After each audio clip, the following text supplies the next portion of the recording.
definitive sign manifesting the cosmic beings in Archavatara, deities in Nijavatara, living incarnations is possible. Understand?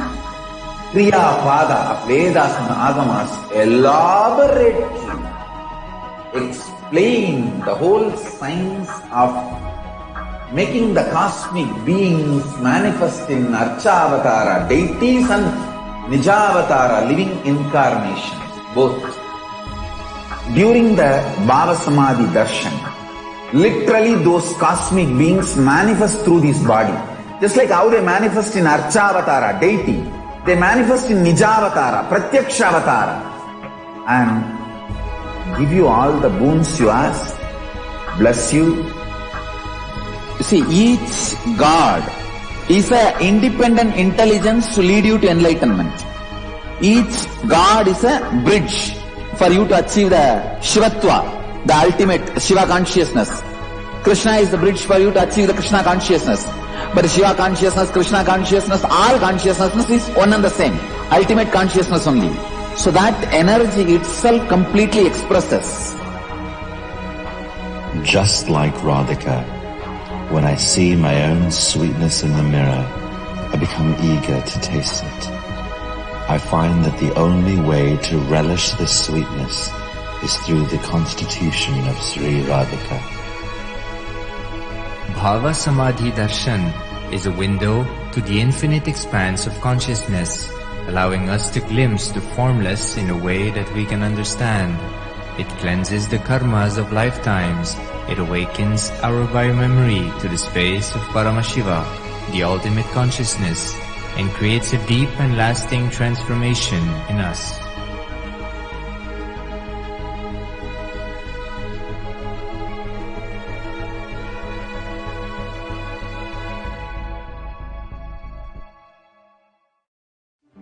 One or two times have Ganapati Darshan, Venkateshwara Bhava Samadhi Darshan, Devi Bhava Samadhi Darshan. By third time, fourth time you will see every prayer you are asking those beings, Ganapati or Venkateshwara, Subramanya or Parashakti. Simply those prayers become reality, and the relationship between you and that cosmic beings built.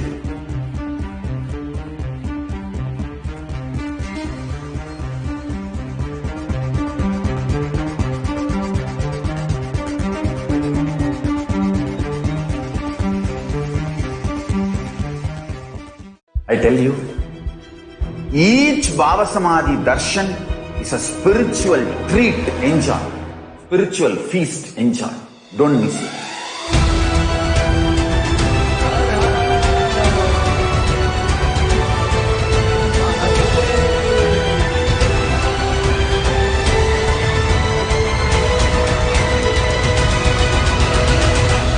Never miss a Bhava Samadhi Darshan. Enjoy Paramashivoham, which is introducing and making you cognize the cosmic principles and cosmic beings. The state of Paramashiva, space of Paramashiva, powers of Paramashiva, being of Paramashiva. There are some great spiritual sciences unique to Hinduism. Subtle, otherworldly, but definitive sign manifesting the cosmic beings in Archavatara, deities in Nijavatara, living incarnations is possible. Understand? Kriya Pada of Vedas and Agamas elaborately explain the whole science of making the cosmic beings manifest in Archavatara, deities and Nijavatara, living incarnations, both. During the Bhava Samadhi Darshan, literally those cosmic beings manifest through this body. Just like how they manifest in Archavatara, deity, they manifest in Nijavatara, Pratyakshavatara, and give you all the boons you ask, bless you.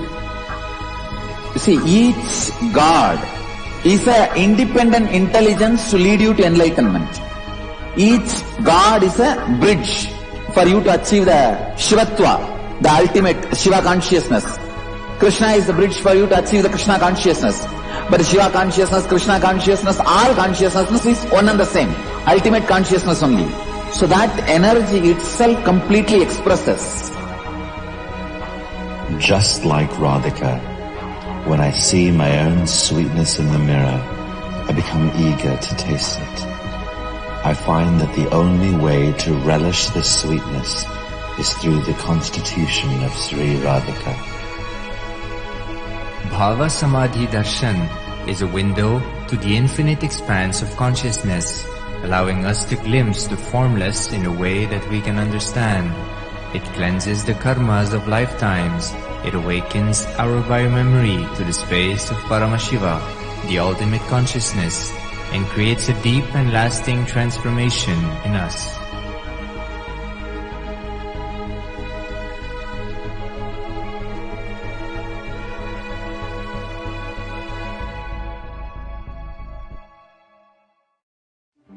One or two times have Ganapati Darshan, Venkateshwara Bhava Samadhi Darshan, Devi Bhava Samadhi Darshan. By third time, fourth time you will see every prayer you are asking those beings, Ganapati or Venkateshwara or Subramanya or Parashakti.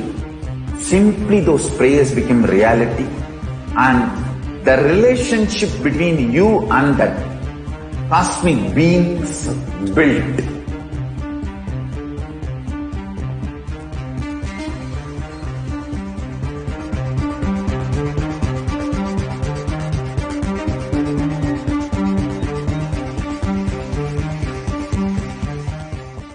I tell you, each Bhava Samadhi Darshan is a spiritual treat. Enjoy.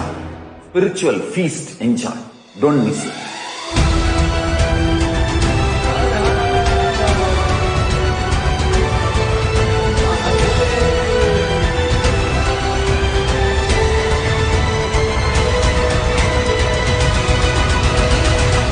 Never miss a Bhava Samadhi Darshan. Enjoy Paramashivoham, which is introducing and making you cognize the cosmic principles and cosmic beings. The state of Paramashiva, space of Paramashiva, powers of Paramashiva, being of Paramashiva. There are some great spiritual sciences unique to Hinduism. Subtle, otherworldly, but definitive sign. Manifesting the cosmic beings in Archavatara, deities in Nijavatara, living incarnations is possible. Understand? Kriya Pada of Vedas and Agamas elaborately explain the whole science of making the cosmic beings manifest in Archavatara, deities and Nijavatara, living incarnations, both. During the Bhava Samadhi Darshan, literally those cosmic beings manifest through this body. Just like how they manifest in Archavatara, deity, they manifest in Nijavatara, Pratyakshavatara, and give you all the boons you ask, bless you. You see, each God is an independent intelligence to lead you to enlightenment. Each God is a bridge for you to achieve the Shivatva, the ultimate Shiva consciousness. Krishna is the bridge for you to achieve the Krishna consciousness. But Shiva consciousness, Krishna consciousness, all consciousness is one and the same. Ultimate consciousness only. So that energy itself completely expresses. Just like Radhika, when I see my own sweetness in the mirror, I become eager to taste it. I find that the only way to relish this sweetness is through the constitution of Sri Radhika. Bhava Samadhi Darshan is a window to the infinite expanse of consciousness, allowing us to glimpse the formless in a way that we can understand. It cleanses the karmas of lifetimes. It awakens our biomemory to the space of Paramashiva, the ultimate consciousness, and creates a deep and lasting transformation in us.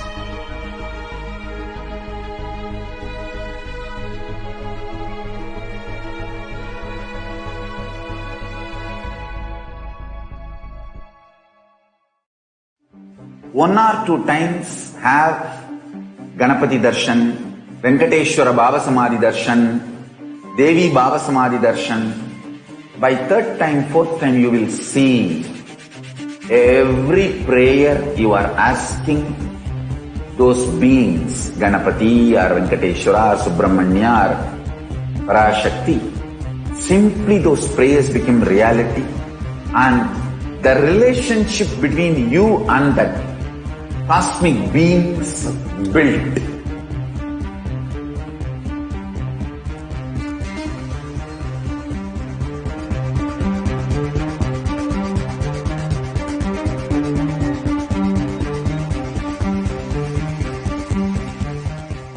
I tell you, each Baba Samadhi Darshan is a spiritual treat. Enjoy. Spiritual feast. Enjoy. Don't miss it.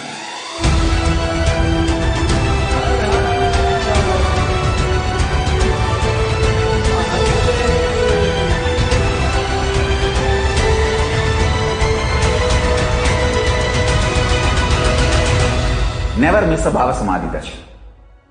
Enjoy Paramashivoham, which is introducing and making you cognize the cosmic principles and cosmic beings. The state of Paramashiva, space of Paramashiva, powers of Paramashiva, being of Paramashiva. Nithyanandam Paramasukadam Kevalam Jnanamurtam Dvandvatitam Gagana Sadrisham Tattvamasyaadhilaksham Ekam Nityam Vimalamachalam Sarvadhi Sakshi Bhutam Bhavaditam Triguna-rahitam Sadgurum Tam Namami. Nithyanandam, I welcome all the viewers to this very important segment that we're going to talk about today, which is the anti-Hindu militant terrorist forces and their conspiracy and how they have launched BioWar, the seeds of terrorism, on the Adi Kailasa Sarvanyapeetham, the AK ship, and the last lamp of Hinduism, which is the Supreme Pontiff of Hinduism, Jagadguru Mahasannidhanam, His Divine Holiness, Bhagavan Nithyananda Paramashivam. Joining with me in the session today is Ma Achalananda Swami, who is one of the administrators of Adi Kailasa Sarvanyapeetham. Nithyanandam Ma. Nithyanandam, welcome to one and all to this segment on the Adi Kailash ship and the breaking news which was announced just few hours ago on the bio-war against Adi Kailash, the ship, and the Supreme Pontiff of Hinduism. So we can get straight into the segment. I'm sure many of you have already read the post on the Facebook. In fact, we got a lot of inquiries, messages of concern, and people asking us from around the world, when Bhagavan is doing such, probably the only one to provide succor and support in all levels to people at large in this stark COVID situation, how come he is being attacked? Isn't there a limit to inhumanity? These are some of the, just about tip of the iceberg, I would say, of the concerning questions and messages that we've been getting across various social media platforms and across telephone calls, conversations, etc.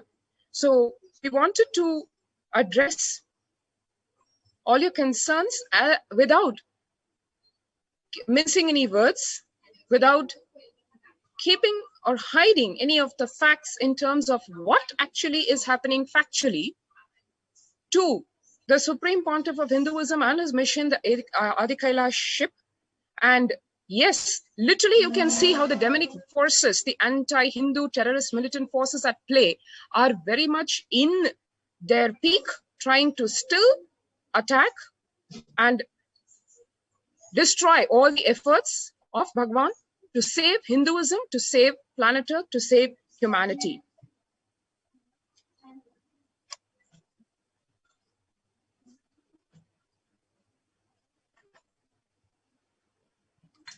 Yes.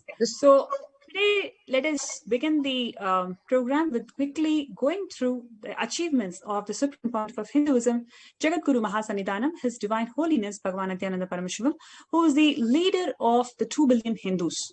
For the past 26 years, Swamiji has worked tirelessly reviving the ancient, authentic Sanatana Hindu Dharma, which is Hinduism.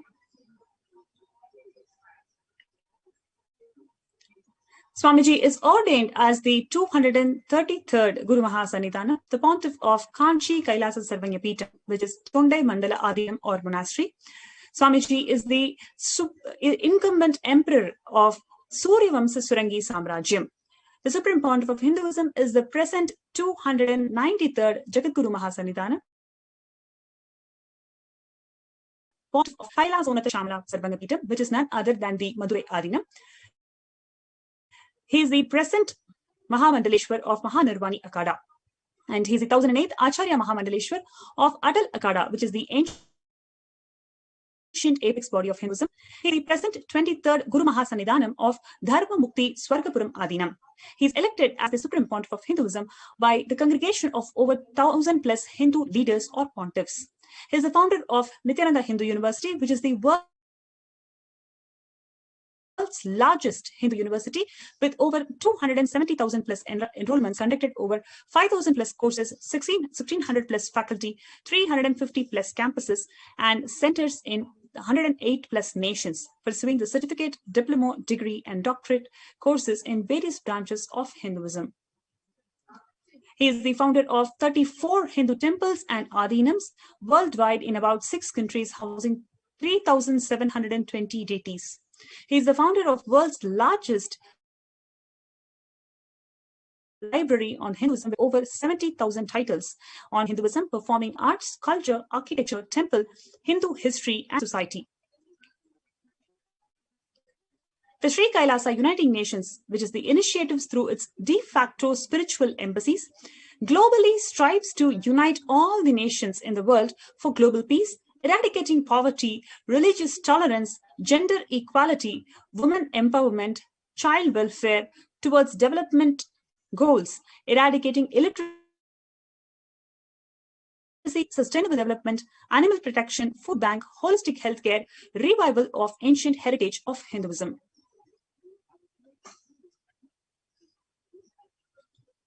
And the Sri Kailasa Uniting Nations also protecting and reviving the science of enlightened birthing and pregnancy, democracy and uncorrupt elections, ethical environmentalism, protection of monks, organic and sustainable agriculture, victims, vegetarianism, and climate change, uniting nations against contemporary forms of slavery, animal rights, deforestation, ancient heritage, ancient sciences, nutritious food and hunger-free world, indigenous aboriginal nations, feminine empowerment, and gender equality. Now let us look into some of the biggest achievements or the initiatives, especially in the humanitarian fronts, how the Supreme Pontiff of Hinduism has spearheaded these efforts through authentic practices of Sanatana Hindu Dharma. Number one is the Kailasa Food Bank, which functions based on the Hindu principles of food, health, and service, with a track record of 26 plus years.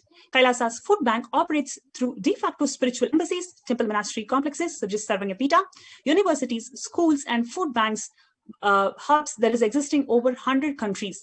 Till date, Kailasa has served over 1 billion sattvic vegetarian meals to mankind worldwide.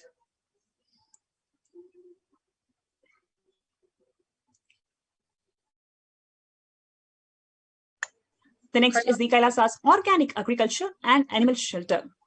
Yes, please go ahead, Ma. Kailasas, so as we see a diverse set of services being provided by Kailasas uniting nations, the revival of Hindu agriculture and animal shelter revived by the Supreme Pontiff of Hinduism, Kailasians worldwide are proud of its finest agriculture and animal shelters across over 100 locations that have played a key role in healing and rejuvenating the health of Earth, man, and the planet, especially, needless to say, in these troubled times. Kailasa's sustainable development is traced back to the Veda Agamas, as revealed by Paramashiva, which is like pretty much timeless, as we can say, eons ago, revived today by the 1008 living incarnation of Paramashiva, the Supreme Pontiff of Hinduism, Jagadguru Mahasannidhanam, His Divine Holiness Bhagavan Sri Nithyananda Paramashivam. The policies of Kailasa continue to reap the goals humanity aspires, which is making the world a better place to live in. Kailasa's women empowerment is one of the unique aspects and probably one of the biggest contributions of Kailasa to the nations in which Kailasa operates as a de facto spiritual embassy. Temple monastery complex is another core pillar of Kailasa, universities and schools being the support system for the same. Kailasa, the greatest Hindu nation today, is 90% administered by women, empowering and enlightening women as per the sciences revealed in the Veda Agamas, including duly bestowing their rights to receive initiation into Hinduism's exceptional order, which is the monastic sannyas order.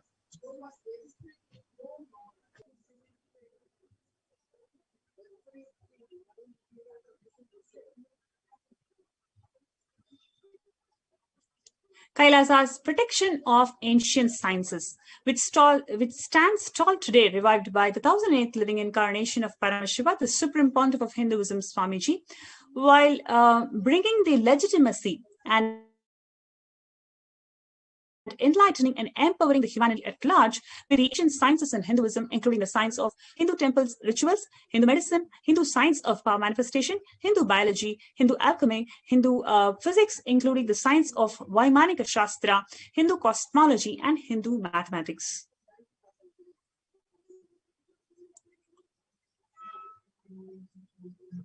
So we can see the number of places, number of categories, and number of departments where Kailasa has excelled and contributed immensely to the humanity for the last 26 years. You can see how the Supreme Pontiff of Hinduism is personally working in making the Annadan happen, how he's conducting classes and empowering the younger generations towards the enlightened consciousness. There are a number of kids, teenagers, and people from all walks of lives are immensely benefited from the teachings of the Supreme Pontiff of Hinduism.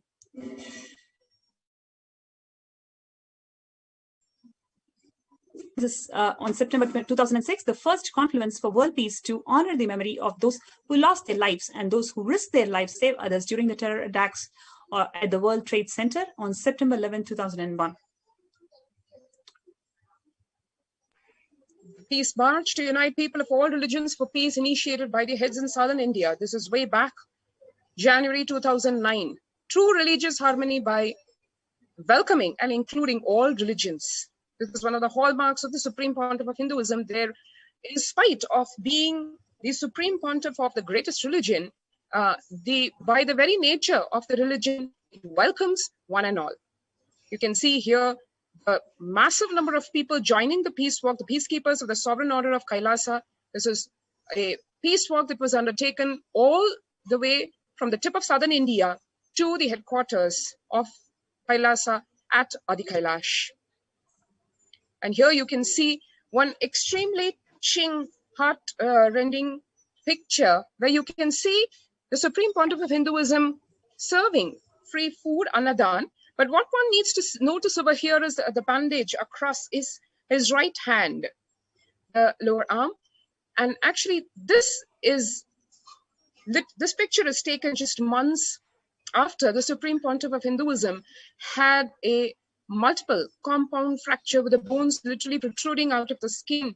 And this happened in 2011. And this is just about 2 years later when the steel implants that were introduced into his body for healing the fracture were removed, and the bones were healing, the hand was healing. Yet, even in that healing period, the Supreme Pontiff of Hinduism was completely integrated to, and probably more than the call of duty, responded to what he wants and always inspires us to do, which is Tyaga.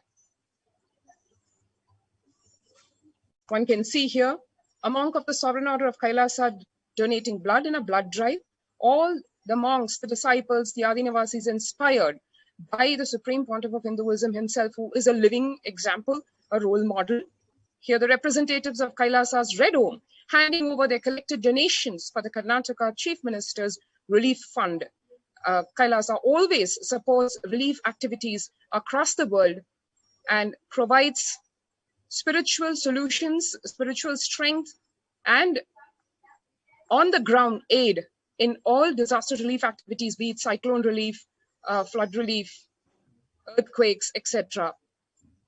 One can see here the spiritual conference and the meditation program led by the Supreme Pontiff of Hinduism, organized by Kailasa's White Home, which was attended by all the citizens of Kailasa and all the practicing Hindus in India, in Tamil Nadu, the southern state of Tamil Nadu. And all these efforts of the Supreme Pontiff of Hinduism and Kailasa, just to give a glimpse of the accolades, of the barrage of accolades of appreciation which have been given to him and to Kailasa. This is the president of, former president of India, Dr. APJ Abdul Kalam, really very candidly expressing his joy and appreciation to the Supreme Pontiff, noting that on the 5th anniversary of Nithyananda Paramashivam, being celebrated in 30th December 2007, and he appreciated Kailasa for creating a peaceful environment in the society by making the citizens spiritually aware, as an important societal mission, and which is being performed by the Dhyanapeetham Ashram in 33 countries across the world. That was way back in 2009, where 33 countries was where Kailasa was present. And he expressing his fond hope that I'm sure with the focused mission of the Peter, it will spread to many more countries in the years to come, which actually happened. And as we have witnessed today, the mission has really exploded throughout the world. And the president also saying he's happy to know that as part of the anniversary celebrations, Jnanadan, Aushadan, and Anadan programs are being launched. And his respects to the Bhagwan and the best wishes to all the participants for the success in their mission of working towards a prosperous and peaceful planet Earth, which is exactly the mission of Kailasa.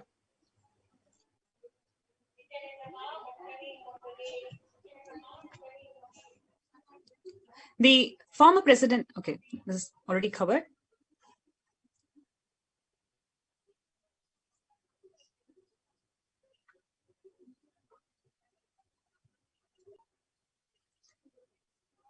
Yes, the certificate of recognition from the Californian Legislative Assembly for the Supreme Pontiff of Hinduism as an enlightened master, modern mystic, and great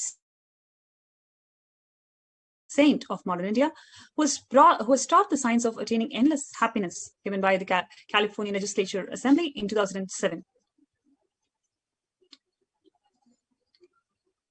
Similar recognition from the state or Senate of the state of California for raising awareness to the Vedic community. In 2009, California Legislative Assembly once again recognizing Swamiji for the outstanding commitment to the communities around the world, services, and selfless devotion to the students of the University. In 2009, the keys to the city, Artesia, was awarded to the Supreme Pontiff of Hinduism. Similarly, the Honorable Jim Carigiannis, who is recognized as Supreme Pontiff of Hinduism for his contributions as a global peace ambassador. In 2009, the Oklahoma City has recognized Swamiji for his unselfish to the people of Oklahoma City while serving for their spiritual well-being. In 2016, postage stamp on the Supreme Pontiff of Hinduism was released by the Indian Postal Department on the occasion of Kumbh Mela. In 2015, the Senate of the state of California has congratulated the Supreme Pontiff of Hinduism, highlighting his achievements in the field of education of the community about Kumbh Mela.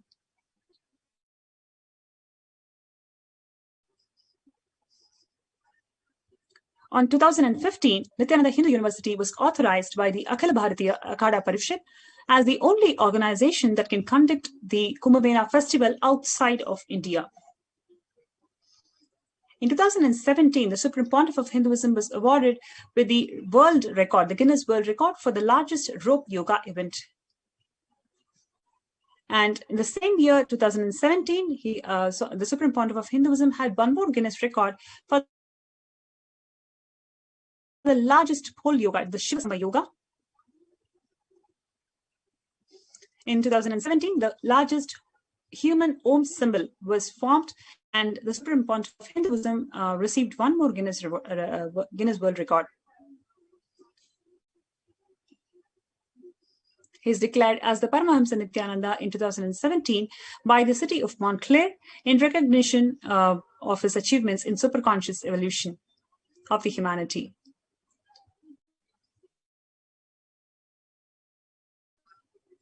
In 2012, Swamiji is amongst the world's 100 most spiritually influential personalities by the esoteric magazine, Body, Mind and Spirit. In 2018, he was conferred with the honorary doctorate in humanities by the Commonwealth University. In 2018, the United Nations Global Development Organization respectfully presented to the Supreme Pontiff of Hinduism for superconscious evolution of humanity.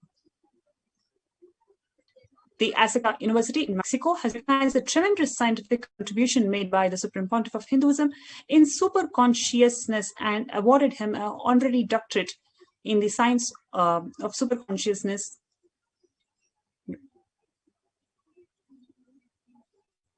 So far we have looked at the various contributions from the Supreme Pontiff of Hinduism in almost all fields. The whole range of fields is so unique and so vast, and in every single field Swamiji established the authenticity, how we can establish the authentic practices of Hinduism in every field. That's what Swamiji has done in the last 26 years. Before we go to the next segment, we'll have a short break.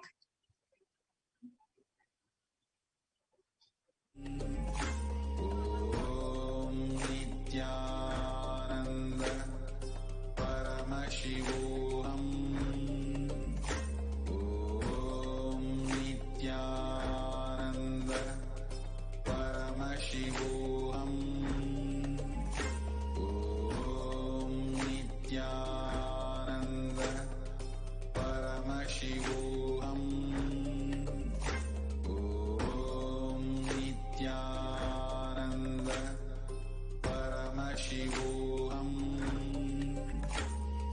Om Nithyananda Paramashivoham. Om Nithyananda Paramashivoham.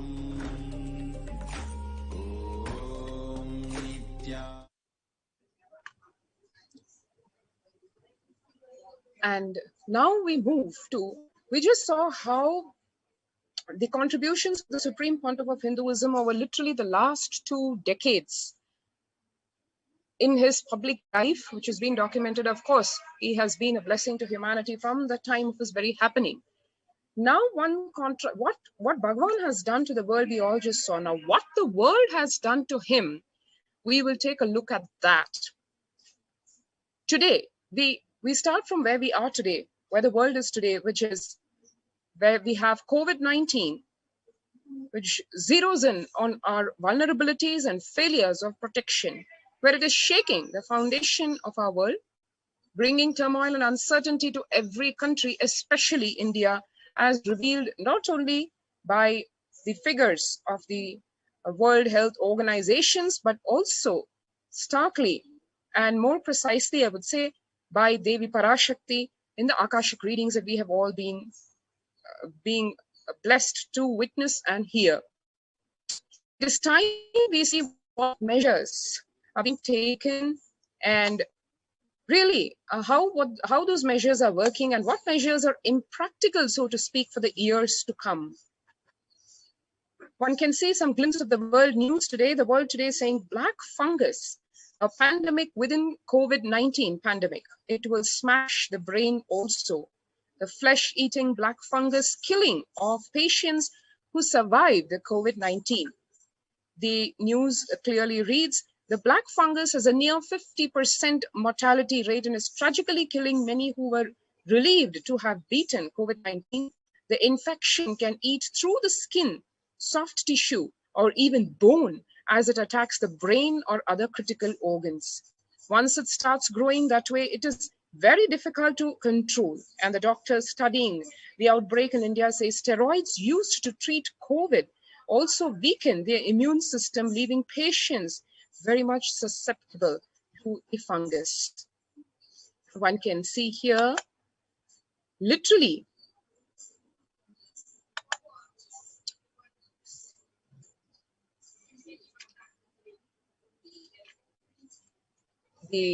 as told by Devi,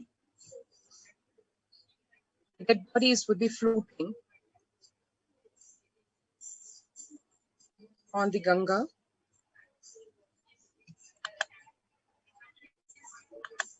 One can see here over 2,000 bodies found within 1,040 kilometers on the banks of River Ganga in Uttar Pradesh.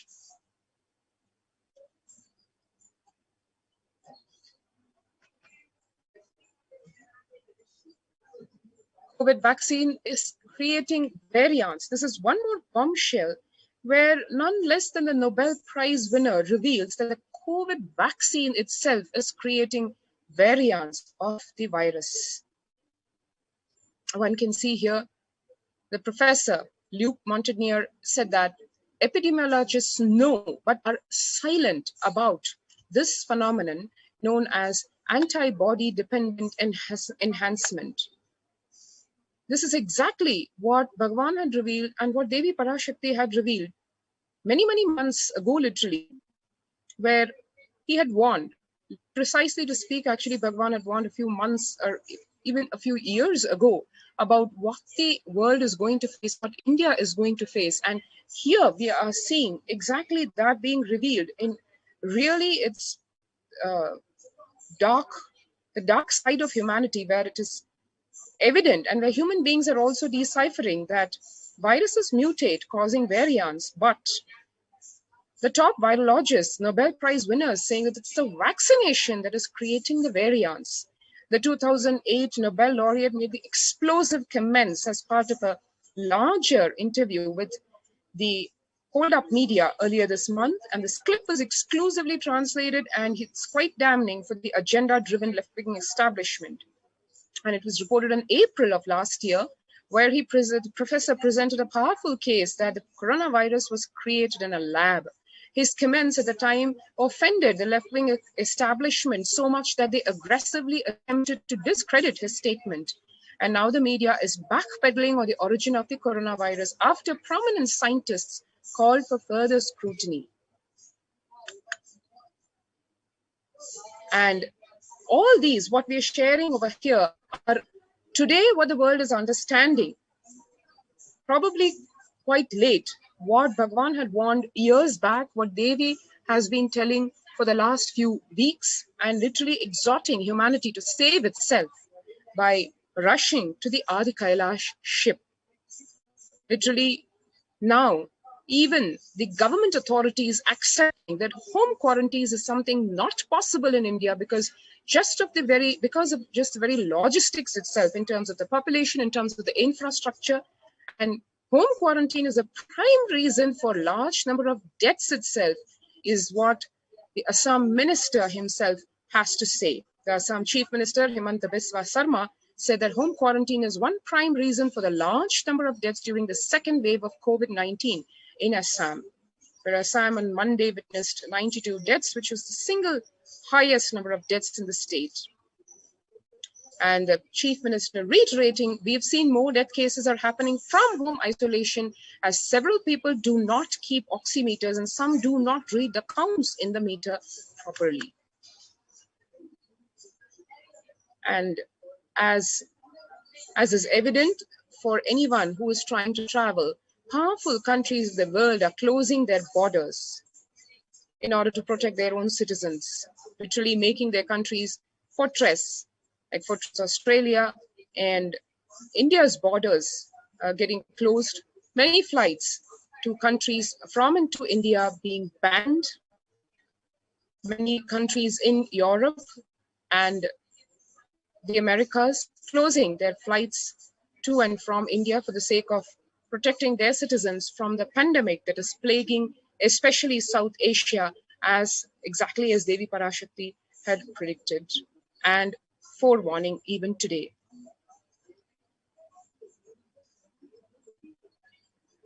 When the first world countries closed their borders during this massive global emergency, it is Kailasa, that is spearheaded by the Supreme Pontiff of Hinduism, has opened its borders for the whole of the humanity to decide to protect themselves from COVID. And let us quickly go through the revelations to the world by Devi Parashakti. She had Devi Parashakti manifesting through the Nijavatara, the Supreme Pontiff of Hinduism, Jagat Guru Mahasannidhana. His Divine Holiness Bhagavan Nithyananda Paramashivam has revealed numerous revelations about the world today, especially the corona, and how you can protect yourself from the corona and the impact of the corona today to the world. And every single revelation by the way Devi Parashakti has been happening. Every day we are seeing exactly whatever she has revealed. We are experiencing that as a reality. Now let us go through some of the important segments, some of the important revelations made by the Devi Parashakti. When she said, India is the biggest spiritual land where enlightened beings happen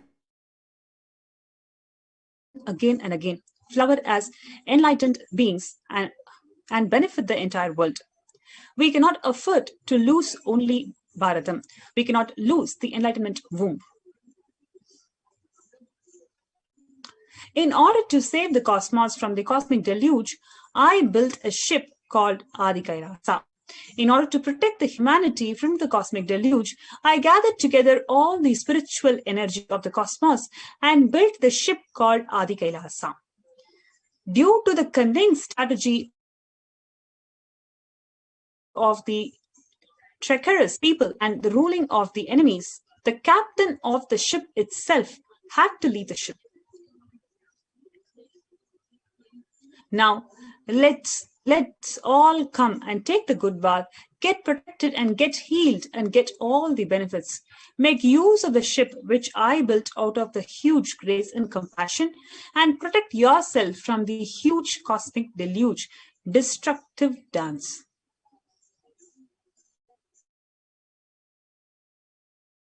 For India, I made the ship as the protection, the Nithyananda Navabhashana Lingam in Vaidya Sarovar. Go to Adi Kailasa, crores of people will come there looking for health, Navapashana, water, feast and medicine to get the health and protection and enlightenment for all of them. Give Anadan to protect India from the great destruction. I, the Parashakti, made this huge ship. Even if the captain is not there, ship is there. At least 6 months back, Swamiji has revealed that he became aware that the multi-layer quarantine is needed to protect the people. If you're in India and you want to protect your immediate family or the extended family, anyone who will listen to you, get them immediately to the campuses. Now, we have seen what they protect yourself from the COVID. We are seeing how the society has failed, the governments have failed. Every single person in any remote corner of India is suffering to get a bed in the nearby hospital. There are streets which are completely isolated from the rest of the suburb, where people, in every street, almost 8 to 10 people are dying. Crores of people are years ago, they are all persecuted. They went through so much of destruction when the anti-Hindu elements could not find Swamiji, could not find the Supreme Pontiff of Hinduism in these ecosystems. When they, during their attempts to assassinate him, they became so angry that they could not find him and assassinate him. So they destroyed every single ecosystem in India. Those ecosystems were rebuilt by sheer hard work and will persistence of the Supreme Pontiff of Hinduism.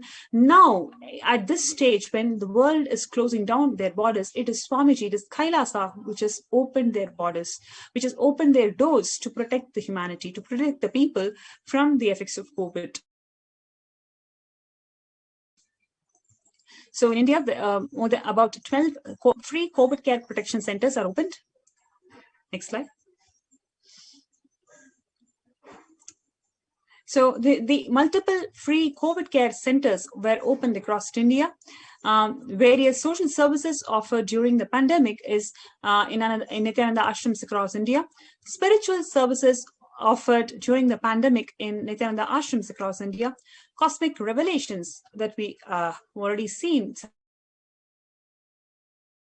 Some of the important revelations by Devi Parashakti. Now, there are a number of social services that are offered in all the free COVID care protection centers in India.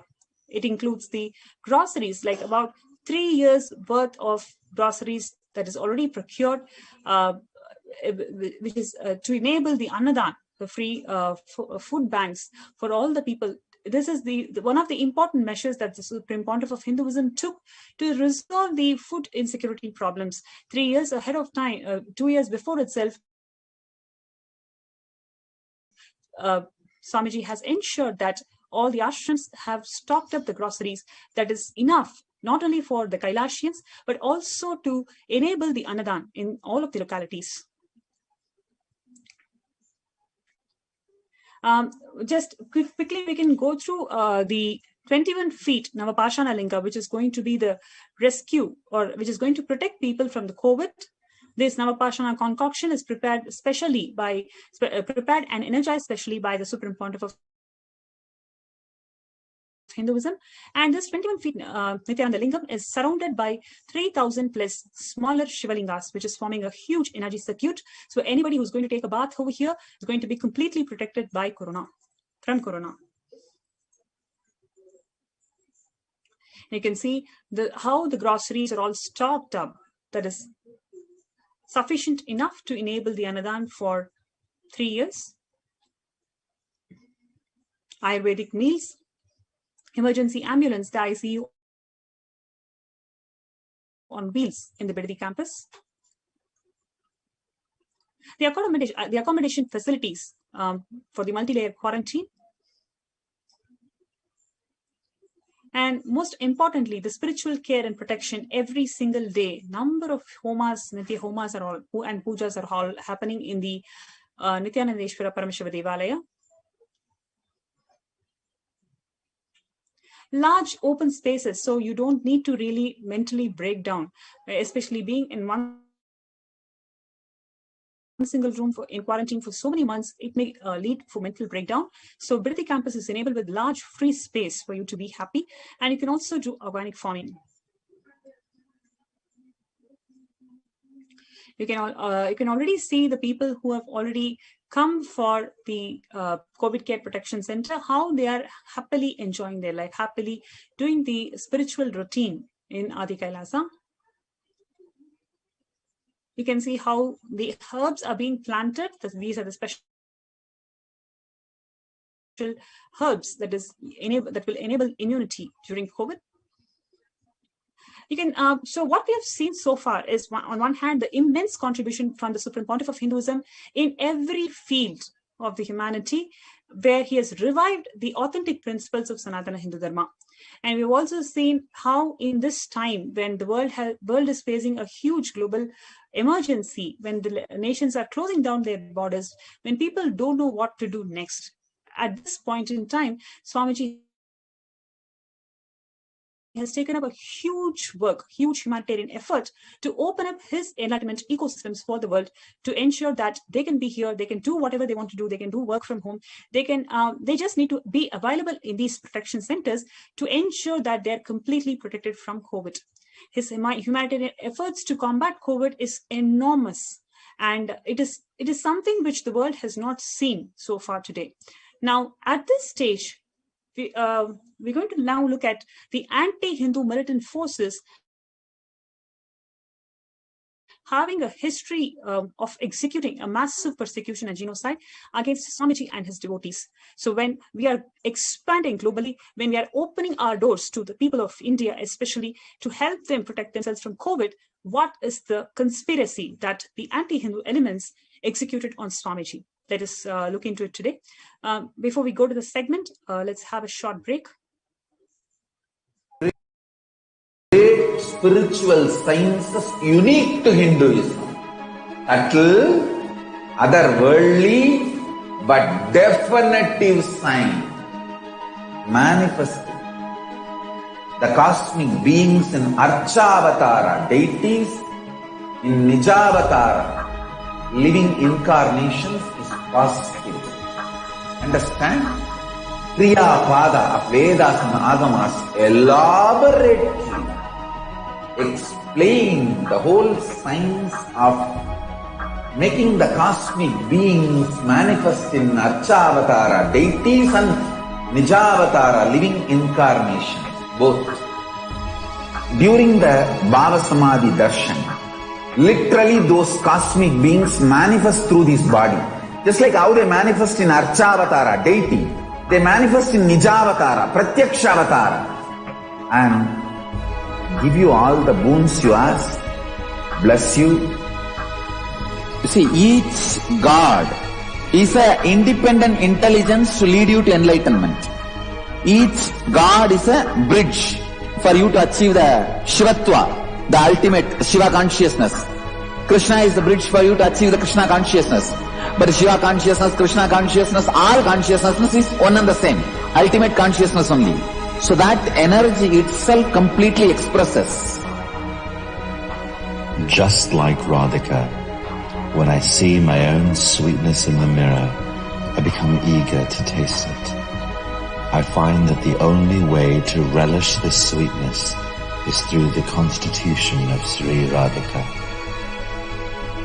Bhava Samadhi Darshan is a window to the infinite expanse of consciousness, allowing us to glimpse the formless in a way that we can understand.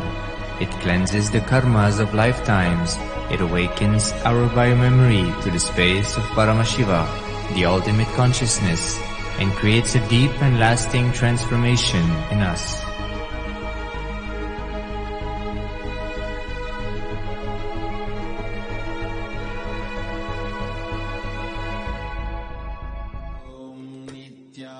Nithyananda Paramashivoham.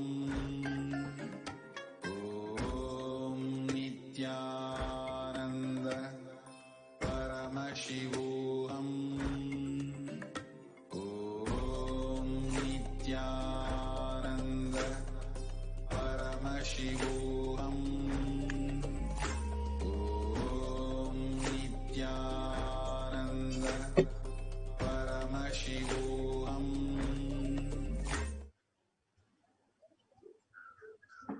Welcome back.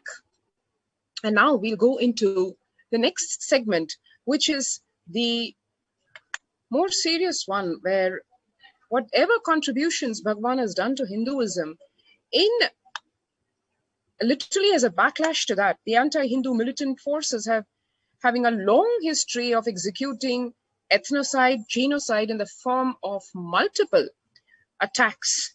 What all kinds of attacks over a decade, we can go over in summaries to understand that this ongoing biowar is not something that is new, but it is the continued persecution and the attempted genocide on the followers of the Supreme Pontiff of Hinduism and Hinduism at large. It started in a big way after the Supreme Pontiff of Hinduism gained recognition worldwide in an obviously very shockingly short span of time, given his human contributions in every field, literally, be it spirituality, social services, providing education, he was literally welcomed with open arms, with city keys across the world. Now that irked the anti-Hindu terrorist militant forces quite a bit, obviously.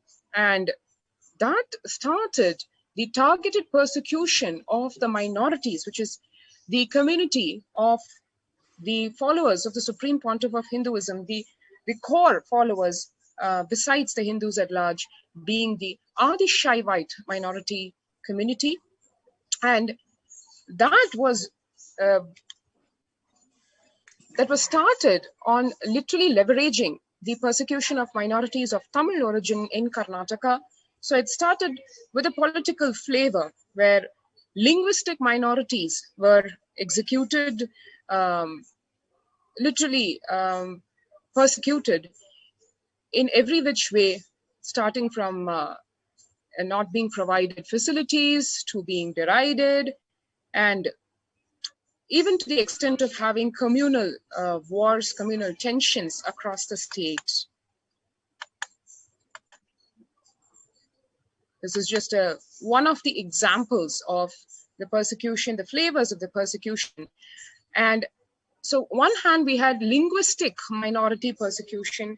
On the other hand, we had what is called the Neo-Hindutva worldview, where the Neo-Hindutva leaders having extreme views on Hinduism itself, which color Hinduism in a very, very non-Hindu way, so to speak, because it goes to have extremist views and ranging from gender intolerance, the views of the Neo-Hindutva elements masquerading around literally as conservative or orthodox Hinduism, when actually it is just intolerance. On the contrary, gender fluidity and non-binary gender theories have always been seen as an everyday fact by native traditions worldwide. None of the genders either seen as a rule or as an, none of the genders are either seen as rigid bottles, so to speak. And the non-binary genders is not something that is new or unique only to Hinduism, but it has been recognized actually worldwide, well documented and accepted even in Greek history, in traditions, even in Native America.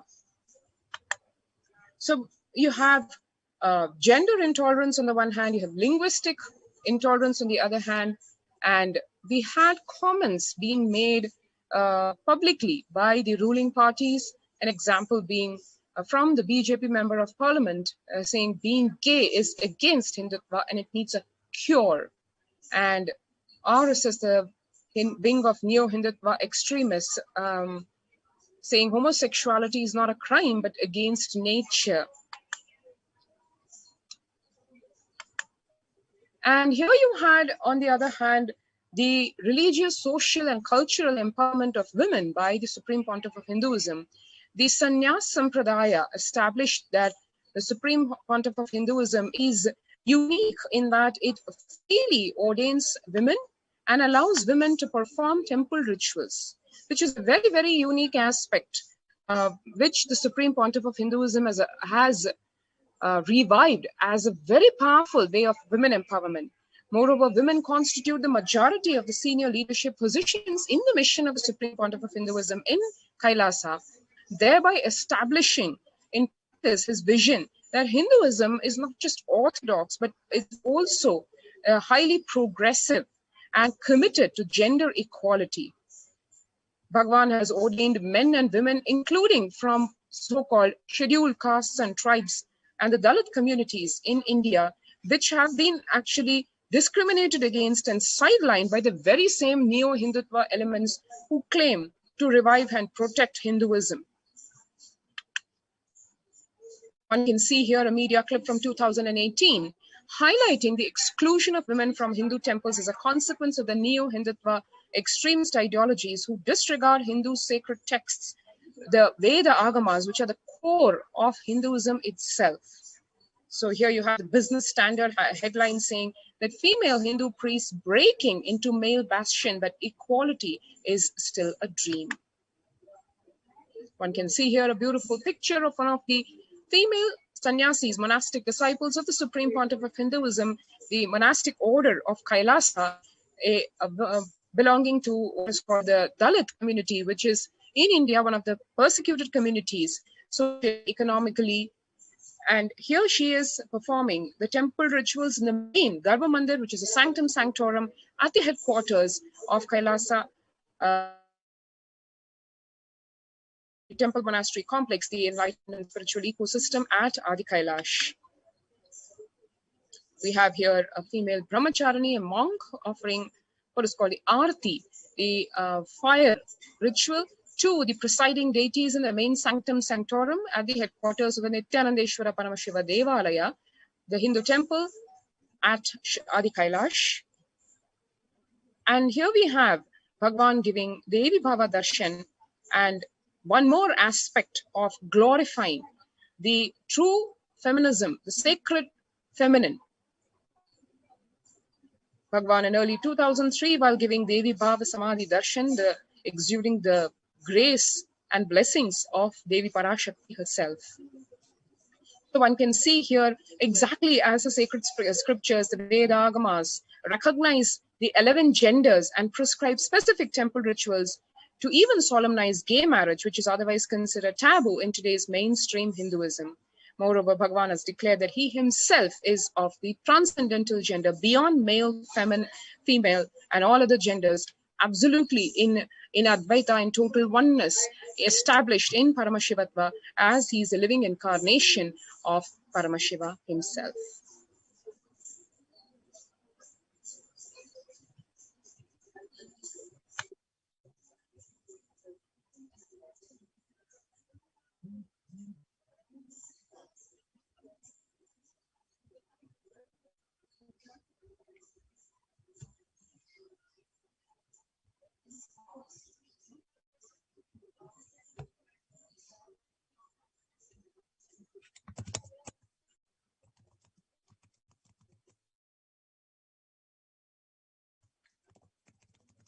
And as we saw, by rooting the legitimacy of not only gays, lesbians, all the 11 genders and the transgendered people in ancient Hindu scriptures, he's single-handedly changing the LGBTQ discourse in India.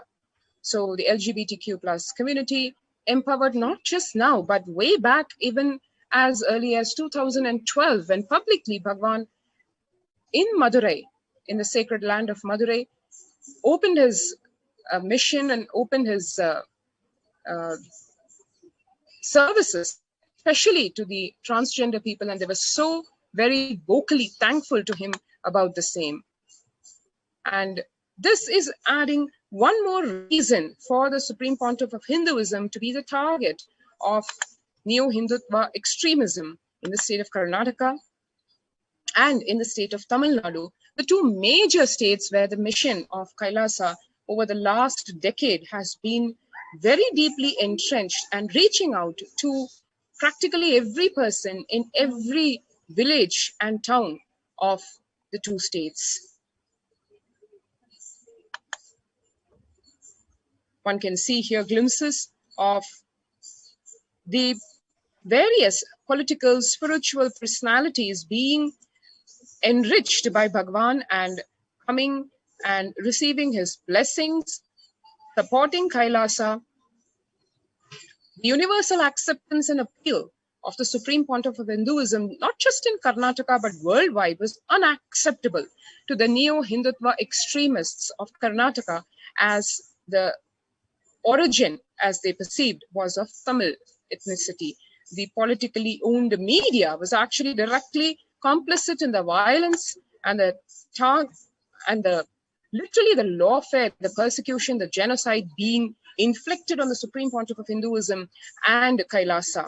In 2013, just as one example, it was a very obvious, blatant attack where a neo-Hindutva terrorist was actually wielding a sword, a machete, and openly issuing death threat targeting the Supreme Pontiff of Hinduism. This is just one of the many examples of the literally 100+ assassination attempts that have been made on the Supreme Pontiff of Hinduism.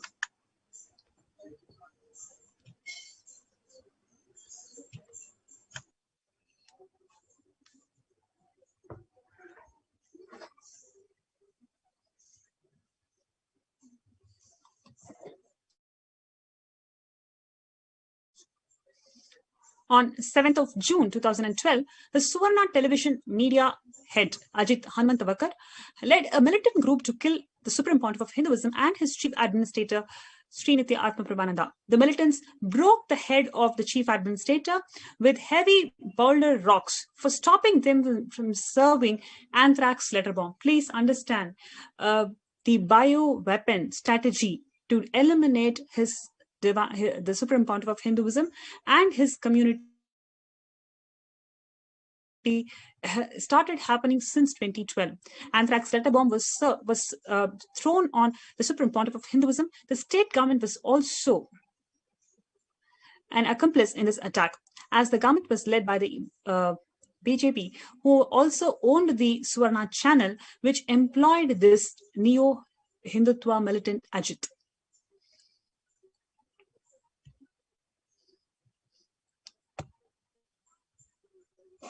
We have a short clip that we're going to play, where you can see how this bioweapon was launched on the Supreme Pontiff of Hinduism in 2012 itself, as one more assassination attempt to exterminate him, to eliminate him. So the revival of the Sanatana Hindu Dharma can be eliminated.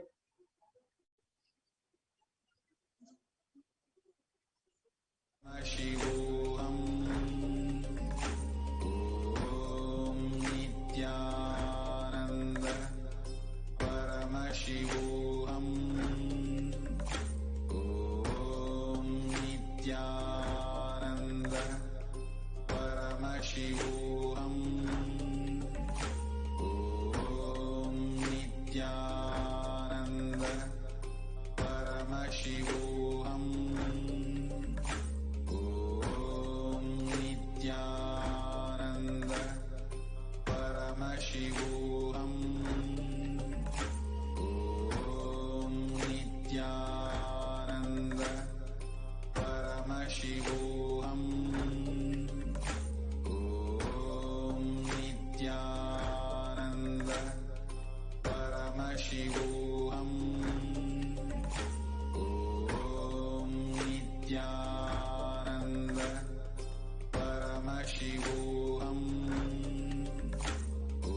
Om Nithyananda Paramashivoham, Om Nithyananda Paramashivoham.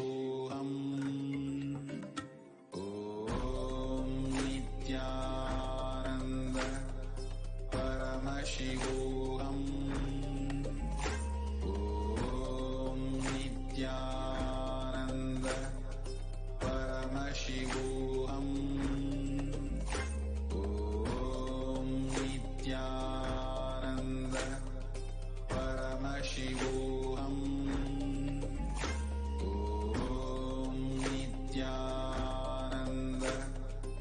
Om Nithyananda Paramashivoham, Om Nithyananda Paramashivoham, Om Nithyananda Paramashivoham, Om Nithyananda Paramashivoham, Om Nithyananda. One or two times have Ganapati Darshan, Venkateshwara Baba Samadhi Darshan, Devi Baba Samadhi Darshan. By third time, fourth time, you will see every prayer you are asking those beings, Ganapati or Venkateshwara or Subramanya or Parashakti, simply those prayers become reality, and the relationship between you and that cosmic beings built.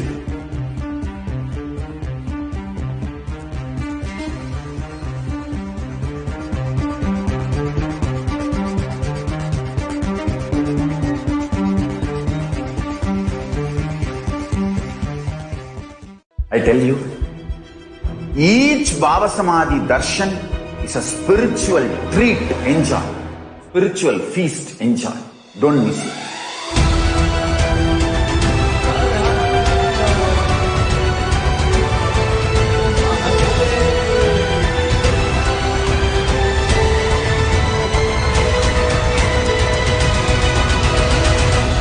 Never miss a Bhava Samadhi darshan. Enjoy Paramashivoham, which is introducing and making you cognize the cosmic principles and cosmic beings. The state of Paramashiva, space of Paramashiva, powers of Paramashiva, being of Paramashiva.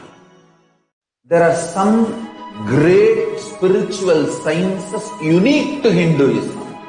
Subtle, otherworldly, but definitive sign manifesting the cosmic beings in Archavatara, deities in Nijavatara, living incarnations is positive. Understand? Kriya Pada of Vedas and Agamas elaborately explain the whole science of making the cosmic beings manifest in Archavatara, deities and Nijavatara, living incarnations, both. During the Bhava Samadhi darshan, literally those cosmic beings manifest through this body. Just like how they manifest in Archavatara, deity, they manifest in Nijavatara, Pratyakshavatara, and give you all the boons you ask, bless you. You see, each God is an independent intelligence to lead you to enlightenment.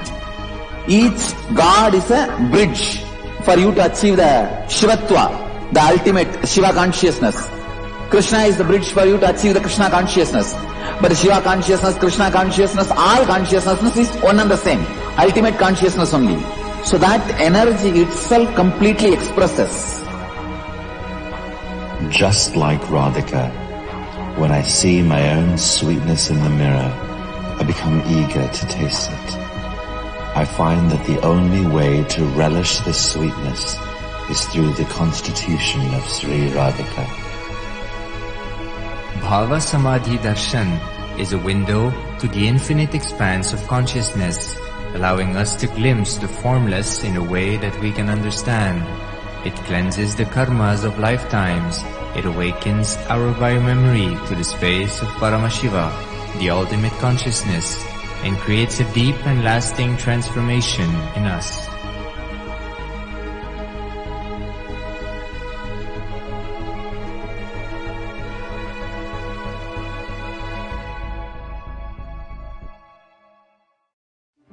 One or two times. Yes. So far, what we have seen is the immense contribution by the Supreme Pontiff of Hinduism in every field of humanity, whether it is religion or spirituality or agriculture or food or medicine, healthcare, every single aspect where the authentic Hindu practices can be followed. Swamiji has established and ensured that the revival of the Sanatana Hindu Dharma was happening in an unprecedented way. The neo-Hindutva groups and the extremist groups, anti-Hindu elements, did not like that, did not want this progressive movement spearheaded by the Supreme Pontiff of Hinduism, and therefore they carried out genocidal attack through multiple means, whether it is lawfare, whether it is character assassination, hate speech, mob lynching. In every single way, they were attacking Swamiji and assassinating and tried to assassinate Swamiji in multiple times in multiple ways. Now, what we have seen in the last segment in 2012, the anti-Hindu elements, especially the neo-Hindutva group militant, had launched a bioweapon on the Supreme Pontiff of Hinduism directly. And when he and all the other things that has happened post this attempt to assassination, they actually made Swamiji to get illegally imprisoned once again. And how in every single way, when we wanted to bring out the truth to the whole world that Swamiji is innocent, how he was falsely framed, and once again he was illegally imprisoned.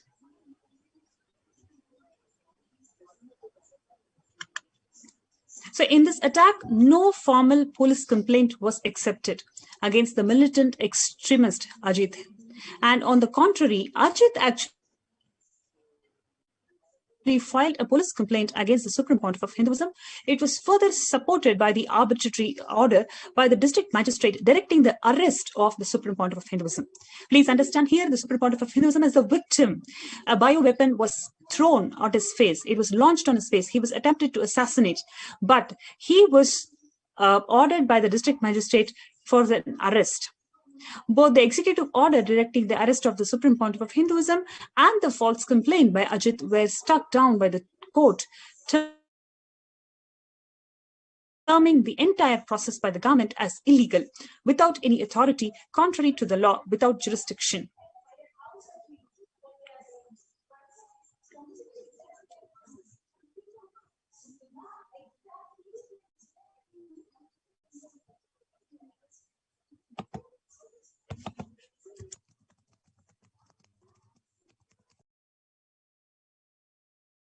Actually did not even remedy the situation. There were no repercussions at all for the perpetrators of the crime who were protected by the state actually. From 2010 to 2018, several attempts were made to assassinate the Supreme Pontiff of Hinduism with practically public announcements of the same on television, unencumbered by any of the enforcement authorities, the law enforcement, the political establishment, the executive, none. Till 2019, demands for the extrajudicial assassination of the Supreme Pontiff of Hinduism were publicly made by lawmakers. On 2nd of March, the Sun TV, the politically owned media house of the DMK, which was the ruling party of the state of Tamil Nadu at that time in 2010, they made a sensational and repeated screening of a fabricated video purporting to show the Supreme Pontiff of Hinduism with a well-known Indian film actress. The video was later proved to be false. A judge ordered the television station to run an apology letter for every 2 hours for 7 days. And the Hansraj Saxena, the COO of the Sun TV, actually confessed that the whole thing is fabricated. He confessed on the public television, as well as he gave a sworn affidavit to the US court detailing the history and modus operandi of the blackmail and extortion, and was jailed for the same. However, the state-owned and controlled television channels within a few hours ensured that the television telecast was stopped. The ASMT has captured the video recording of the telecast and has this as an evidence for the same. This did not remedy the damage that was incurred by these anti-Hindu elements. They have spread mass hate speech, mass hate propaganda against the Supreme Pontiff of Hinduism. They actually isolated him from the entire society, so they can justify their assassination attempts.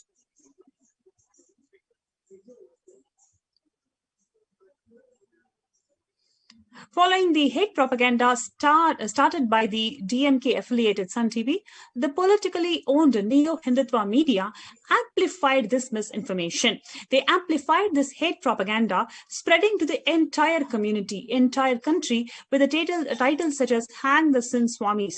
They went to every extent possible. The hate speech was so bad. It was really bad, and they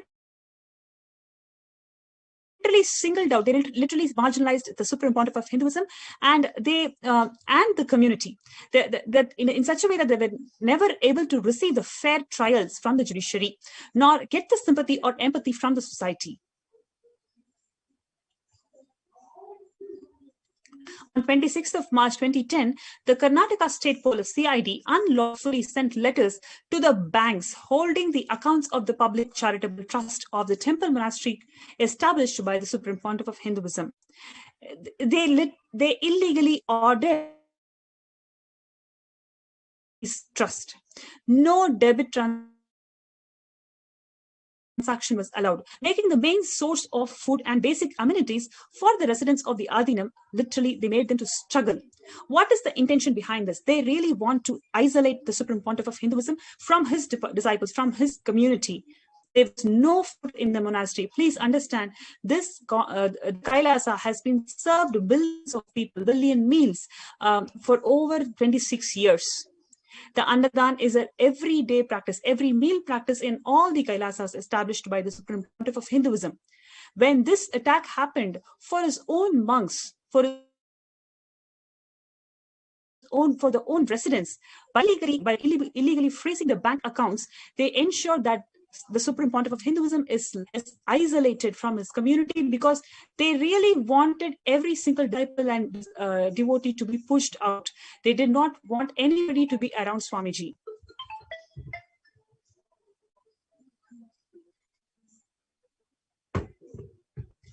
The residents were pushed to crisis and they were forced to survive by drinking rainwater, which collected underground, and living by sorting the good rains out of the rotten ones. When they appealed to the court to seek the relief, the judge made a mocking statement in the open court saying that if there is no food, eat air. Yes, you heard it right. The judge made an open mocking statement in the court saying that if there is no food, eat air. Several residents and the full-time volunteers fled the monastery due to starvation. Several social welfare and spiritual services of the monastery had to be discontinued by these illegal attempts to freeze the bank accounts.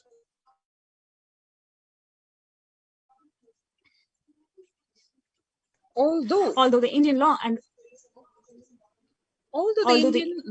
and customary international law and treaties unanimously declare a presumption of innocence. Innocent until proven guilty is one of the fundamental tenets not only of the Indian jurisprudence, but also of international law, be it of the United Nations or any other world body, legal body. Yet this fundamental human right, as declared by the United Nations, is a very, very fundamental right for every human being, no matter what country's citizenship one holds. Bhagwan and his disciples have been repeatedly and openly targeted and denied for over 10 years of this fundamental right because of this very targeted misinformation and disinformation propaganda in the media, which is used as a very powerful justification for all the ensuing crimes, ranging from direct assassination attempts, character assassination, series of lawfare, and false, baseless legal cases meant for not only harassment, but also as a means to illegally imprison the Supreme Pontiff of Hinduism and his disciples, and attempted extrajudicial assassination attempts while in the illegal custody.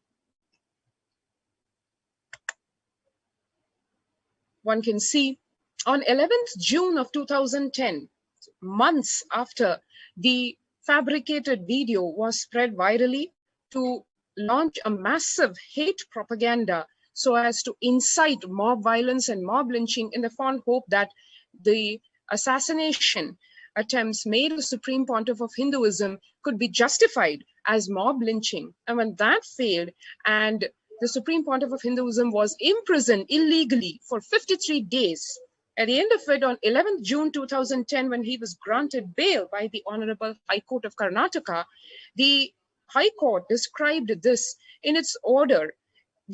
In fact, it went on to observe the media influence, the undue media influence against the Supreme Pontiff of Hinduism, mentioned in point number 13, which As you can see here, it reads, however, it is not a matter for the court to discuss since the issue was subsidized by the media by telecasting the incident, and a question mark is created among the public as regard to the image of sannyasi or Swamiji. As per the Oxford Dictionary definition of the word subsidy, to give subsidy or to subsidize means to give or contribute a sum of money to support an industry or business to keep the price of its product or service low. What the High Court observed was that the attacks and allegations on the character of the Supreme Pontiff of Hinduism were funded by the media, not sustained by facts, not supported by facts, or literally any victim or any witness or any complainant who was, for that matter, for not even having any case at hand, actual case at hand. It is completely a fabricated case. It was the start of a massive lawfare against the Supreme Pontiff of Hinduism. The media has no obligation to make true claims in India.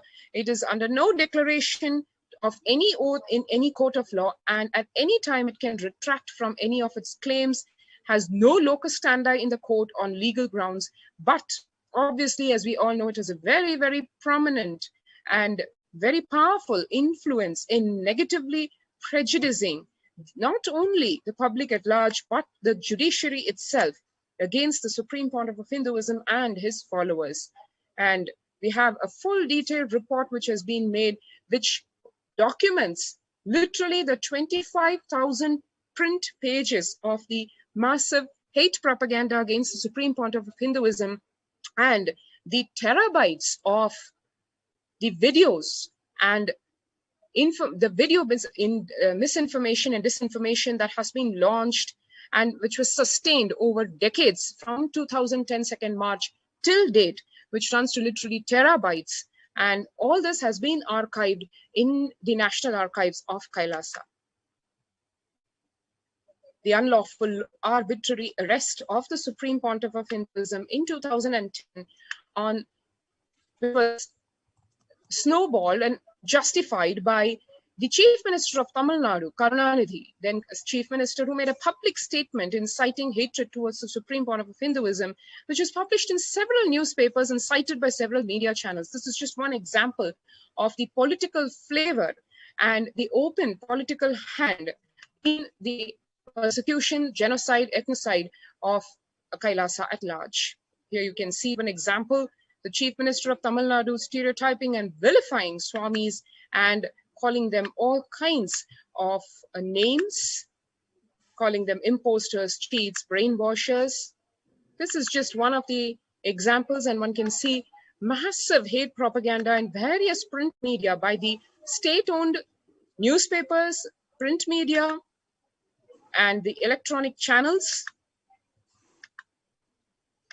A huge misinformation campaign and meant to incite extreme hatred against the Supreme Pontiff of Hinduism, against Kailasa, and projecting him as an enemy of the state, literally. And then, as we saw, we had in 2012, the same thing repeating by the powerful lawmakers and the executive in the state of Karnataka. We saw how an anthrax letter bomb attack was attempted on the life of the Supreme Pontiff of Hinduism as he was addressing a press conference to prove to the world once again in multifarious ways how the charges of the false case that was inflicted on him, that was imposed on him, was actually false, because the so-called victim of the crime herself was a criminal in the first place. So we saw a massive number of human rights violations and violations of international laws, violations of even the Indian legal system, the open torture carried out, one can see here, physical manhandling, which was shamelessly telecasted on national television and repeatedly telecast so as to incite hatred against the Supreme Pontiff of Hinduism. This is just some of the glimpses of the kind of tortures that Bhagavan had to go through, right from the forced starvation, attempted poisoning, physical torture, mental torture that was done by the legal authorities on him while in illegal custody, the extrajudicial assassinations, the attempted forced false confessions, the threats that were issued to him, the open orders to exile him out of the state, which in 2012, he was actually exiled out of the state of Karnataka brazenly by the police, demanding that he never come back, in spite of India having as its fundamental right for every citizen of India having the right to reside in any state in the country. Went on to have further illegalities and attempted assassinations on Bhagwan in the form of medical tests, illegal medical tests, and in the name of medical tests, attempting to assassinate him in various ways. So 2010, 2012, 2014, and the list goes on and on. What we wanted to touch over here was the unstopped, the continuous, unbroken attempts to assassinate Bhagwan, to stop Kailasa from reviving Hinduism, from serving humanity. And these are just some of the gory visuals which show the physical torture done to Bhagwan by the police, by the state, by various authorities, by anti-Hindu terrorist militant elements. And then it comes to today, where anti-Hindu militant terrorist forces have actually launched a bio-war in the form of seeds of terrorism, literally, on the Adi Kailasa ship, which, as Devi Parashakti said, even though the captain of the ship was forced to leave the ship, yet the captain, the most compassionate living incarnation of Paramashiva, Supreme Pontiff of Hinduism, has given the Adi Kailasa ship, opened its doors of not only Adi Kailasa, but all the Adinams across the world, across India, as COVID care protection centers. Before we enter into the segment, let's take a short break. Ganapati Darshan, Venkateshwara Baba Samadhi Darshan, Devi Baba Samadhi Darshan. By third time, fourth time, you will see every prayer you are asking those beings, Ganapati or Venkateshwara or Subramanya or Parashakti. Simply those prayers become reality, and the relationship between you and that cosmic beings built.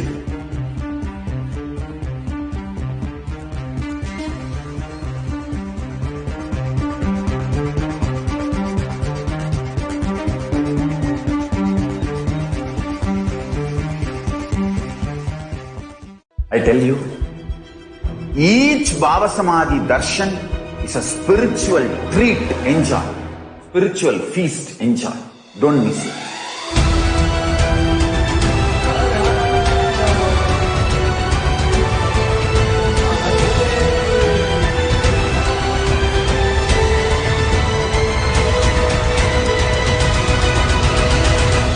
Never miss a Baba Samadhi Darshan.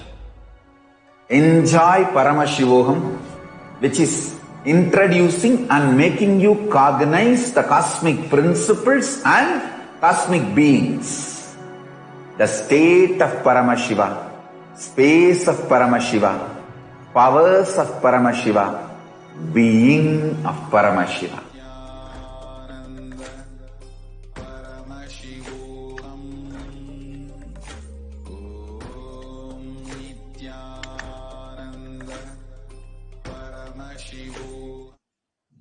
And welcome back.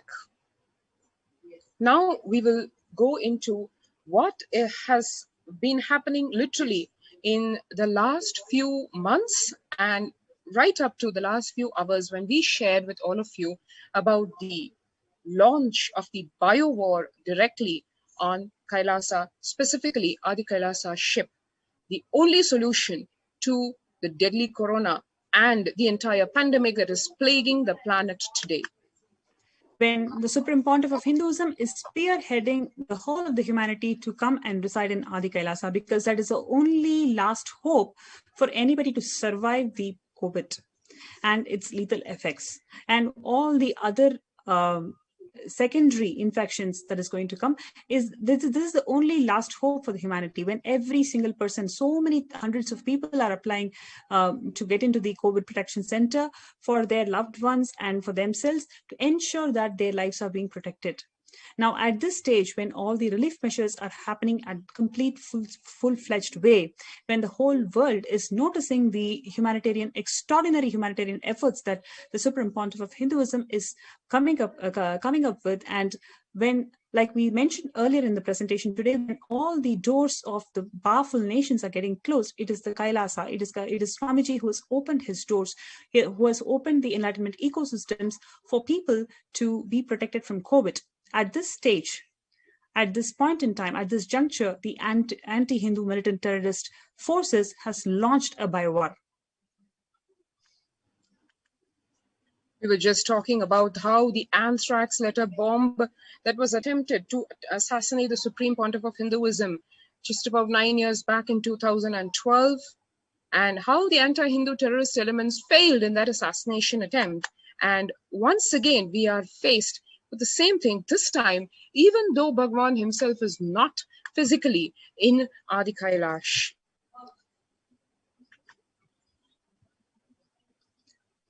One can see that, as we saw, the attacks are not isolated cases right from the time of 2nd March 2010, when the politically owned media house of the DMK, Sun TV, with the help of a fabricated video, maligned and defamed the Supreme Pontiff of Hinduism and started a slew of baseless false cases, a lawfare, and a series of assassination attempts, and then moved on and still continuing the attack, intensifying the attack with further hate propaganda on the media, in spite of the fact that the video was later proved to be false. The judge ordered the television channel to run an apology for over 2 hours for 7 days. The Hansraj Saxena, who is the COO of Sun TV, confessed on public television, as well as gave a sworn affidavit to the US court detailing the history and modus operandi of the blackmail and extortion by this mighty neo-Hindutva groups, atheist terrorist groups, and he was jailed for the same. This did not remedy the damage, because already enough damage has happened. 14,000 plus hours of hate speech was propagated through television, and 25,000 plus articles of hate speech was propagated through print media. So much has happened that when the person who made the mistake, when he came and confessed, it did not do any justice. Already, the Supreme Pontiff of Hinduism and his community was neglected justice, and they were isolated from the entire community. This misinformation campaign resulted in the Supreme Pontiff of Hinduism and his community undergoing brutal genocidal attacks by the anti-Hindu militant forces through multiple assassination attempts, physical and sexual assaults, lawfare, hate speech, mob lynching attacks, character assassination attacks for more than a decade. Exactly 11 years on the onset of this massive genocidal attack, exactly on that very same day, on March 2nd, this year, the international anti-Hindu, anti-humanity forces deployed seeds of terror. A recent phenomenon called bioweapon was launched on the Adi Kailasa Sarvanga Peetham on exact precise date of 2nd March this year.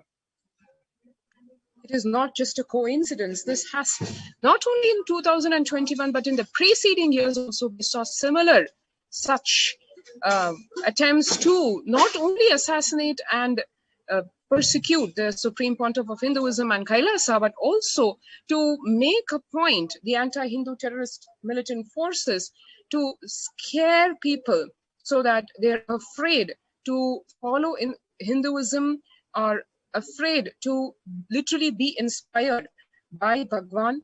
These are the attempts so that not only, just as the persecution of Hindus over the last few centuries, if one sees, it has moved on from just physical persecution and genocide to lot more sophisticated and more powerful weapons being used so that ideologically people are destroyed.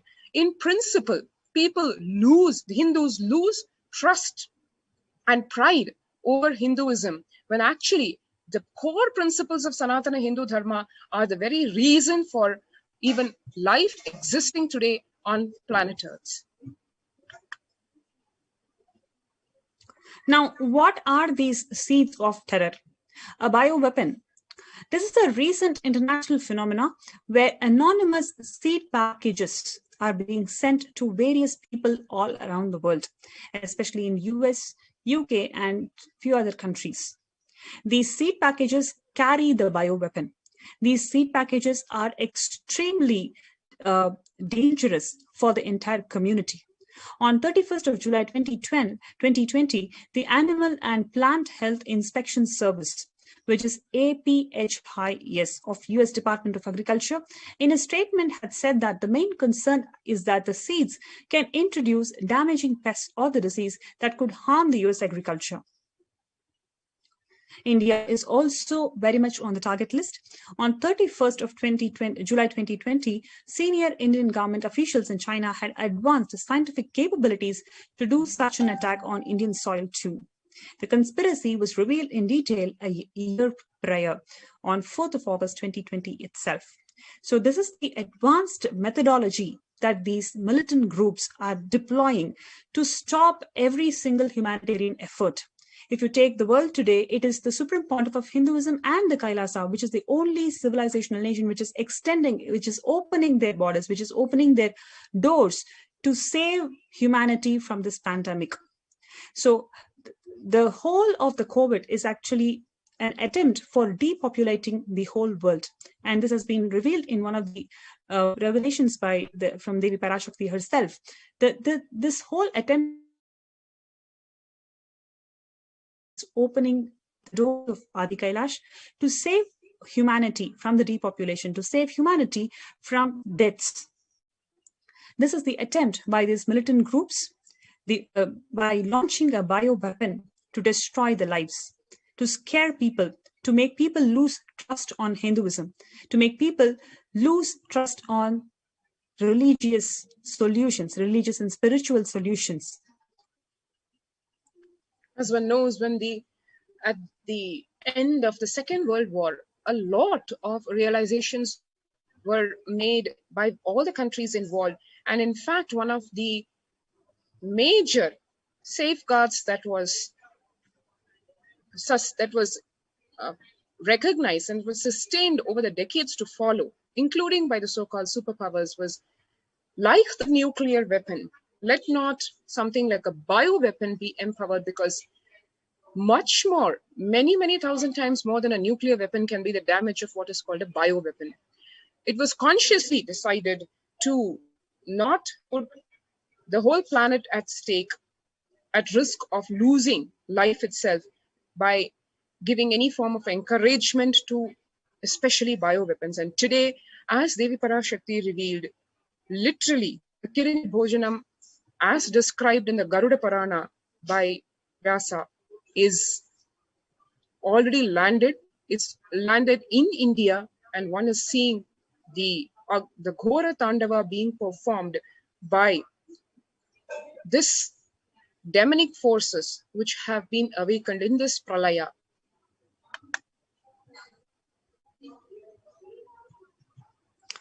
The Adi Kailasa, a temple monastery complex and enlightenment ecosystem, is like Noah's Ark, or a Manu boat, or a ship to save the humanity.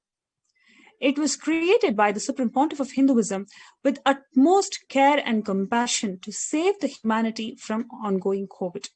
Devi Parashakti, in her revelations, she clearly mentioned, knowing the pralaya is going to happen, knowing the impact that the humanity is going to suffer, despite the captain is being thrown away from the ship, it is the compassion of the captain that he actually foreseeing the whole thing. 12 years ahead of time, he made this 21 feet in Navapashana Linga, just for the people to get protected from this pandemic. It is the home to rare and powerful healing energy in the form of Anandalinga, the 21 feet Shivalinga, erected around a herbal pond. This whole Anandalinga was personally energized and prepared by Swamiji. Anandalinga is made of 1008 Ayurvedic herbs. The herbs used in the Anandalinga are specially known for their properties of healing various diseases and supporting faster recovery from certain diseases. It was established 12 years prior to 2021. During these 12 years, the Anandalinga has undergone a herbal alchemy process. It is maturing. It is maturing in July of 2021 during the Hindu festival of Guru Purnima. So Devi Parashakti, who is the embodiment of feminine consciousness, who is the embodiment of the creation herself, she has revealed through the Nijavatara, she has manifested through the Nijavatara, the supreme pontiff of Hinduism, and revealed that by Guru Purnima, after Guru Purnima, anybody who takes the tirtha, the sacred water, and takes bath in the pond Vaidyasarovar, where the 21 feet Anandalinga is being erected, then you are protected from COVID. One may have surely read about, heard about Noah's Ark or Manu's ship, as is described in our Hindu scriptures. At that time, when Manu literally took one being of every species so as to reconstruct life after the Pralaya, literally the same is happening today. And at that time, it was Manu, that is the royal regent, Brahma's son, who did it. Today, it is being done directly by Paramashiva in physical form, landed on planet Earth, happened on planet Earth. As Bhagavan said, this time he had no time or even the margin for sending any of his dutas or agents or representatives, because the level to which humanity has degraded, yogo nashta parantapa, the level to which it has happened, it literally demanded Paramashiva himself to assume the human form and happen in planet Earth. Today, he is amongst us in the form of the Supreme Pontiff of Hinduism, Jagat Guru Mahasanidhanam, His Divine Holiness Bhagavan Nithyananda Paramashivam. And as Devi said, she has taken his Nijavatara, Devi herself. This incarnation of Paramashiva is a beautiful, probably never before happened combination of Paramashiva and Parashakti happening in one body. The situation today in the world literally demanding so much. And yet what humanity is not realizing is the undoing of what they are doing, of what Parashakti and Paramashiva have to give to humanity, even though they are hearkening to us to save ourselves by rushing to the Kailasa ship. Yet what is being done by the demonic forces and the anti-Hindu militant forces who have joined hands with all the anti-life, the life negative forces, here we can see.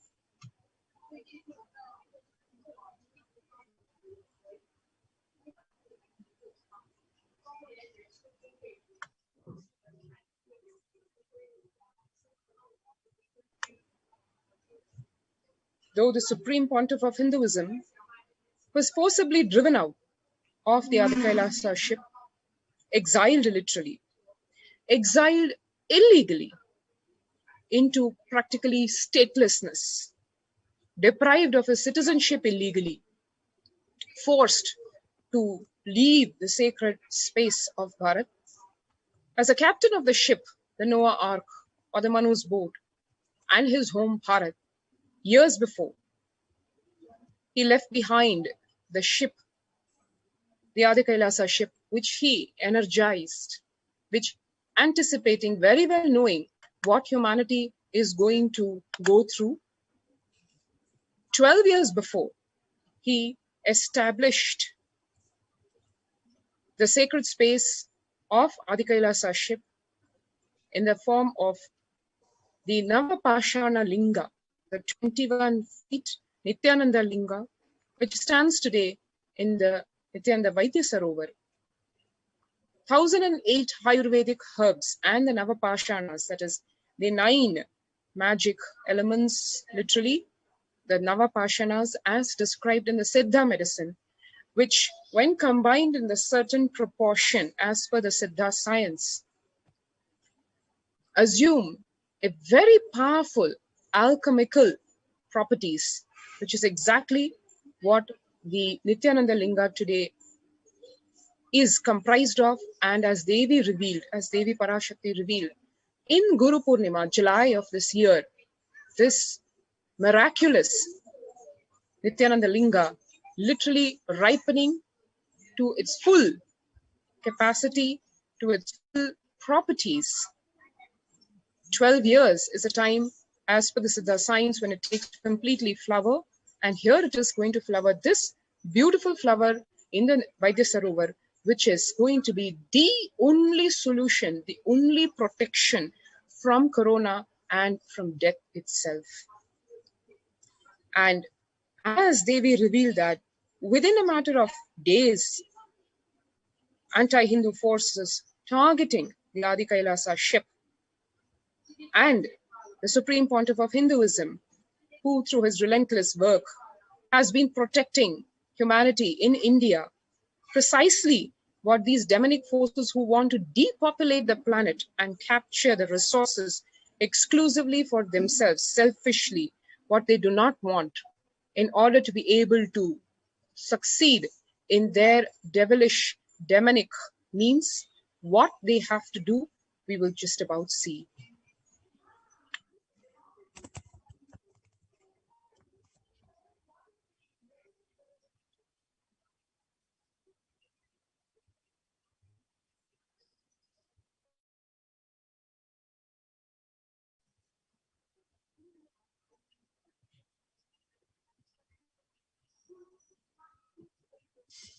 The next slide. Now, the anti-Hindu militant forces, they have deployed the biowar agents on the AK ship, which is the last hope for India to survive the COVID. Literally, as we speak, we are receiving hundreds of applications from all walks of India, different parts of India.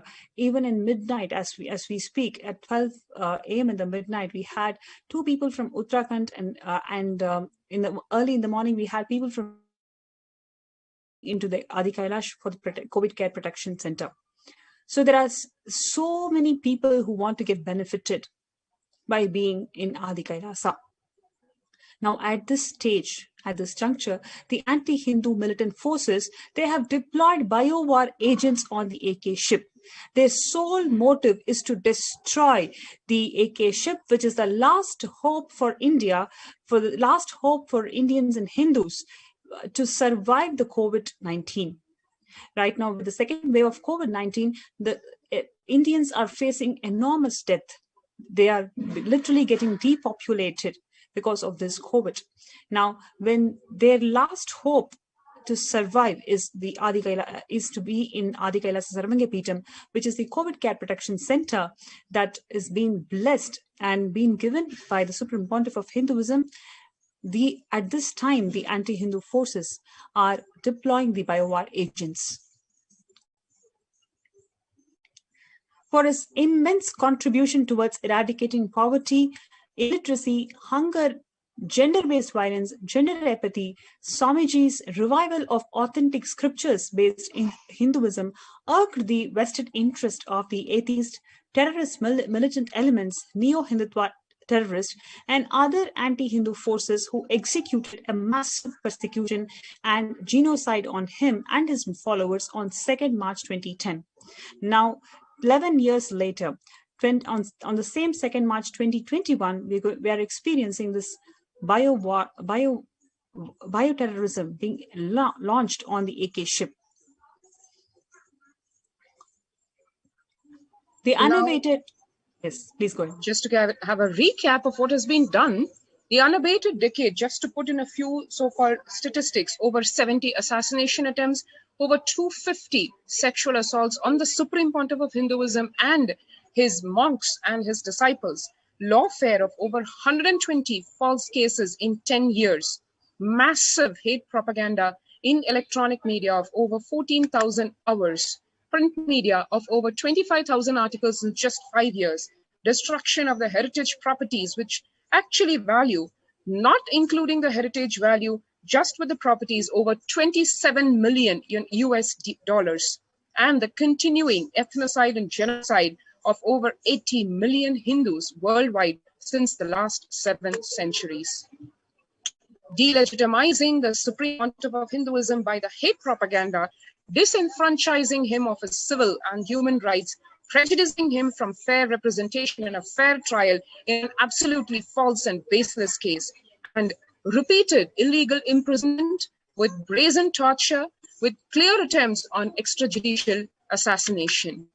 Custodial assassination attempts supported by the system justification in various forms, like we were saying, the media being used as a tool of justification for the hate propaganda, so that people are almost desensitized and there is no public sympathy and there's absolute apathy, and literally called as bystander apathy. The common processes of bureaucracy being used, the indifference being created by projecting a very demonic picture, and the self-deception, the diffused responsibility, basically distributing the responsibility across the various arms of the democracy, so that the buck can be passed from the executive to the judiciary to the bureaucracy, just using each of the elements, the 4 pillars of the democracy being literally abused and exploited, which has resulted in the continued systemic complicity with open justification and literally brazen attempts of torture, murder, genocide, ethnocide. And now today we stand here on 2021, 11 years later, on 2nd of March 2021.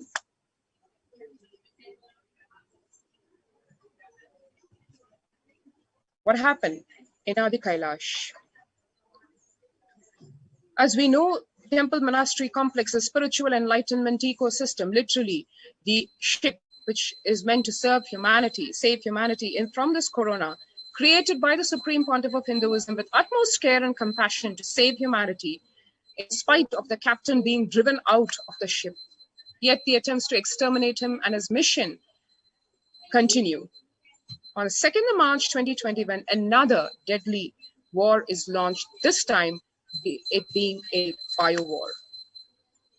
A mysterious package of seeds was sent to Adi Kailash, the headquarters of the spiritual mission of the Supreme Pontiff of Hinduism, and home to some of the rarest of Ayurvedic herbs, and a powerful combination of the same of 1008 Ayurvedic herbs in the form of the rare and powerful healing energy in the form of the Nithyananda Linga, 21 feet Shivalinga, which was energized, the Prana Pratishtha done 12 years back, and which is ripening this upcoming Guru Purnima, just about a couple of months later.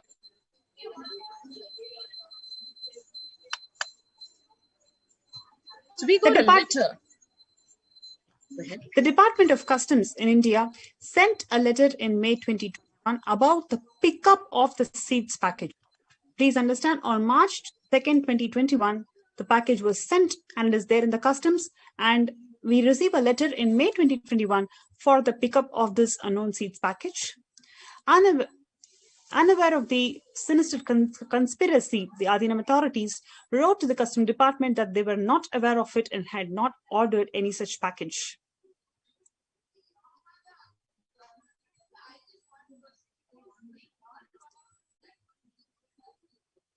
You can clearly see here the Department of Customs had sent a letter in May 2021 about the pickup of the seeds package.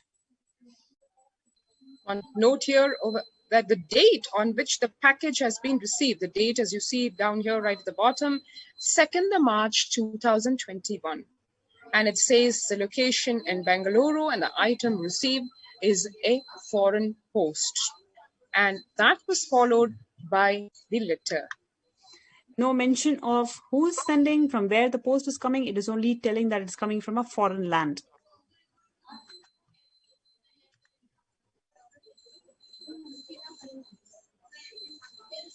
This is from the Department of Customs, intimating about this seed.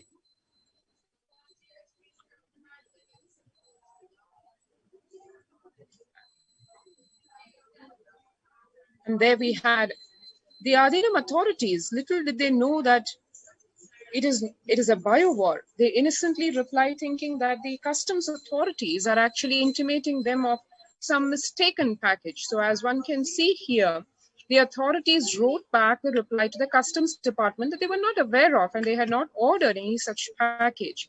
In fact, the letter by the customs department, which clearly said that it had some seeds and the parcel was containing these seeds. The customs department asked for the Adinam, the Adi Kailasa Sarvanyapita Adinam authorities to provide the proof that they had ordered the same and documented and then pick up this parcel. And then the authorities were given the reply by the Adinam administration that we have not placed any order for any seeds, not only the one mentioned in the letter, but otherwise also. And we're not in any position to provide any details of the same, obviously, because there was nothing such ordered.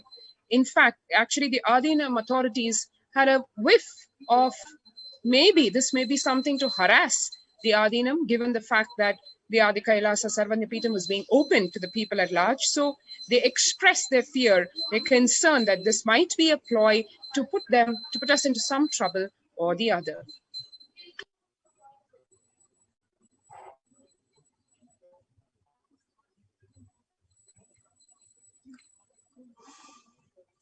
You can see here the track consignment order by the India Post.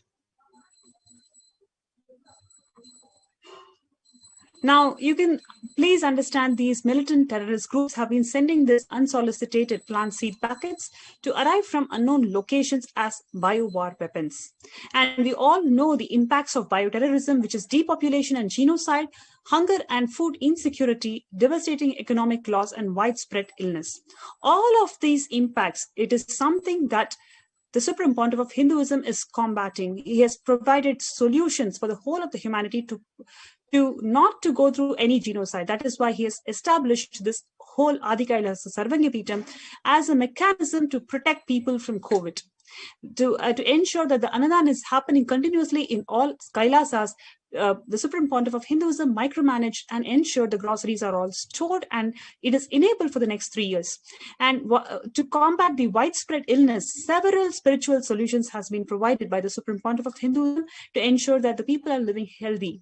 So these attempts by these militant groups to impact the depopulation, food and hunger insecurity, widespread illness, all of this anti-human practices that these militant groups wanted to enforce by sending these bioweapons in Adi Kailasa Sarvanyapitam.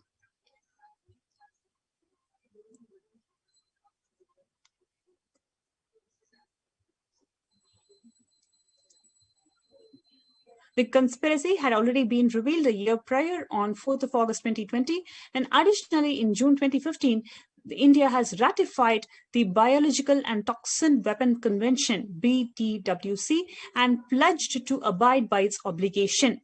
Despite this, the package was pushed on the monastery by the officials in violation to the Article 2 and Article 3 of the Biological and Toxin Weapon Convention. The main motive behind such deadly genocidal attempts on the Supreme Pontiff of Hinduism and his community is to create the large-scale disruption to the humanitarian services that has been spearheaded by the Supreme Pontiff of Hinduism through Kailasa to combat COVID-19. By launching the bio-war unknown diseases which no medical faculty can identify, they want to disrupt the humanitarian efforts by the Supreme Pontiff of Hinduism.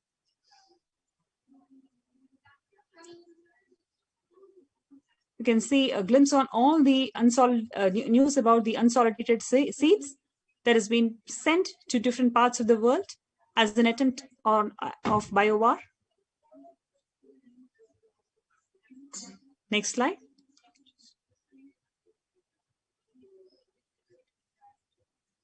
Yes, so this is the key provisions which says how the Article 1 and 3 is being completely violated by this attempt to push on this unsolicited seeds, which contains the bio-war weapons on the Adi Kailasa Sarvangapeetham.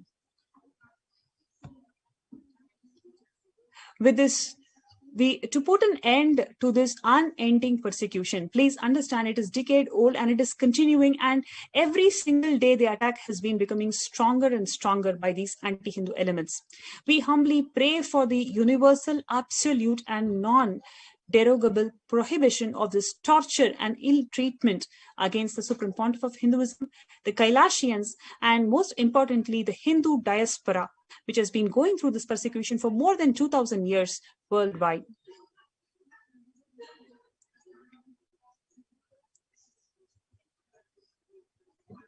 With this, we conclude today's segment. We would like to hear your feedback and comments, and we will get in touch with you. Whoever feels resonated with this cause, that this torture and ill treatment against the Supreme Pontiff of Hinduism should be ended, please post your comments in the Facebook and YouTube. We will get in touch with you. And thank you so much for joining the show today. And next, we have the Devi Parashakti Akashic reading program, which is going to be hosted shortly. So with this, we would like to conclude today's session, and please stay tuned. We'll be having a short break before the next segment. There are some great spiritual sciences unique to Hinduism. Subtle, otherworldly, but definitive sign. Manifesting the cosmic beings in Archavatara, deities in Nijavatara, living incarnations is possible. Understand?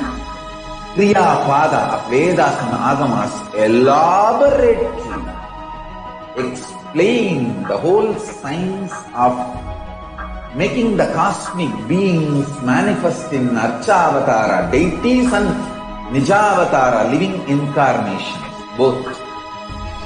During the Bhava Samadhi Darshan, literally those cosmic beings manifest through this body. Just like how they manifest in Archavatara, deity, they manifest in Nijavatara, Pratyakshavatara, and give you all the boons you ask, bless you.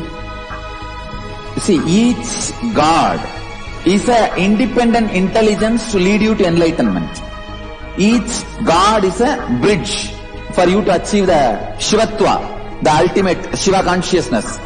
Krishna is the bridge for you to achieve the Krishna consciousness. But Shiva consciousness, Krishna consciousness, all consciousness is one and the same. Ultimate consciousness only. So that energy itself completely expresses.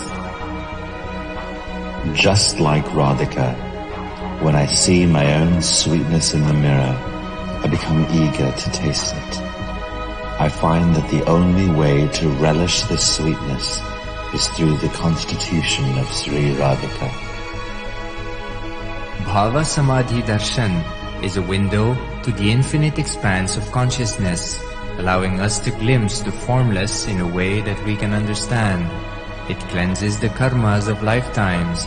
It awakens our biomemory to the space of Paramashiva, the ultimate consciousness, and creates a deep and lasting transformation in us.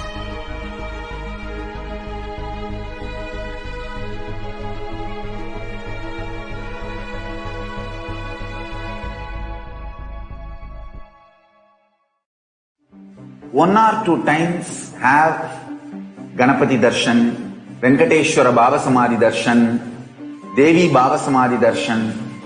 By third time, fourth time, you will see every prayer you are asking those beings, Ganapati or Venkateshwara or Subramanya or Parashakti.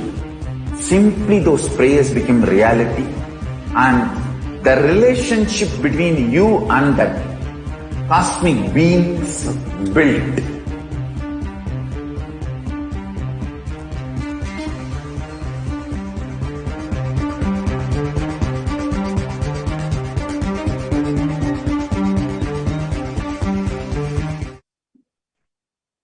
Hello everyone, welcome me back to today's program of the Devi Parashakti Bhava Samadhi Darshan.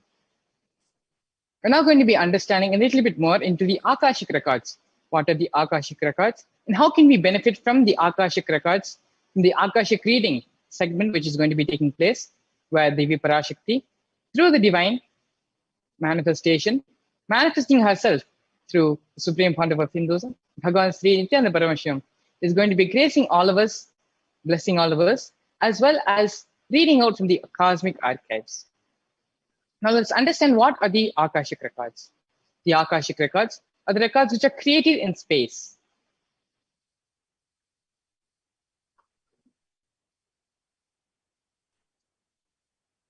Whatever has happened in time exists as a file in the cosmic archives. Please understand, nothing can be destroyed. Your thoughts, your emotions, your actions, your plans, your words, none of them can be destroyed. The Akashic records are the cosmic archives of everything happened, happening, and yet to happen. Let's further look at what the Akashic records are, and let's understand what they actually mean to us. The Akashic records are the verbal, visual, and 5-dimensional documents. Whatever is happening is continuously getting recorded. All the information you collected from all your births is in your DNA. You can access some of them just to understand and not to waste time doing the same actions again and again.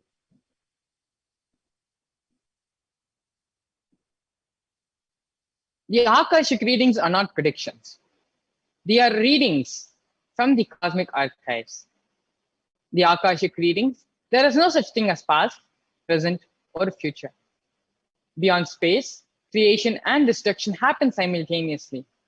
In the dimension of time starts the past, present, and future. But in the Akashic records, there is no past, no present, and no future. And that is why what you call as happened, happening, and yet to happen are already clearly recorded in the cosmic archives.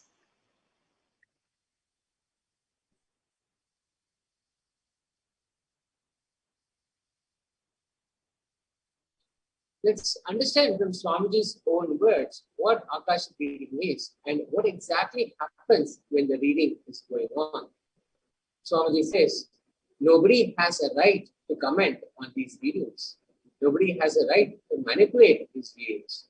Nobody has a right to interpret these readings. They are complete unto themselves. For anybody to live in tune with the cosmos, Jivan Mukti, living enlightenment, does not need any special practice other than listening to these great readings again and again. When you listen to these great readings, naturally your negative logic is penetrated, broken, and these great truths settle in your inner space and they make you live enlightenment. This is exactly how, just by listening to the Akashic readings, the inner space is totally altered so we can live enlightenment.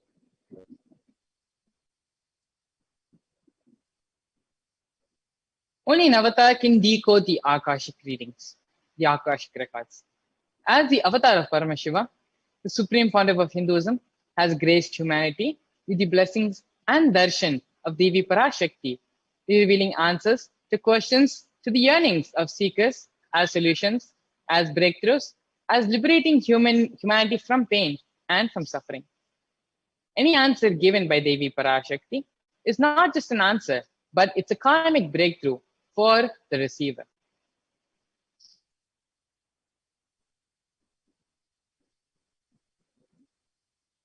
Let us look at the scriptural reference on this great power of Akashic reading the Akashic records, the Shastra Pramana. In Vijnana Bhairava Tantra, Bhagavan Paramashiva directly gives this sutra to Devi Parashakti. Akasham vimalam pashyam kritva drishtam nirantaram stadbhavam mata kshanat Devi bhavam apuratnayat. Bhagavan Paramashiva says beautifully, looking at the spotless, infinite etheric space, Akasha, beyond the sky and clouds, one should fix one's gaze. from the third eye without blinking continuously and make the body and inner space steady and motionless.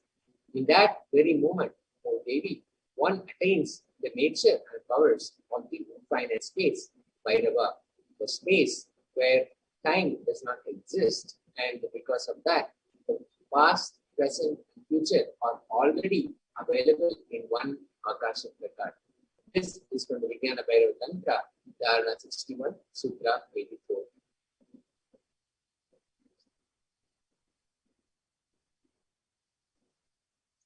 Here we have the Sakshi Pramana, where devotees and disciples from across the globe are sharing their experience of the power of remote vision in various social media posts. As you can see here, we have snippets and screenshots from various devotees posting and sharing their experience, manifesting these extraordinary Shaktis which have manifested in them after the initiation from the Supreme Pontiff of Hinduism.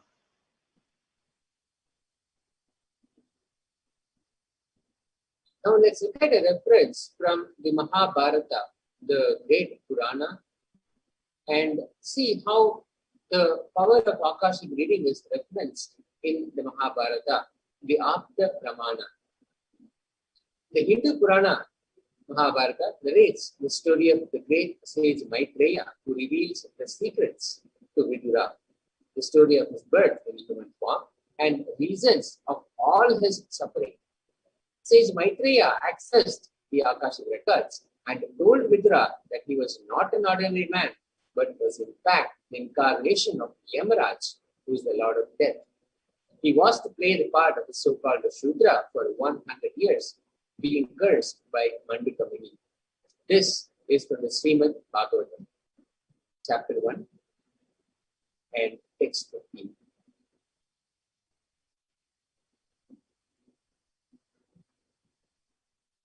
And here we have the Atma Pramana, where directly from the life of the Supreme Pontiff of Hinduism, Swamiji, his experience, where he has time tested and authenticated science in his very own life. In the Supreme Pontiff of Hinduism's own words, reading the Akashic records is just opening the screen and it will appear. Originally, the Akashic records appear in the language of Sanskrit and then gets translated into English during the process of seer, seeing the scene and cognizing. That is why most of the English words which I use, the same words are getting repeated in the Akashic records, because the seer, during the process of seeing, is translating the scene. Because the seer is the person who's regularly talking to you in English, he uses the same words to cognize and to translate the scene during the process of seeing itself.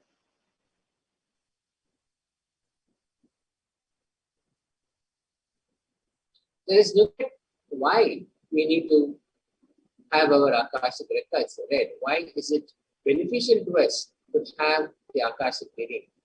The Supreme Pontiff of Hinduism says, all the information you collected from all of your births is in your DNA. You can access some of them just to understand and not to waste this time doing the same actions again and again. Accessing this DNA code, reading the Akashic records will be useful for you to be liberated from your default future, bringing an end to binding cognitions, known and unknown suffering, leading you to experience enlightenment, Paramashivoham.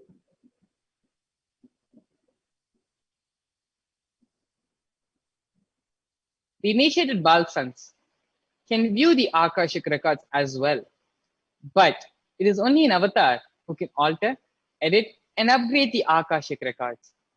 During the darshan and during the diksha, the Supreme Pontiff of Hinduism blesses and upgrades the Akashic records as per the prayer of the devotee.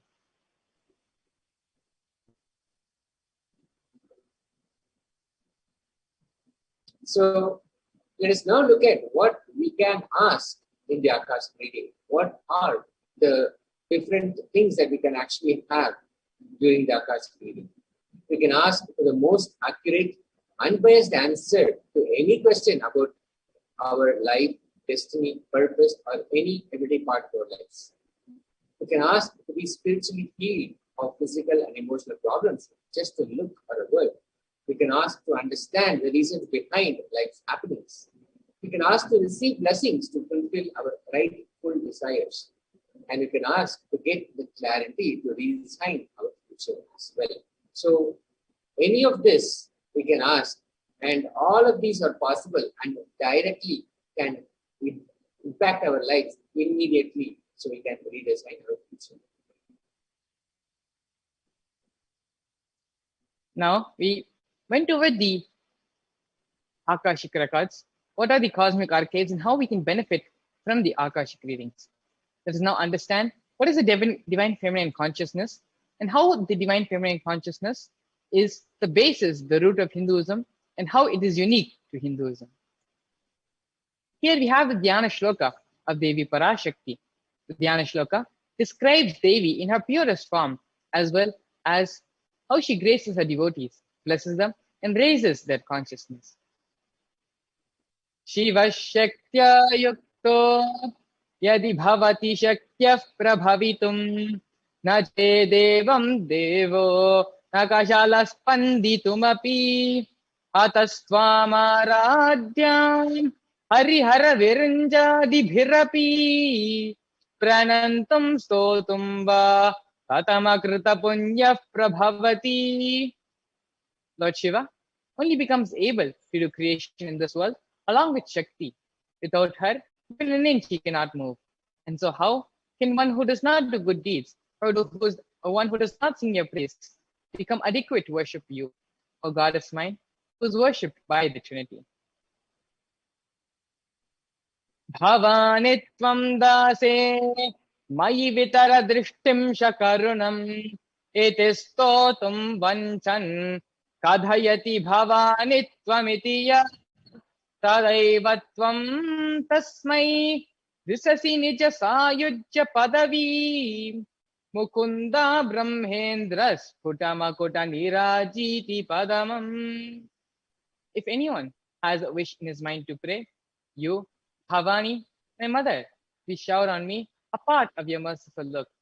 Even before he says you, Bhavani, you, my goddess, would give to him the water falling from the crowns of Vishnu, Rudra, and Brahma at your feet and grant him the eternal life in your world.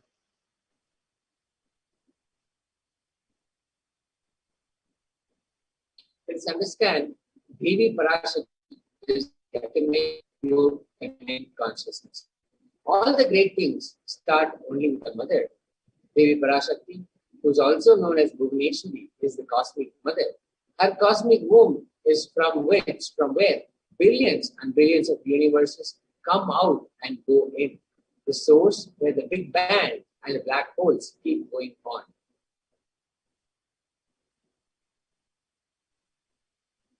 Parashakti is the source of all of us. You all came from Parashakti, stay in Parashakti, and go back to Parashakti. Listen very carefully. We all are literally just waves in the ocean called Parashakti. Parashakti is the source Shakti, the source energy, source power from which all of us came, in which all of us are even now, in which all of us are going to merge. It is like a wave. It starts from the ocean, it stays in the ocean, raises in the ocean, and falls back in the ocean. We all start from Parashakti, stay in Parashakti, raise in Parashakti, drop in Parashakti, and ultimately merge in Parashakti. Parashakti is the main deity of the sacred feminine and the divine consort of Bhagavan Paramashiva, who is the Lord of the Supreme Consciousness. Parashakti is the embodiment of Tyaga.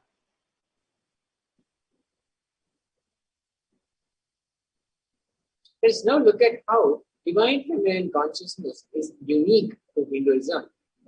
This tradition has been a very unique contribution to the spiritual consciousness from the Vedic tradition, the sacred feminine worship. Even if everything from what Vedic tradition gave is lost, even if just the sacred feminine tradition is kept, then the whole thing can be revived, because that is the seed.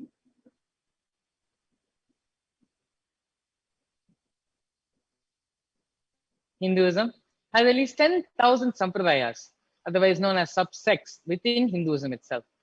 And if all of the sampradayas, for some or the other reason, become lost, are not with us anymore, and if the only sampradaya which we have is the sampradaya of Devi worship, the whole thing can be revived back, because the sampradaya of Devi worship, sampradaya of mother worship, is the seed, is the root, is the hologram, the blueprint of the entire Vedic tradition.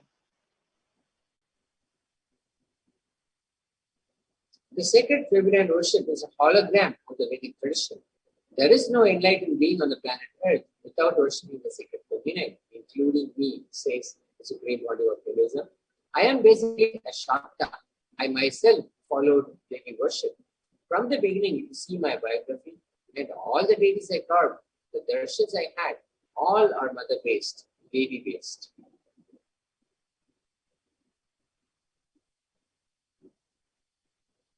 Here we have a beautiful story from Sri Ramakrishna Paramahamsa, a great avatar Mahapurusha. Beautifully, he narrates a story and gives an example of how Shiva is Brahman, but Devi has the key to reach Brahman. Unless she allows, nobody can reach Lord Paramashiva. He describes this scene that happens in the house very beautifully. The husband is the owner, but the key to the house will be on the feet of the mother. Either you have to follow the feet of the mother, or these small sons of the mother, only they can touch the place, the feet of the mother, and take the key. Nobody else can reach there. So either surrender to mother, or be one of the people who are closer to the mother, so you can reach that space.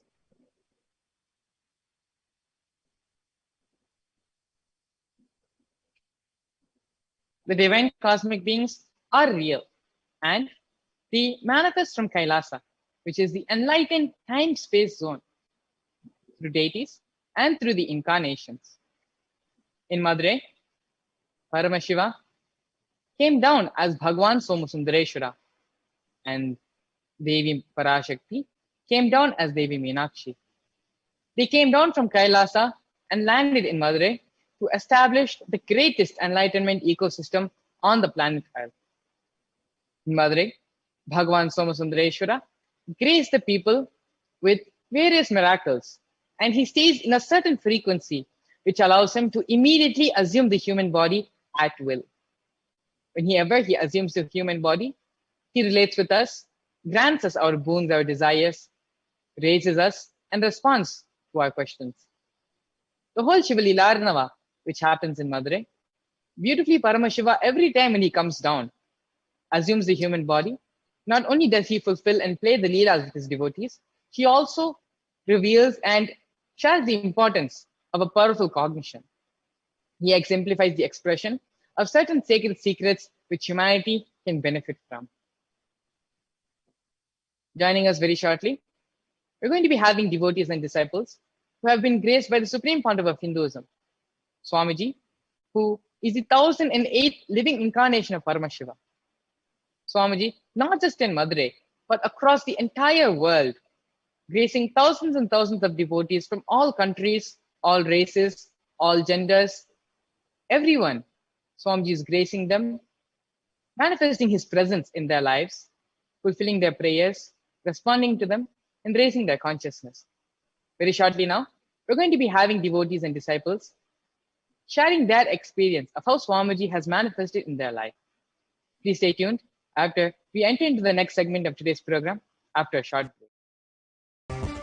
I tell you, each Bhava Samadhi darshan is a spiritual treat. Enjoy. Spiritual feast. Enjoy. Don't miss it.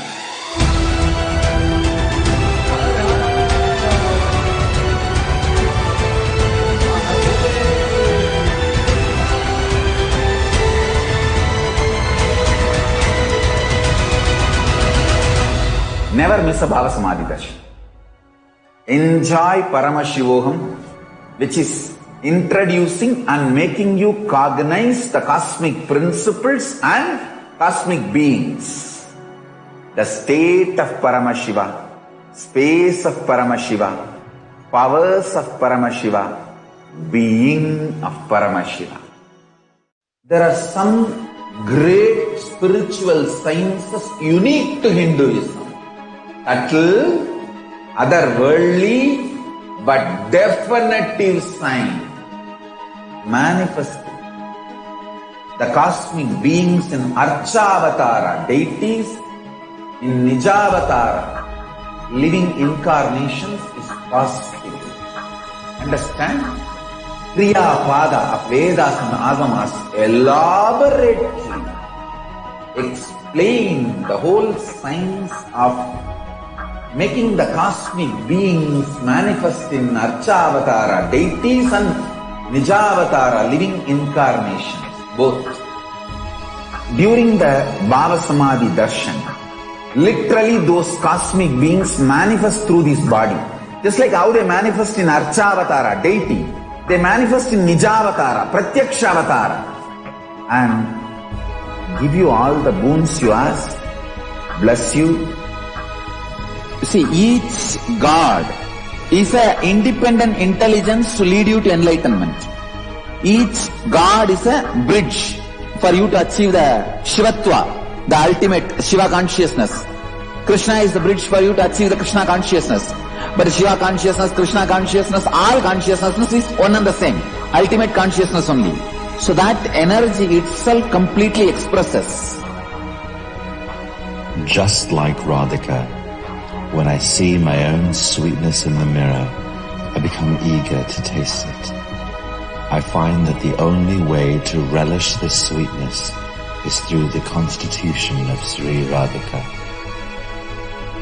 Bhava Samadhi Darshan is a window to the infinite expanse of consciousness, allowing us to glimpse the formless in a way that we can understand.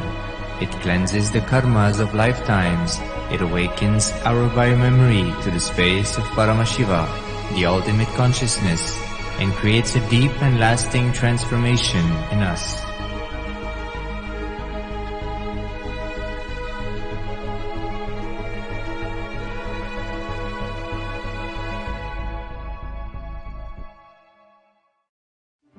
One or two times have Ganapati Darshan, Venkateshwara Bhava Samadhi Darshan, Devi Bhava Samadhi Darshan.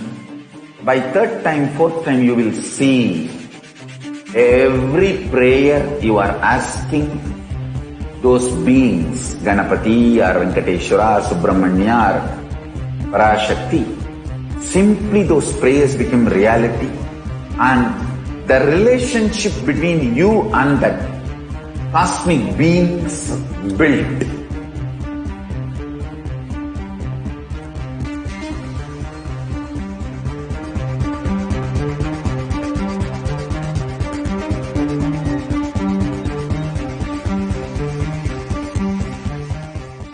I tell you, each Bhava Samadhi Darshan is a spiritual treat, enjoy.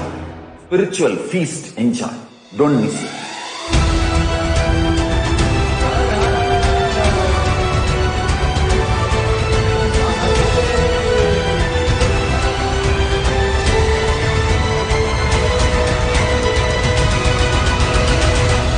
Never miss a Bhava Samadhi Darshan. Enjoy Paramashivoham, which is introducing and making you cognize the cosmic principles and cosmic beings. The state of Paramashiva, space of Paramashiva, powers of Paramashiva, being of Paramashiva. There are some great spiritual sciences unique to Hinduism. Subtle, otherworldly, but definitive sign manifesting the cosmic beings in Archavatara, deities, in Nijavatara, living incarnations is possible. Understand? Kriya Pada of Vedas and Agamas elaborately explain the whole science of making the cosmic beings manifest in Archavatara, deities, and Nijavatara, living incarnations, both. During the Bhava Samadhi Darshan, literally those cosmic beings manifest through this body. Just like how they manifest in Archavatara, deity, they manifest in Nijavatara, Pratyakshavatara, and give you all the boons you ask, bless you. You see, each God is an independent intelligence to lead you to enlightenment. Each God is a bridge for you to achieve the Shivatva, the ultimate Shiva consciousness. Krishna is the bridge for you to achieve the Krishna consciousness. But Shiva consciousness, Krishna consciousness, all consciousness is one and the same. Ultimate consciousness only. So that energy itself completely expresses. Just like Radhika, when I see my own sweetness in the mirror, I become eager to taste it. I find that the only way to relish this sweetness is through the constitution of Sri Radhika. Bhava Samadhi Darshan. And welcome back. Thank you so much for joining us again.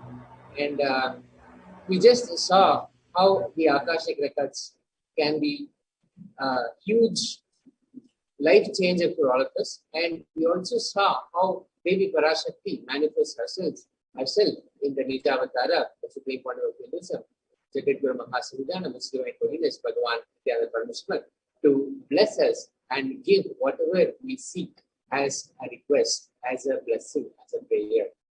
And today, in this segment, now we are going to see how so many of people who have made their journey to Adi Kailasa, the place that Devi Parashakti herself has repeatedly said for all of us, for all of humanity, to be in a safe environment, to be protected and prevented COVID.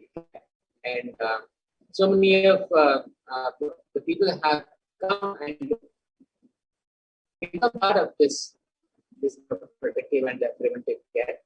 There is this question that's been set up in Kailasa. So we'll be talking to today. We're joined by Sri Agni Ayya, Nithyananda Ayya. Thank you so much for joining us today and sharing your thoughts with us.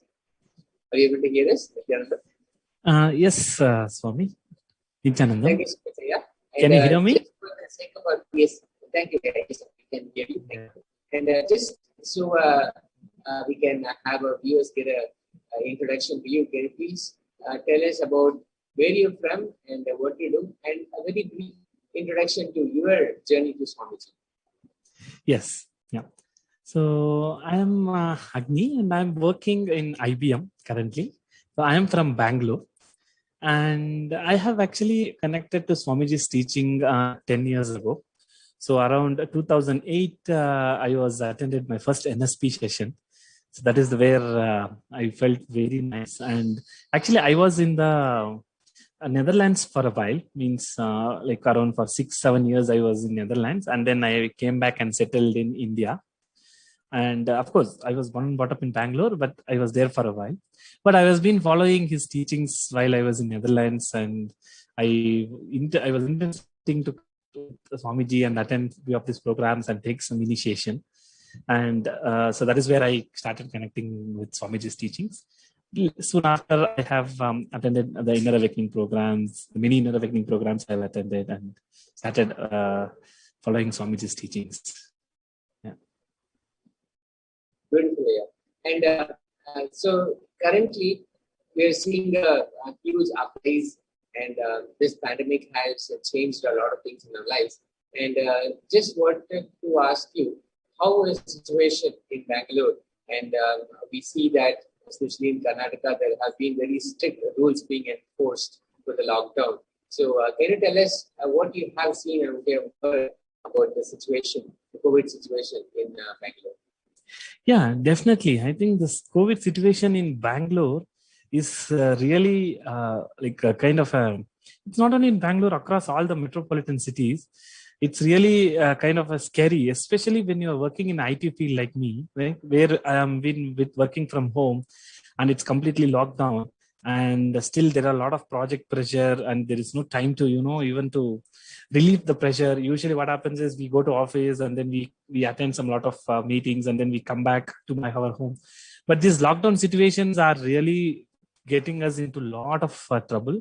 And the second one is the actual COVID itself. If you see, at least in my circle where I am working, right? I am working some indirectly in my next team.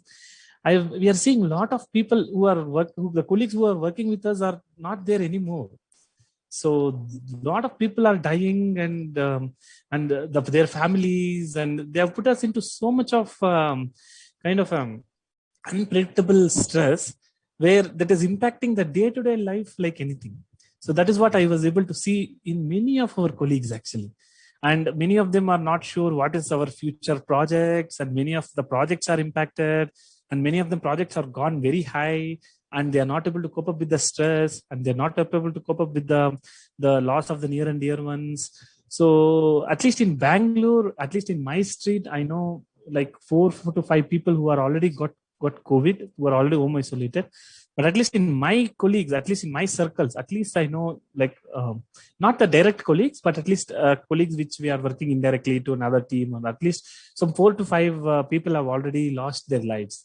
So that is the situation currently. The COVID has, even the second wave, what actually currently we are in, has put us in. And that is definitely has put us, everyone, all the human beings, into the cycle of that entire lifestyle is gone upside down. And it is more, that effect is more doubled, at least in the professionals like me, who's working in a software engineering field, where a lot of people are working from home. And yeah, that's the situation, Swami, currently.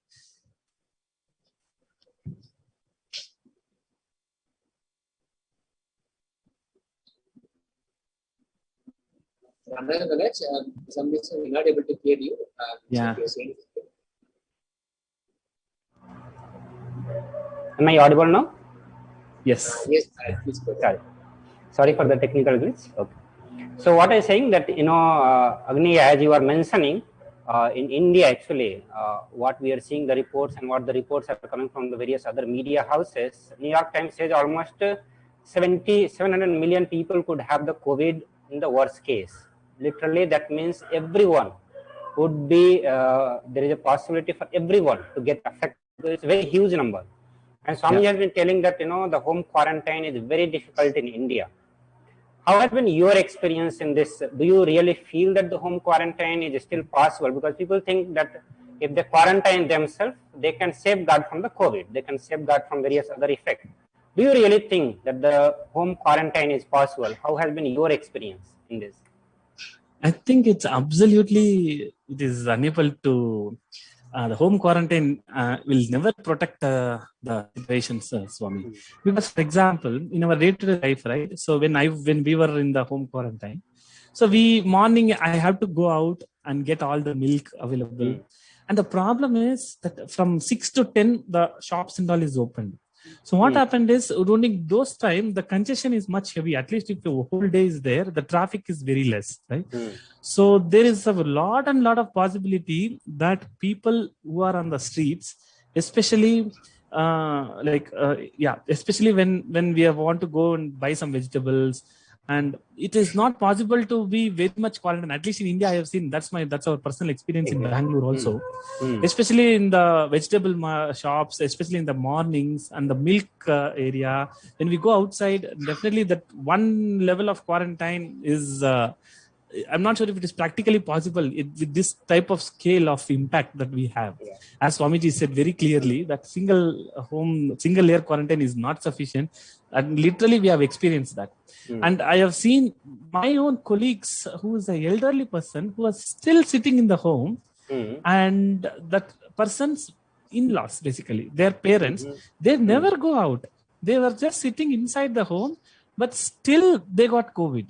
And nobody knows how. Today morning, I'm not talking on like 4 or 5 days before. Today morning, I got a message from my colleague that his mother and father got affected. Usually, my colleague only will go outside. His mother and father will get the inside only. So now her oxygen levels are around 90, and now they're searching for a bed.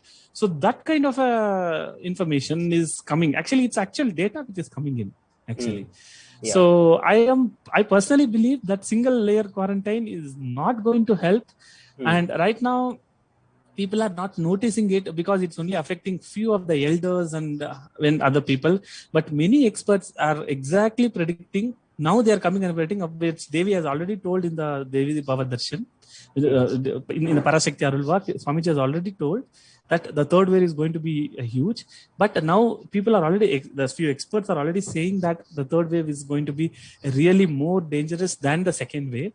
And with that kind of a scale, even for a normal people like a middle age or maybe around 30s people, they're so-called what we think as a healthy, I think they will also get affected. That's really, I can able to sense it actually.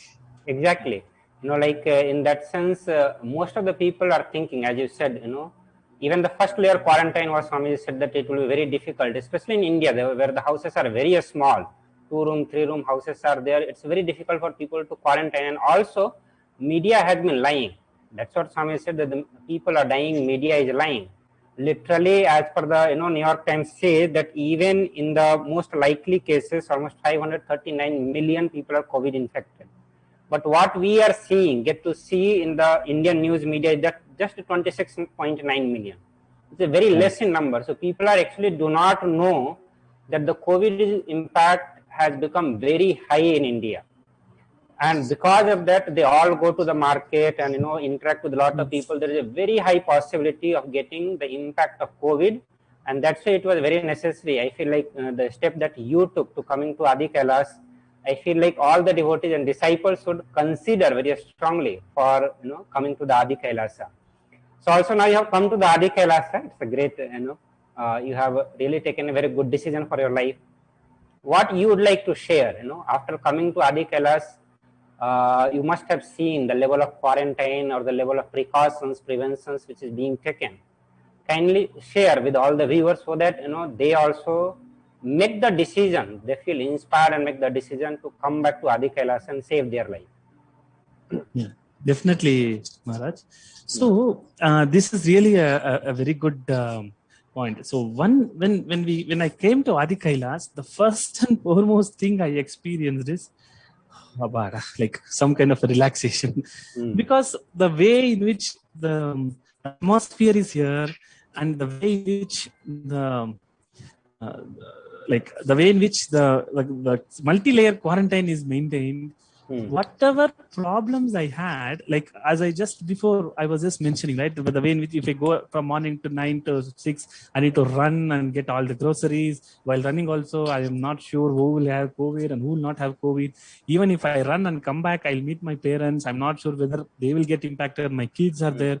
So all these problems have become certainly zero the moment I enter into Adi Kailash. So that is the one thing very much everybody should get that at this moment, because that's a life savior, right? So that is the minimum thing. And before coming, I was having some kind of a what we call like what will be some practicals, right? Because my wife is also pregnant now. Like we were thinking a little bit, what will be the practicals? Will we like get all the necessary things, whatever is there? But when I come, that situation is totally different. My wife and my kid is absolutely relaxed, and I'm continuing to work from home. I'm also supporting my office meetings, and I'm doing much more relaxedly, much more efficiently, and then I'm also like even taking care of my wife and kid more frequently than I was in the home actually. So I feel like whoever is, especially I'm specifically telling for the people who are actually doing a work from home, especially when you're IT field or any other field, I don't see any reason to not to come to Adi Kailash unless and until at this situation, which is a much more emergency, where Bhagavan has already warned us, Devi has already told during the work, that I think the best decision anyone can take now is to come to Adi Kailash and be here little safe. Means more safe, basically, not little safe, like absolutely multi-layered safety is there. And secondly, when I'm sitting inside, it is like an entire beautiful atmosphere. I'm breathing a fresh air. That is the main thing. So the fresh air is there, and then you will be like absolutely protected from the outside world. Even if you want to get anything, any food or any other thing, you will not be meeting them directly. And here, the volunteers are taking care so well that any small needs like a water or any other parcels that need to come from outside, it is all coming in, and then smoothly it is coming actually. So I feel that this is the best decision that anyone has to take at this moment, and not to worry about any of the whereabouts and what will happen if I go there. Like, will I get all those? Will my business get impacted? Will my any other relations get impacted? So all these questions it will become totally irrelevant once you come here, and you will always feel that this is the best decision that you have taken, and you will feel like complete relaxed, like as if you are going for a long on-site trip or something. And when you come back to home, how you will feel? Very nice. So that kind of relaxation I'm feeling right now. Yeah. That's beautiful, yeah. And exactly how Swamiji has said, for this year, the only priority, or rather the only profit that we can have is just to simply be alive. That's the only profit you will need. No other thing is going to really help. Like, we can run after all the other profits, but it's not going to help us if we actually don't exist at the end of this year. So obviously, you have experience, you have directly taken that up and then made your trip to Adi Kailasa. Just one more thing I wanted to ask you is, you've been following Swamiji for about 10 years now, and how do you see through these 10 years, many things that Swamiji has given instructions and many things that he has given us, many practices, techniques, and so on, which has maybe we didn't know it at the time, but now it all makes sense that he has been very clearly preparing us for what is happening right now. How did you experience that? Yeah, a very nice point, Somi. Definitely. So actually, many aspects in our life, right? Of course, Swamiji has been telling us from the beginning, small things like taking Haritaki and taking Neem, especially when we were outside India. It was little tough during around 2014 and all. It was little tough to get, like that time Swamiji asked us to take Haritakis basically. And then later on, around 2017 and 2018, Swamiji has asked us to take castor oil, and we can clearly see he was actually preparing us for this kind of a quarantine lifestyle. Actually, so many problems that if especially on the health related problems or even the mental health related problems, I see in my work area, right, my colleagues and other people. So many times I see a small thing what Swamiji has told us that we followed has really done a very good job. Actually, for example, doing a 108 Surya Namaskar. So actually, I used to do like 108 Surya Namaskar every time, and during the quarantine time, that is becoming more asset actually, because what happens is usually when you're going for a gym, and usually the people who run for a marathon and all, they need around 5 to 10 kilometers. Now in this lockdown, nobody can go out. So now if you want to do a good yoga, and doing a 108 Surya Namaskar was really helped me during the quarantine, like during this lockdown period. And that is where I feel that whatever Swamiji has told us right from the beginning has really helped us to prepare this particular area, this particular situation basically.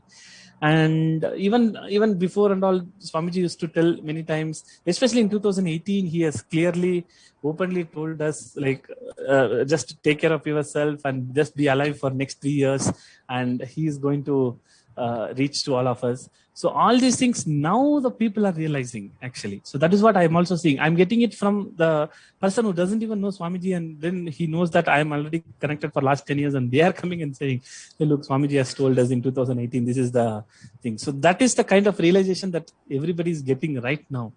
But that is what is, then I used to talk to them and explain it to them that this is what Swamiji has prepared us from before. And then they also got impressed, and they are also like, now they are actually looking into Swamiji's teachings and following whatever his guidelines are. Yeah. Beautiful, yeah. And I understand that you are here with your family. How is your family enjoying the ambience of the preventive and preventative COVID care center in Adi Kailasa?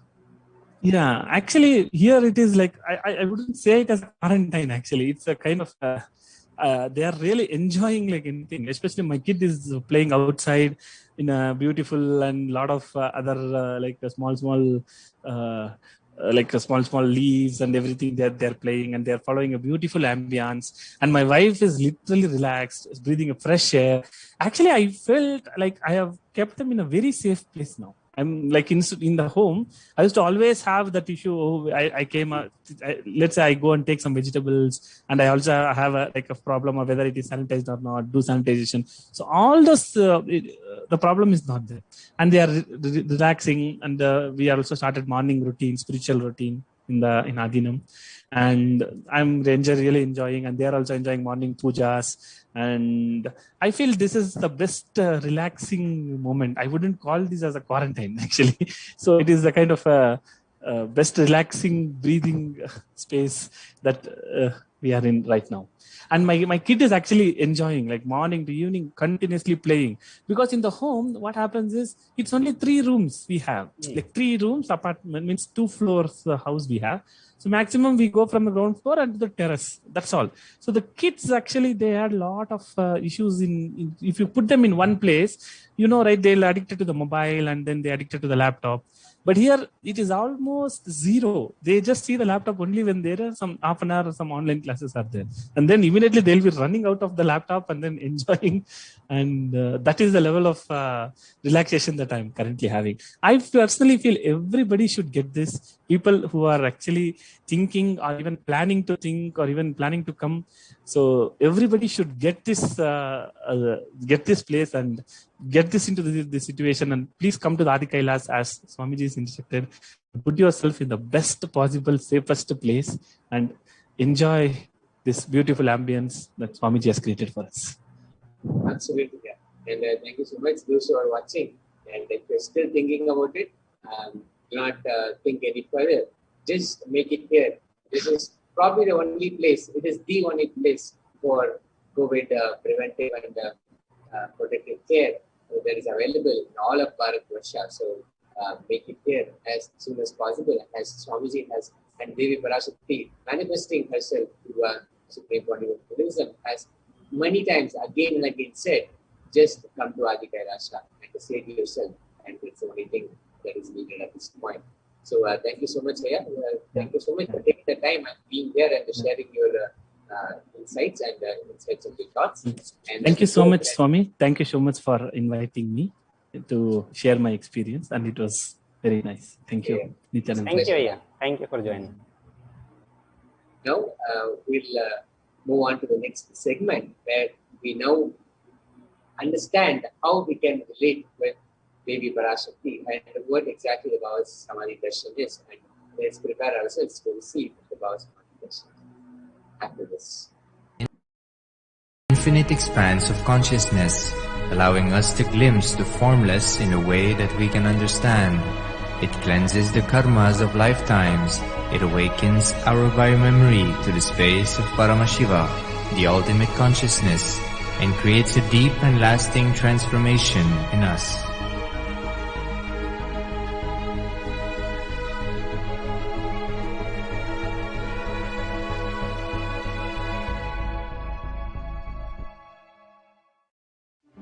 One or two times have Ganapati Darshan, Venkateshwara Bhava Samadhi Darshan, Devi Bhava Samadhi Darshan.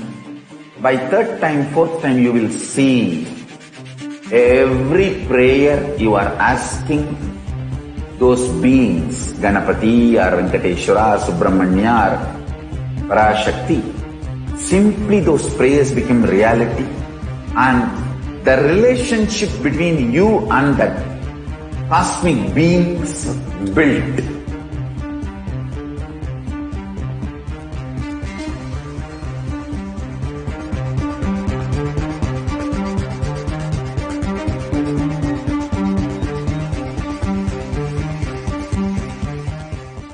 I tell you, each Bhava Samadhi Darshan is a spiritual treat. Enjoy. Spiritual feast. Enjoy. Don't miss it.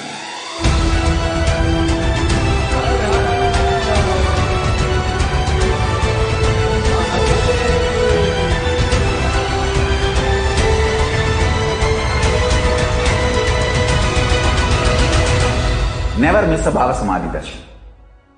Enjoy Paramashivoham, which is introducing and making you cognize the cosmic principles and cosmic beings. The state of Paramashiva, space of Paramashiva, powers of Paramashiva, being of Paramashiva. There are some great spiritual sciences unique to Hinduism. Subtle, otherworldly, but definitive sign. Manifesting the cosmic beings in Archavatara, deities, in Nijavatara, living incarnations is possible. Understand?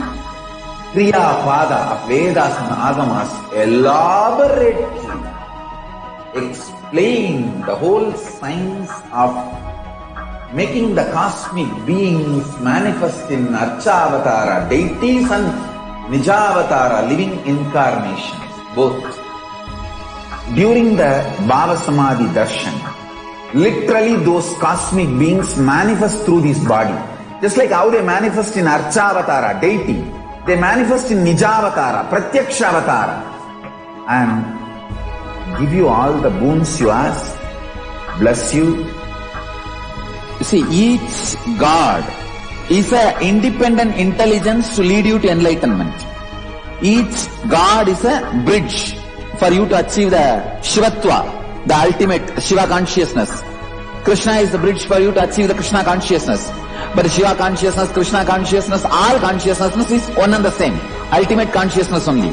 So that energy itself completely expresses. Just like Radhika, when I see my own sweetness in the mirror, I become eager to taste it. I find that the only way to relish this sweetness. Nithyanandam everyone. So welcome back to this session. So in this session, we are going to be learning about the various offerings that one can make onto the Parashakti. So all the various offerings that we are going to be seeing here, which is available for all of you to make the offering as per your capacity and as per your Shraddha Shakti. Here all the offering that is being mentioned is as per the Hindu scriptures, as per the Vedagmic scriptures, which will bring you the complete fruition, especially the enlightenment itself. So we'll understand first the significance of offering, and then the various parts involved in the offering, the context with which you need to make the offering, and then we'll enter into the various kind of offering which is there as per the Vedas and Agama, and the various benefits associated with all of that. So understand, offering is a giving of divine gift of pure love, devotion and oneness, and it consists of two parts. So whenever we are making the offering, whenever one, the Yajaman, is making the offering, it is a divine gift which is made out of the pure love, devotion and oneness. So that is the kind of a space out of which, the pure gratitude out of which you make the offering unto the Devi Parashakti, offering unto your Guru. Understand that it has two parts. All the offering that you are going to be making is two parts. One is the giving, where you are involved, your giving is involved, and the second part is the accepting, where the divine accepts what you offer. Understand, only when the divine accepts the offering becomes complete. Your oneness, your gratitude, understand, your offering has become complete. And also, to take a note of that, that offering should not be made out of fear or out of any greed. So whenever you make the offering, make sure that you do not entertain or you do not do it out of any such pattern, anything like the fear or greed. You should never make the offering out of fear or greed, expecting something from the Devi, or because you are afraid, because you are driven by the fear. That should not become the context, that should not become the space of making the offering. Whenever you make the offering, bring the space of gratitude in you, bring the space of love, bring the space of devotion to the ultimate, onto the Paramashivoham, to Parashakti. Understand, when the avatar lands, the offerings are purely a part of the grand Leela, purely a part of the grand Leela played out for the only purpose of enlightenment. Understand? It has no other purpose other than enlightenment. So one may be thinking any other purpose, anything else, but there is only one purpose which Supreme Pontiff of Hinduism has. The incarnation lands on the planet Earth. There is only one purpose for that, and that is bestowing enlightenment onto the Yajman.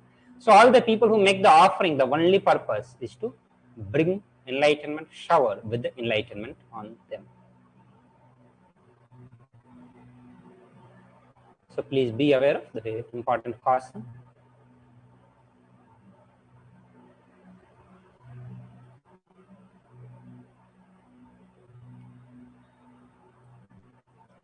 So the Dhyana Sloka of Devi says that the moon-like face, holding Veda on hand, fire in the eyes, with the lotus flower gracing and blessing hands, and one hand with the Japamala, beautifully decorated with a jeweled ornament in the wonderful clothes and shining, being a crown, her name is Manonmani.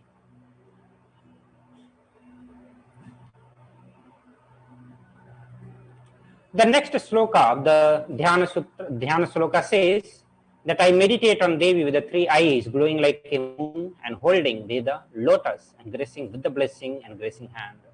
She is wearing beautiful ornaments. She is worshipped by the Brahma and other many gods and showers auspicious boons for all the actions every day.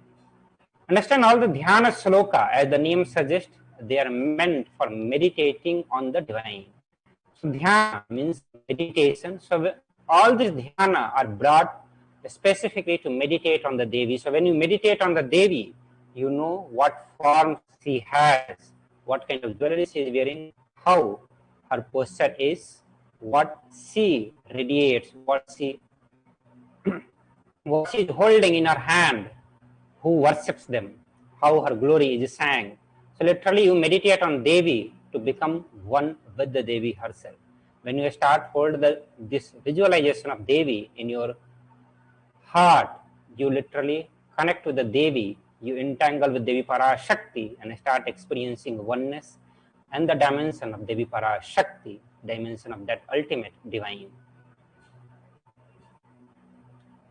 So all the Dhyana Sloka will help you to bring the right context in you before you make the offering unto the divine, unto the Devi Parashakti. Now let us understand the significance of the element gold. Gold, which is mentioned in Atharva Veda, it is also mentioned. The significance of the gold can be found out in almost all the Hindu scriptures, which specifically talks about the Charya Padas, where the various rituals, ritualistic processes, consecrations, Homa, Abhishekam, all these things are mentioned. Everywhere the significance of the gold has been mentioned. Even in the jewelry, you will see all the dressings, jewelries, and the temple construction. Again, in the construction, you could see that the huge amount of the gold is used. So let us understand what Atharva Veda says about the gold. The Atharva Veda, 5th Mandala, 28th Sukta, 6th verse says, triply born by the birth is this gold. From the atoms of Agnihi is one. It's the fire. Agnihi means fire. It becomes dearest to Agni. One fell away from the Soma when it was heard. Soma means moon, Chandrama. One they call the seed of virtues and powerful Apaha, water.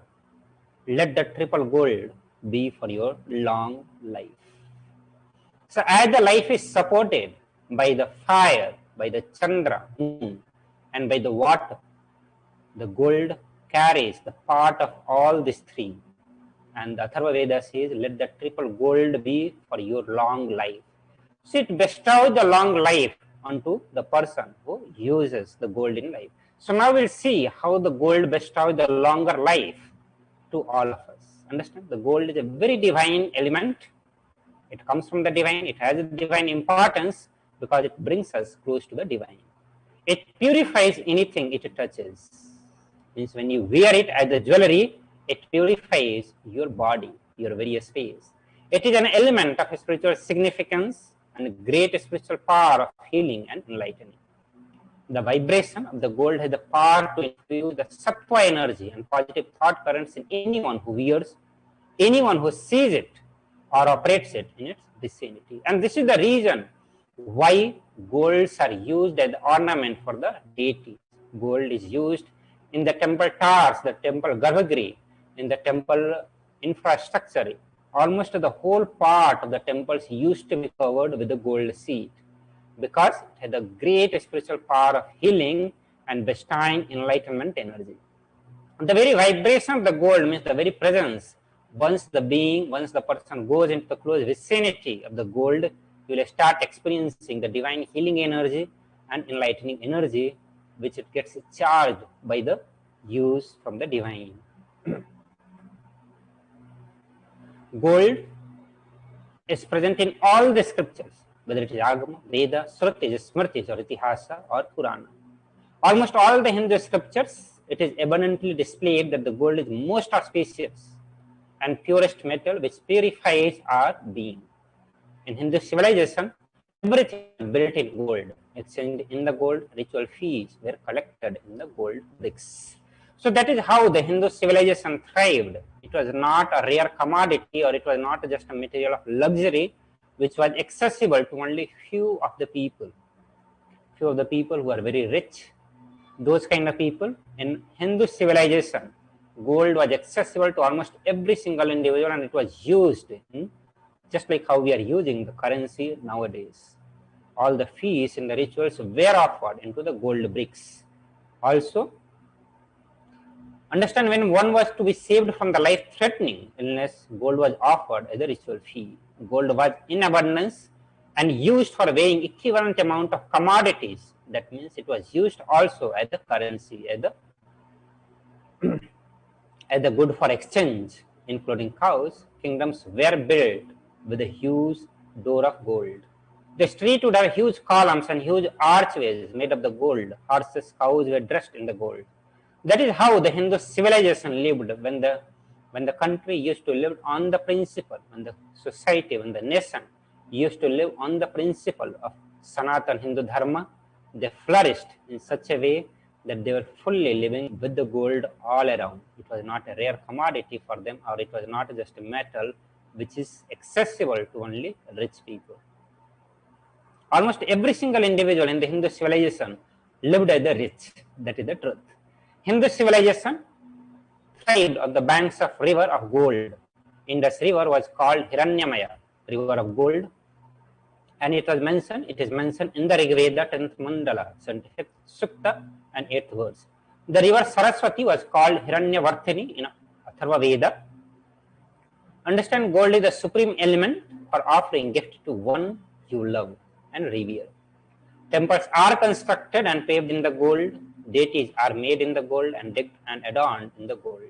No doubt, for the Hindus, the most revered and most loved is the deity, the god who embodies as the Archa Avatara, the temples, the home, the house of gods.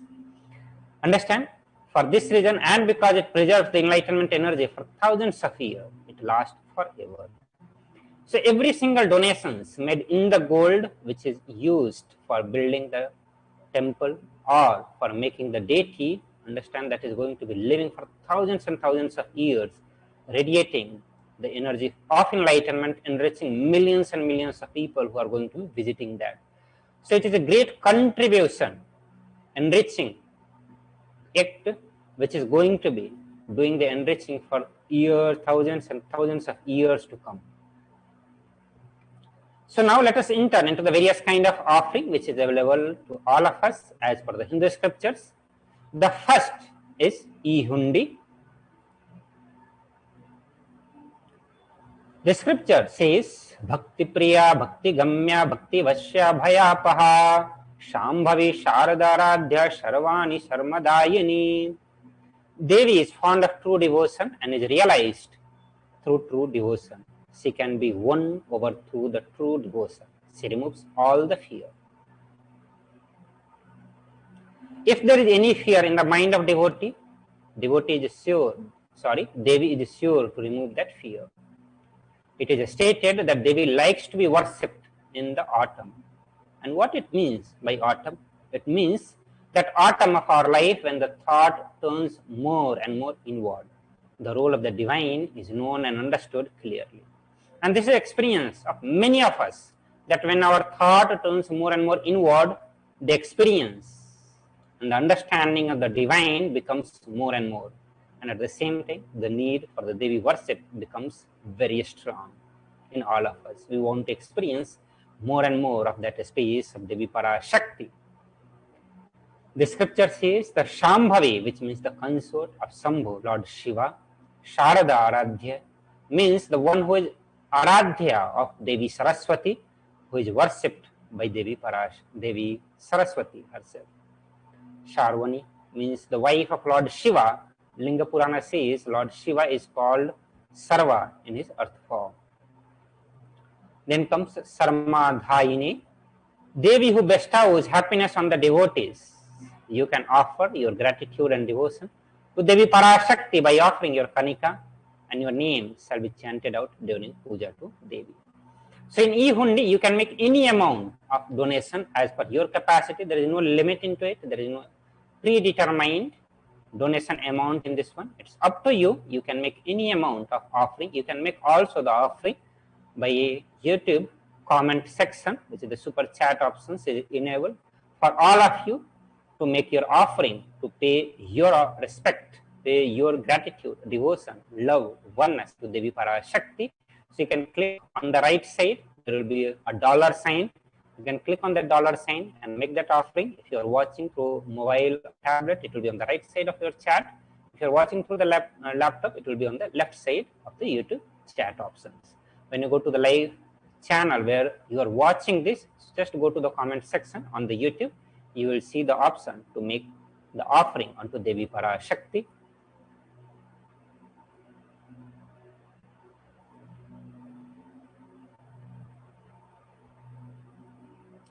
The next in the offering is Sankalpa chanting, which is just $1. The goddess enchants this universe and she herself gives birth to this universe. The great that goddess being prayed without interest in anything gives that knowledge that leads to salvation and gives wealth in the materialistic sense. This is mentioned in the Devi Mahatmya, chapter 12, verse 34. Understand? Offering the Sankalpa, which is the conscious resolution, blesses the person offering with all the fruition of the desire and wishes he is yearning for. So it not just fulfill all your desires, but also it removes all kind of obstacles, dosa, that you are facing in your life. So literally everyone is going to be blessed by the Sankalpa chanting. So for the Sankalpa chanting, you can make the offering of $1 by visiting the link tiny.cc/Devi-offering, and then you will also be giving a link to submit your name for the Sankalpa so that your name can be chanted in the Sankalpa. The next in the offering is offering of Sahasranama Swarna Kasu. So on the right side you can see the picture that is called Kasu. So when the garland with this kind of is made with this kind of a round pendant, when it is made, that is called Swarna Kasu. Scripture says Nama Parayana Prita, which is from the Lalita Sahasranama. So this is the Sahasranama where the various names of Devi, almost 1,000, actually the 1,000 names of Devi have been mentioned, and that scripture says that Devi Parashakti is the Nama Parayana Prita, means she who likes the repetition of her various names. So this is the offering of 1,008 names of Devi Parashakti. It is a very special and unique archana that is offered to Devi Parashakti, the form Mahameru of Devi Parashakti. So you can offer a gold coin inscribed with each of the 1,008 names and receive the blessing to have the Ananta Kalyana Gunas, all the divine qualities of Devi Parashakti. You can make this offering in the denomination of $75, $151 and $251. So in these three denominations, this offering is available. You can choose to offer anyone. The next is Mukta Anguthi, which is finger ring toe with a ring with a pearl.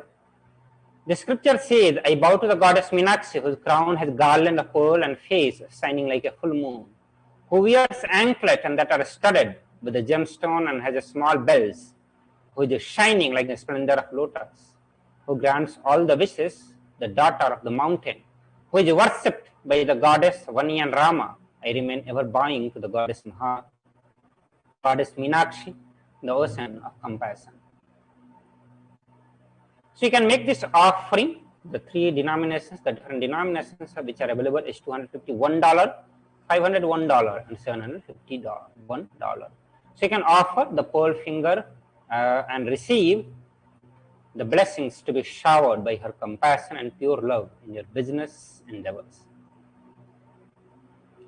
The next offering is a Swarna Padma Pushpa. You can make this offering by making a contribution of $600, and the Kamika Agama, the Charyapada, means that all the kalasas will be wound around with a suitable thread covered with the new cloth. They should be adorned with the lotus flower made of gold. So not just Kamika Agama, almost all the Agama, the Charyapada of Agama, mention the significance of the golden lotus into the various rituals, into the various offerings that can be made unto various gods and goddesses. For almost all the gods and goddesses, these offerings are mentioned. Swarna Padma Pushpa, understand there are hundreds of scriptural references for using lotus in the worship of Paramashiva. Almost everything in the worship of ultimate, which involves the consecration of deities of worship, or meditating on, or the mudras and the asanas used during the worship, involves the lotus flower, lotus leaf, lotus pericarp, lotus petal. The lotus is a divine flower. Understand the Shakti of Paramashiva is also called as lotus. Base of Paramashiva Linga is also lotus. The disciple of Bhagavan Paramashiva is also considered as the lotus, as all of them are going to bloom at the lotus. So you can offer the golden lotus in any size you wish, and be blessed to have the state, space, parts, and being of Devi in your inner space amidst any or every adverse situations of your life. The next is a Swarna Methi, gold touring. The scripture says, you whose brightness from the toenails destroy the darkness of ignorance from the mind of your devotee who prostrate at your feet. You can make this offering by making contribution of $750.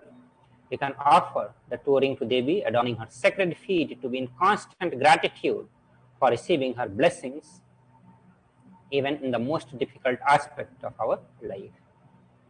The next is a Swarna Mantika. The Mantika represents the nectar flowing from the Sahasrara Chakra, which is fully open. The scripture says, Sudha Sarabhi Varshini, she who makes the nectar flow in our nerves from the Sahasrara Chakra. That means she who gives the very pleasant experience of the ultimate. So you can offer the Mantika to Devi and receive the blessing of achieving the blissful state of overflowing gratitude and the space of complete completion.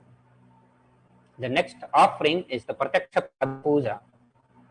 The scripture says, Nakadidhiti Sanchanna Namajjana Tamoguna Padadvaya Prabhajala Prakrita Saroruha. The illuminating splendor of Devi's stone yield dispels the darkness of ignorance in the devotee prostrating at her feet. Her feet defeats the lotus in the beauty. The 83rd sloka of Saundarya Lahari states that the nails which have been sharpened by constantly being touched by the crowns of the celestial being who always prostrate before Devi. Here, Tamoguna is darkness. In the stotra, tamas is indicative of ignorance in the mind of devotees, and by constantly prostrating before Devi, their ignorance is removed and they attain knowledge. So you can offer the Pratyaksha Pada Puja. It will bless the Yajman with all the auspiciousness and blessings of the beloved Guru, Supreme Pontiff of Hinduism, Jagat Guru Mahasannidhanam, His Divine Holiness, Bhagavan Nithyananda Paramashivam.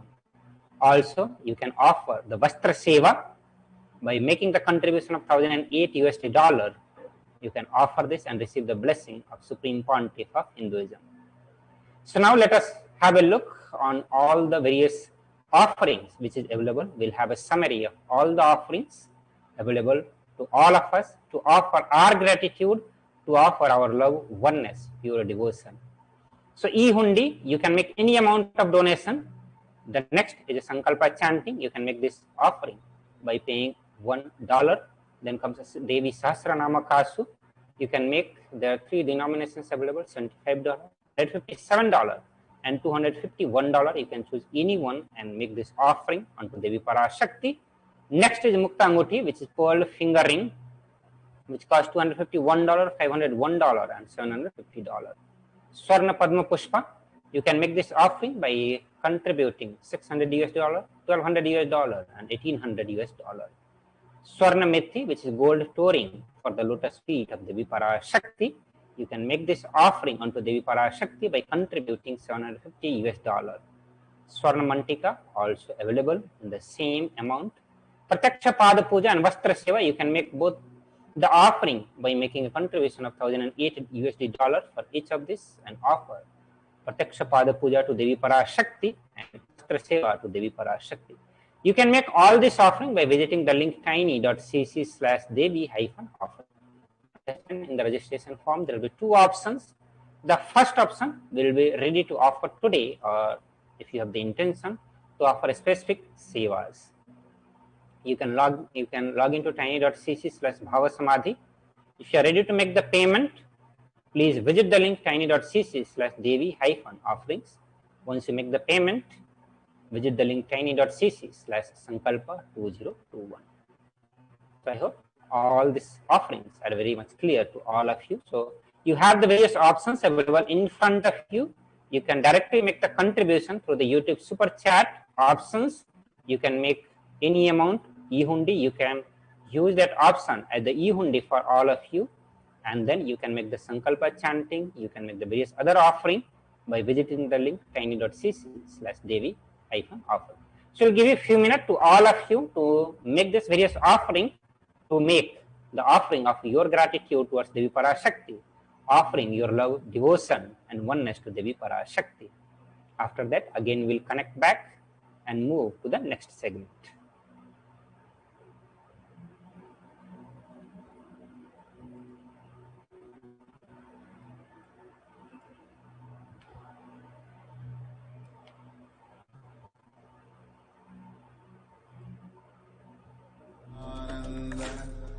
Paramashivoham. Om Nithyananda Paramashivoham. Om Nithyananda Paramashivoham. Om Nithyananda Paramashivoham.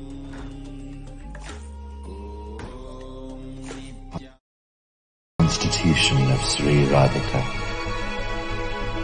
Bhava Samadhi Darshan is a window to the infinite expanse of consciousness, allowing us to glimpse the formless in a way that we can understand.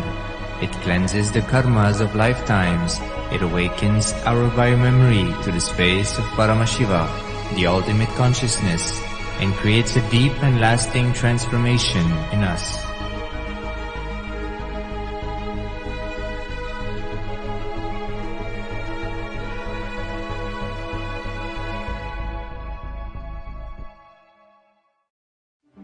One or two times have Ganapati Darshan, Venkateshwara Bhava Samadhi Darshan, Devi Bhava Samadhi Darshan. By third time, fourth time, you will see every prayer you are asking those beings, Ganapati or Venkateshwara or Subramanya or Parashakti. Simply those prayers become reality, and the relationship between you and that cosmic beings built.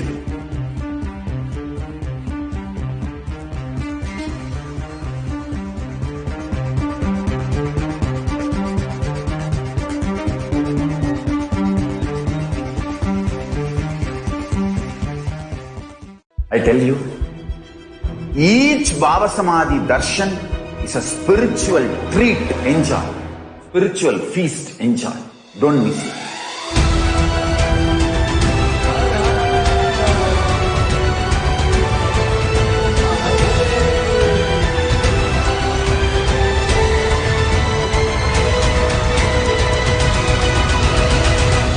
Never miss a Bhava Samadhi Darshan.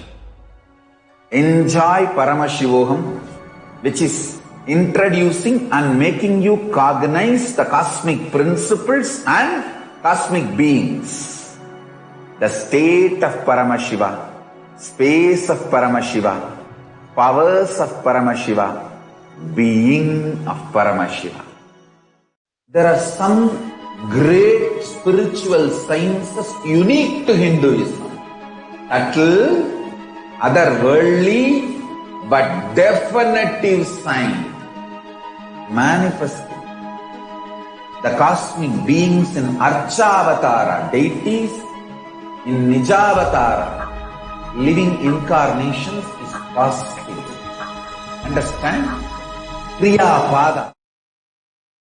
Nithyanandam, thank you for joining us.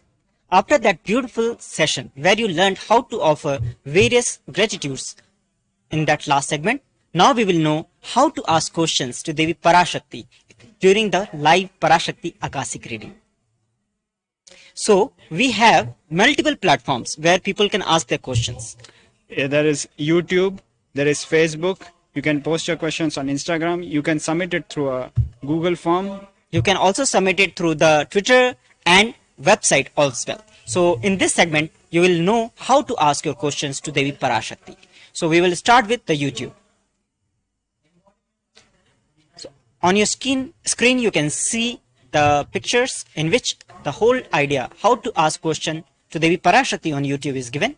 First of all, we want to tell our viewers that the Kailasa's HDH Nithyananda YouTube channel is logged during the live Parashakti Akashic reading only for the members. Why it is done so? Because so many questions and so many prayers keep pouring in that it becomes impossible to monitor all of that. So when you register yourself as a member, it becomes very easy and actually possible, not just easy, it becomes possible to correlate your questions and the answers so that later after the reading, we are able to give you the translation. And also, it makes sure that only the genuine people who actually want to ask question and are looking for seeking the answer, they put up their questions. So it is a way to filter it. So how to ask the question is, first go to Kailasa's HDH Nithyananda YouTube channel. If you are watching it on any other channel, so you can go to Kailasa's HDH Nithyananda YouTube channel on YouTube, and then in the live video that is happening there right now, under the video you can see there is an option to join. Click on that and it will take you to various options, and you can select any of the membership options available there, and you can join in to become the member of Kailasa's HDH Nithyananda YouTube channel. And in the step 2, once you have become the member, it is just a matter of putting your questions in the live comment box, in the live chat box. And Devi herself sees all these comments and replies to them. So it is not dependent on any human interface, any human projecting it. Devi herself is going through all the comments on the YouTube channel and decides to reply whatever she wants to reply.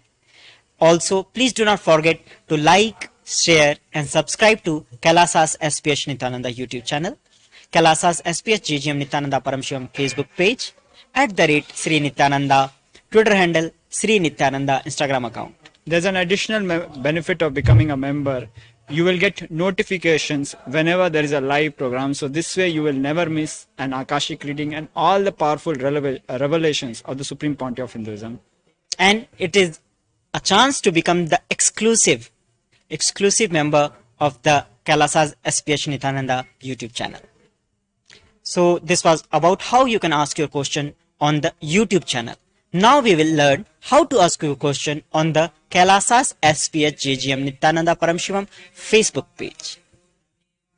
So if you are active on Facebook and you are watching your question, watching this program on the Facebook, you can ask your questions under the live video on the Kailasa's HDH JGM Nithyananda Paramashivam Facebook page.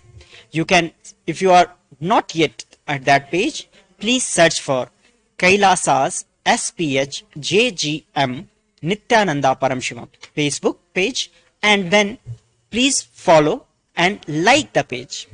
And then you can go to the live video happening right there. It is a pinned post, and then you can comment on the post your questions, your prayers and your offerings. You can give anything on the comment section.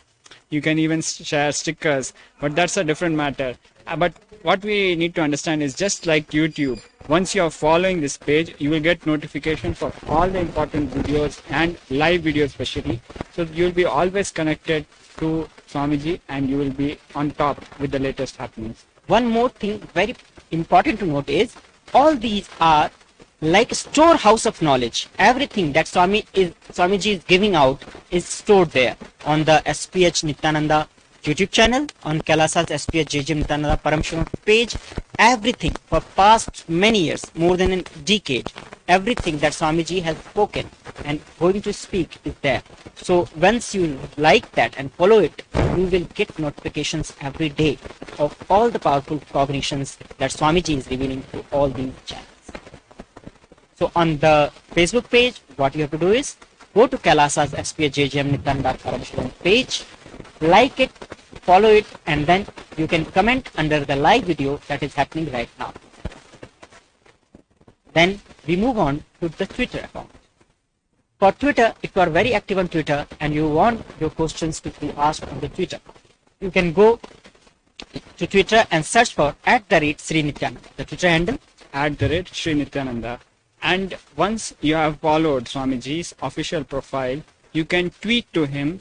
When you press on the button, which is the reply button, automatically @Sri Nithyananda becomes part of your tweet, and then you can additionally put the hashtag Ask the Avatar.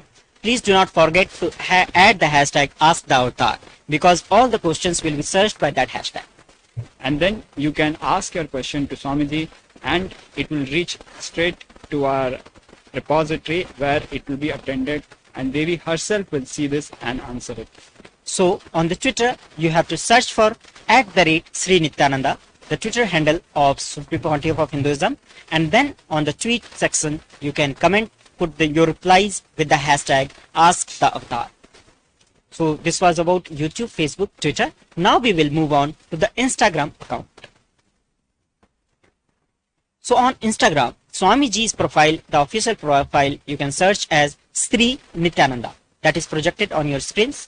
So you can search for Sri Nithyananda on Instagram. And once you have reached to this profile, please like the profile, follow it. And then you can ask your questions under the comment section on the post on the Instagram. Also, last but not the least is the Kailasa.org website. Kailasa is the home of everything that the Kailasa nation is doing. It's the Kailasa nation's official page, which centrally connects all the social media and digital assets of Kailasa nation. So when you open this website, Kailasa.org, please mind the spelling. It is KAILAASA.org. So please mind this spelling. Use the spelling as KAILAASA.org, and then you will, once this profile opens up, this website opens up, on the left hand side bottom, you can see the WhatsApp option is there. You can ask your questions in the WhatsApp chat and it will be shown to Devi Parashakti. So on all these 5 platforms, you can ask your questions to Devi Parashakti and they will be shown and seen by Devi herself. So please go ahead, take a few moments and like the YouTube channel, subscribe to it, and you can become a member of that channel, or you can ask your question in Facebook page, like and subscribe to the page, or you can follow Swamiji on the Twitter handle @Sri Nithyananda. Also, you can follow Swamiji on the Instagram account. So all these 4 social media platforms and the website, you can ask your questions. So with this, we move on to the next part of our segment, and after this, short. Thank you for joining us. Nithyananda. Elaborate, explain the whole science of making the cosmic beings manifest in Archavatara deities and Nijavatara living incarnations, both. During the Bhava Samadhi Darshan, literally those cosmic beings manifest through this body. Just like how they manifest in Archavatara deity, They manifest in Nijavatara, Pratyakshavatara, and give you all the boons you ask, bless you. You see, each God is an independent intelligence to lead you to enlightenment. Each God is a bridge for you to achieve the Shivatva, the ultimate Shiva consciousness. Krishna is the bridge for you to achieve the Krishna consciousness. But the Shiva consciousness, Krishna consciousness, all consciousness is one and the same. Ultimate consciousness only. So that energy itself completely expresses. Just like Radhika, when I see my own sweetness in the mirror, I become eager to taste it. I find that the only way to relish this sweetness is through the constitution of Sri Radhika. Bhava Samadhi Darshan is a window to the infinite expanse of consciousness, allowing us to glimpse the formless in a way that we can understand. It cleanses the karmas of lifetimes. It awakens our biomemory to the space of Paramashiva, the ultimate consciousness, and creates a deep and lasting transformation in us.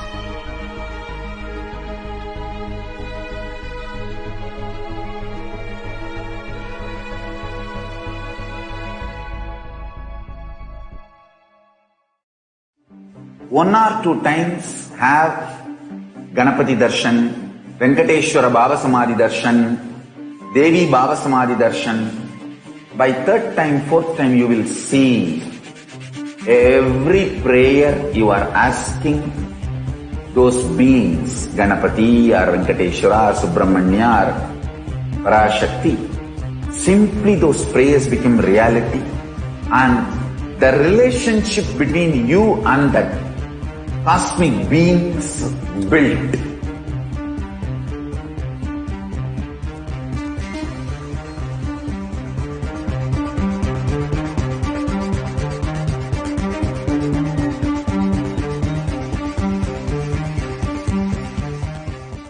I tell you, each Bhava Samadhi Darshan is a spiritual treat, enjoy. Spiritual feast, enjoy. Don't miss it.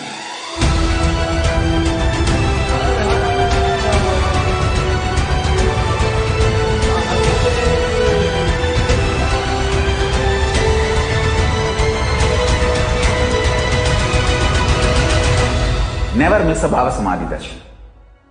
Enjoy Paramashivoham, which is introducing and making you cognize the cosmic principles and cosmic beings. The state of Paramashiva, space of Paramashiva, powers of Paramashiva, being of Paramashiva. There are some great spiritual sciences unique to Hinduism. Subtle, otherworldly, but definitive sign manifesting. The cosmic beings in Archavatara, deities in Nijavatara, living incarnations is possible. Understand? Samadhi Darshan session, we are going to be preparing you by setting the context of the Bhava Samadhi Darshan, the right context that you need to have, the understanding on how the Bhava Samadhi works, how it entangles you, how it brings the Shakti Pada with the various dimensions of the Paramashiva, the divine itself. So we'll prepare this in this whole session, then we'll move to the next segment. So with me, I have Sri Nitya Mangalananda Maharaj, who is also joining. Welcome, Mangala Maharaj. Yes, thank you so much, Nitya Ramanatha Maharaj. We have a Shastra Pramana here from the Madani Vijayottara Tantra, 60th verse. Kathanat Shakti Padatva Yadha Padavalokanat Parasadhat Swadguroho Samyak Parapyate Paramam Padam. By the enlightening teachings of the Guru, by the Shakti Pada, the graceful transmission of the spiritual powers from the Guru, by looking at the sacred feet of the Guru, by the complete loving favor of the Guru Prasada, the ultimate goal and space Paramapadam is attained.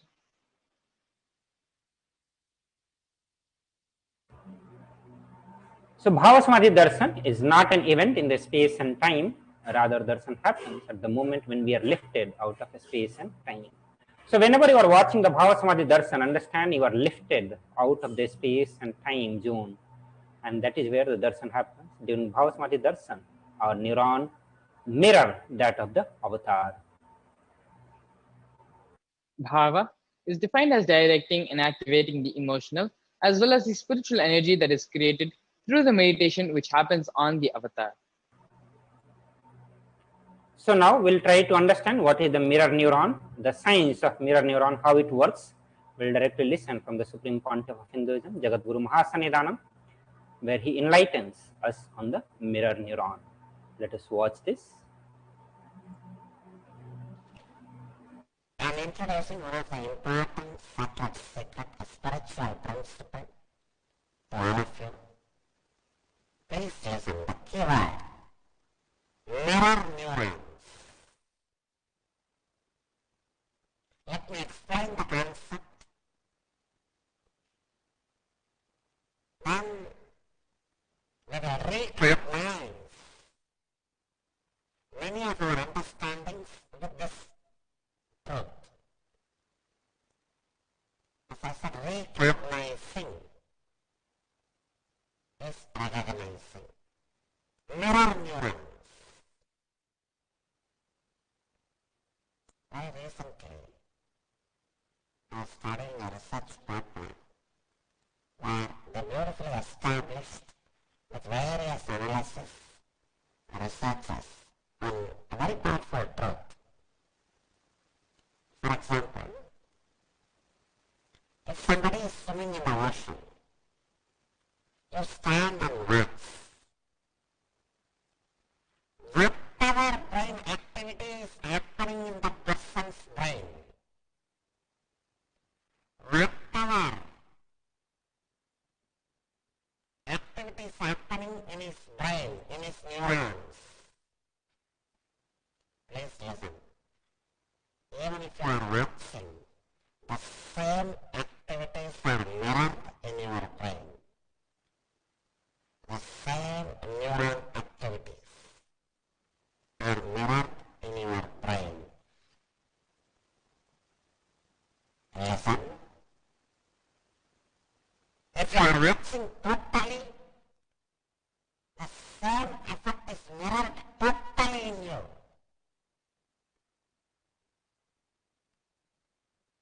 If you are observing it, Nithyananda Paramashivoham. Om Nithyananda Paramashivoham. Om Nithyananda Paramashivoham. Om Nithyananda Paramashivoham. Om Nithyananda Paramashivoham. Om Nithyananda Paramashivoham. Om Nithyananda Paramashivoham. Om Nithyananda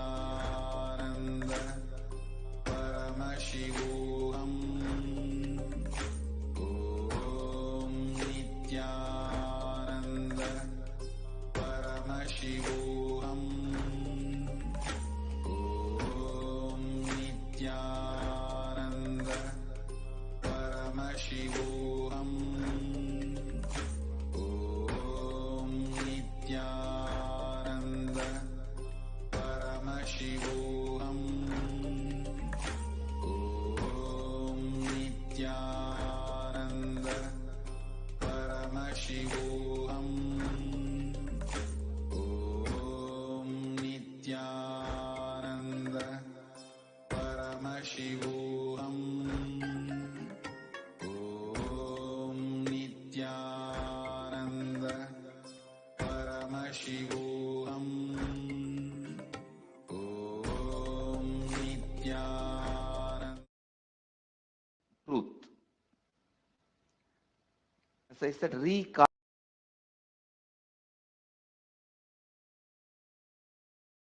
mirror neurons. Very recently, I was studying a research paper where they beautifully established with various analysis researchers on a very powerful truth. For example, if somebody is swimming in the ocean, you stand and watch.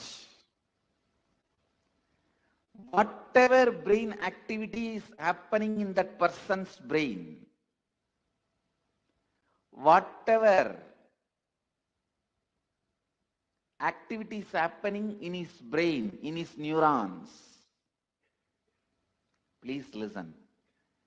Even if you are watching, the same activities are mirrored in your brain.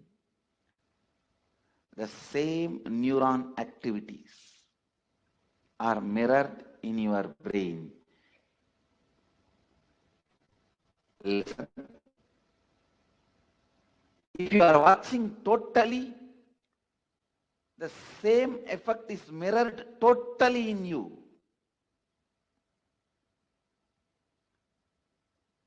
If you are absorbed in it,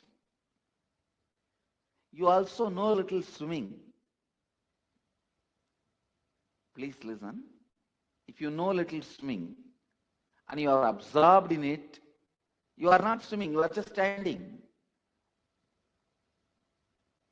Both brains are in the same frequency, the same effect, and no difference.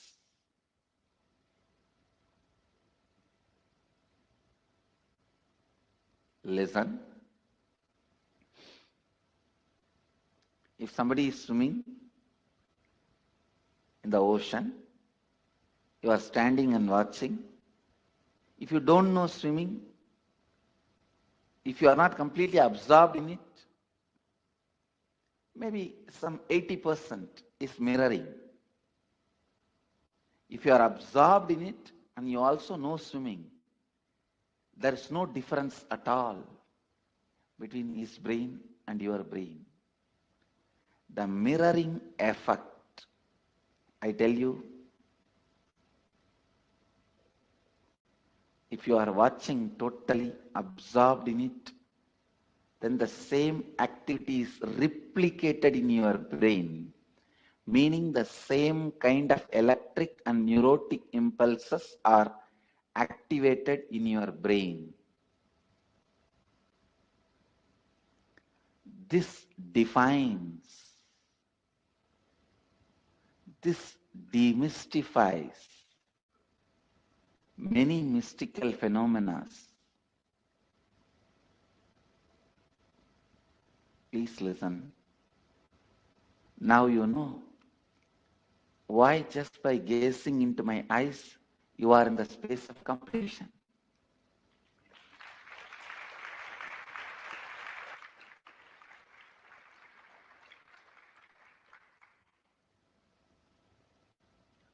Why just looking at me, you are in the space of completion.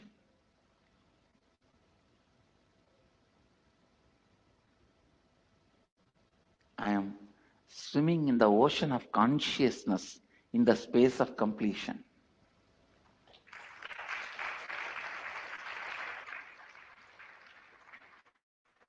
Even the so-called moments of my screaming,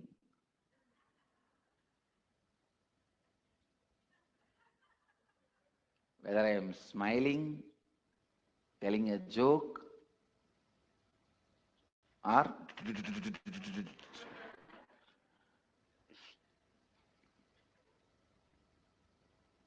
that is why even if you are absorbed in what I am doing, even if you are absorbed in the jokes I am telling you, even if you are absorbed in the actions, like very mundane, me serving food,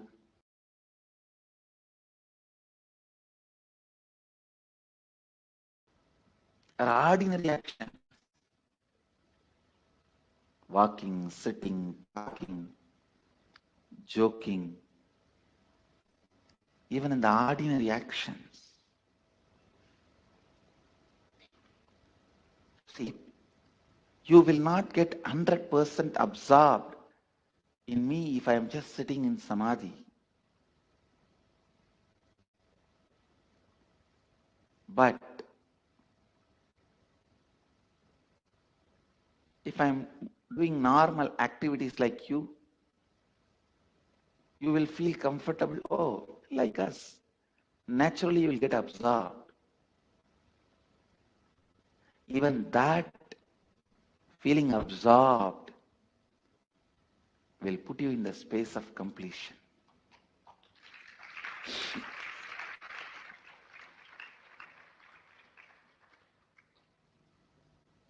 This is the reason why the gold, diamond, silk are all put on the deity. Even if you absorb all that ornaments,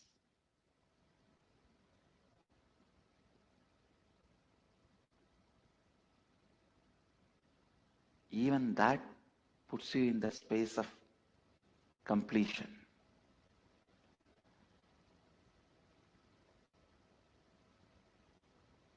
Usually you do not have the 100% capacity to listen or be absorbed with the happening called life. But if you start doing both, your whole 100% will be on me. How many of you are getting it? Only listening 100% you will not be able to do. Only observing 100% you won't be able to do. But that is why here I am playing multiple games. It is literally like a big circus. By the time you understand the joke and start laughing, I already moved on to some other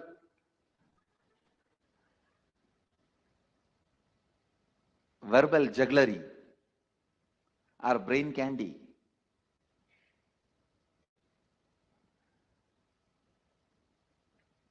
So naturally, you are absorbed in total absorption. Actually, total absorption, totally being absorbed happens during energization.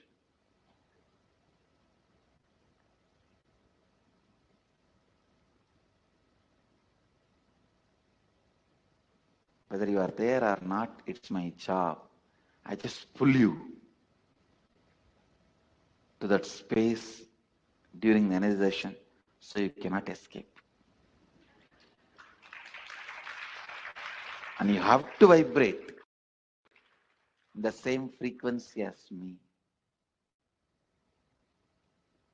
That is why people don't know ABCD of life. Just after the 21 energizations, when they go back, it is totally different. Their life is different.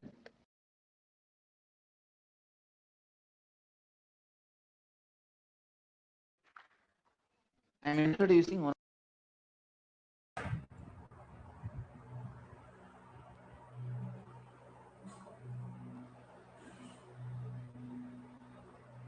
Yes, beautifully. Swamiji explained the science of mirroring neurons to all of us and how we can benefit from the same science of mirroring neurons. The brain, neurons mirror, activate, and process all the observed movements or the information of the avatar just by seeing and without the physical act of imitation itself.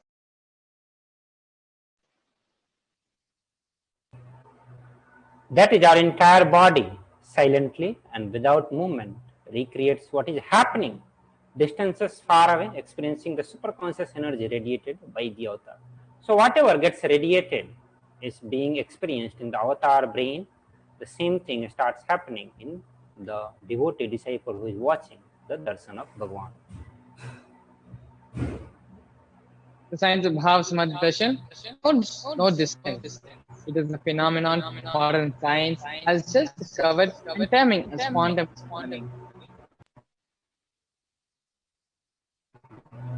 Our thought per second reduces significantly and we relax into the space beyond thoughts, becoming mentally at ease in the coexisting dimensions beyond duality. Means we and the divine become one, unconditioned by the parameter of time and space. a science that Einstein could not believe, and today researchers are exploring it to be true. It is like the probability of a quantum particle, like an electron with less kinetic energy, being able to cross over the potential energy of an energy barrier. An electron acts both as a wave and as a particle. Imagine a scenario. What happens when an electron with less kinetic energy is approaching a hill? Will the electron be able to cross over the potential energy of the peak of the hill? As a particle, the electron will require extreme amount of kinetic energy to cross over the potential energy of a hill. Otherwise, it will roll back. However, as a wave, the electron has the ability to pass through by propagating itself through the hill and reaching the other side. That is the science behind quantum tunneling. The same science is imposed on the people who witness the Bhava Samadhi Darshan. This is because our neurons are able to mirror the neuron of divine immediately. Through quantum tunneling, we are able to travel through the divine energy and mirror the exact same neurons.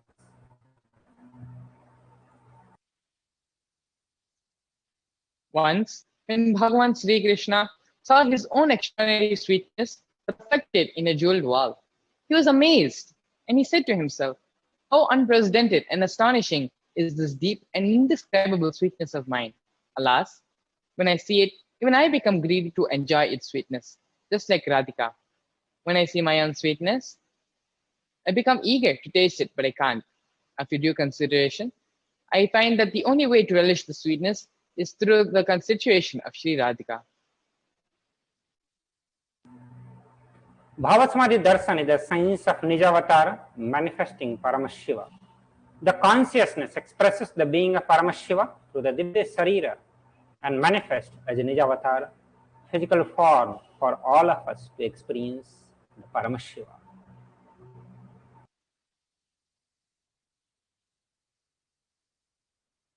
Devi Parashakti expresses through the being of Devi Rajajeshwari and manifests as Nijavatara, the physical form of Devi Meenakshi. Bhagavan Paramashiva expresses through the being of Subramanya and manifests as a Nijavatara, physical form, Bhagavan Muruga. Bhagavan Paramashiva expresses through the being of Arunagiri Yogeshwara and manifests as Nijavatara, the physical form of the Supreme Pontiff of Hinduism, Bhagavan Sri Nithyananda Paramashivam. Bhagavan Paramdhama expresses being of Mahavishnu and manifests as a Nijavatara, the physical form, Bhagavan Venkateshwara. The Archavatara, the deities, reflecting the consciousness and manifestation of the superconscious energy, but the human beings are not mature enough to receive the higher energy, higher levels directly from the Archavatara. That is why the avatar has come down to bridge the gap and create the experience of the superconscious energy inside all of us. When we have the Bhavasamadhi Darshan of Nijavatar manifesting beings of various dimensions of Paramashiva, the auspicious component and the powerfulness of those dimensions of Paramashiva are awakened in us. The dimension of Paramashiva manifesting in the Nijavatara for us to experience the same is what is the Bhava Samadhi Darshan. The Bhavasamadhi Darshan is the direct experience of causeless bliss. During Bhavasamadhi Darshan, our being comes alive and celebrates with the energy wave of existence. Our very muscles learn to imbibe and radiate Paramashiva. The Bhava Samadhi Darshan is like a window to the infinite expanse of consciousness, allowing us to glimpse the formless in a way that we can understand it. Even without much effort from our side, our very biomemory awakens to the space of Paramashiva, ultimate consciousness, during the Bhavasamadhi Darshan. To have a glimpse of having the darshan of an avatar, clearing the lifetime of karmas and creating a deep, lasting transformation inside of us. The gratitude enables the reflection of the consciousness on all the levels, whether it is physical, physiological, or ultimately the conscious level. Darshan meditation as a preparation help us to fall into the space of gratitude. And it is during that time we drop our Satya Sankalpa, the conscious resolution of anything we want to manifest in our life. Be ready to reflect the consciousness of Shiva. And that is all you need to manifest all the best thing in your life and in the life of people around you. Let's understand the right context to receive the Bhava Samaya Darshan. The first powerful cognition which we should carry inside of us as we receive Bhava Samaya Darshan is the context of we being the source of everything. We are the source of everything, and we are in the embodied form of the supreme founder of Hinduism, Bhagavan Sri Nithyananda Paramashivam, as well as inside our own body. We are the source for both bodies. Let you connect yourself with Him. Let you reveal yourself to Him. Let you be in the Bhava Samadhi of you.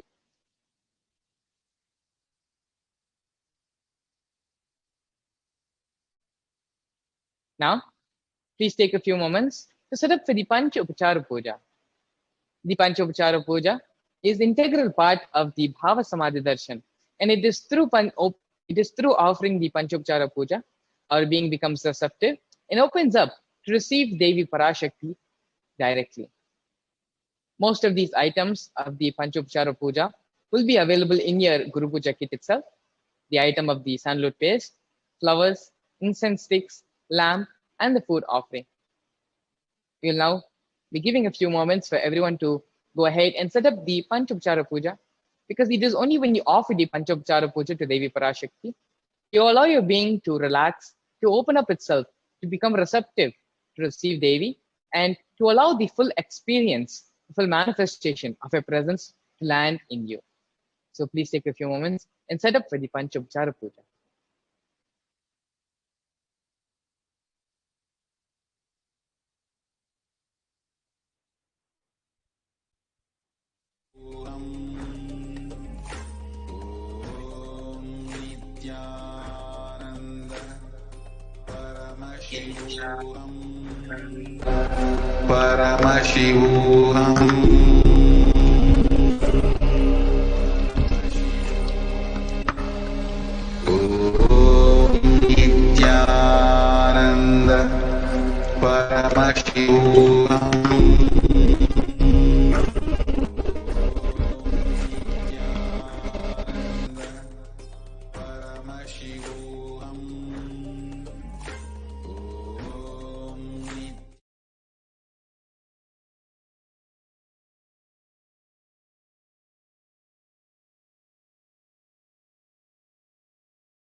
Yes.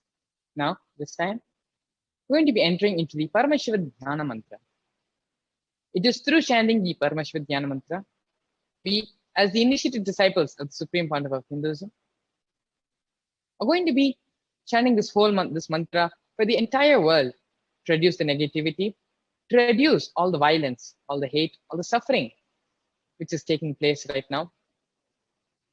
And from our space of Ananda Gandha, let us heal and bless the whole world with all the auspiciousness. Request everyone to sit straight, your head, neck, and spine in a straight line. Close your eyes and bring your awareness to your Ananda Gandha. Visualize Swamiji sitting there in your Ananda Gandha and spread this healing energy of gratitude. As we looked earlier in the previous segment, it is through this place of gratitude that we receive the divine and welcome them into our beings. From the same space of gratitude, let us now begin chanting the Paramashiva Dhyana Mantra. Om Nithyananda Paramashivoham. Om Nithyananda Paramashivoham. Om Nithyananda Paramashivoham. Om Hrim Nithyanandaya Namaha. Om Ham Ham Shivaya Namaha.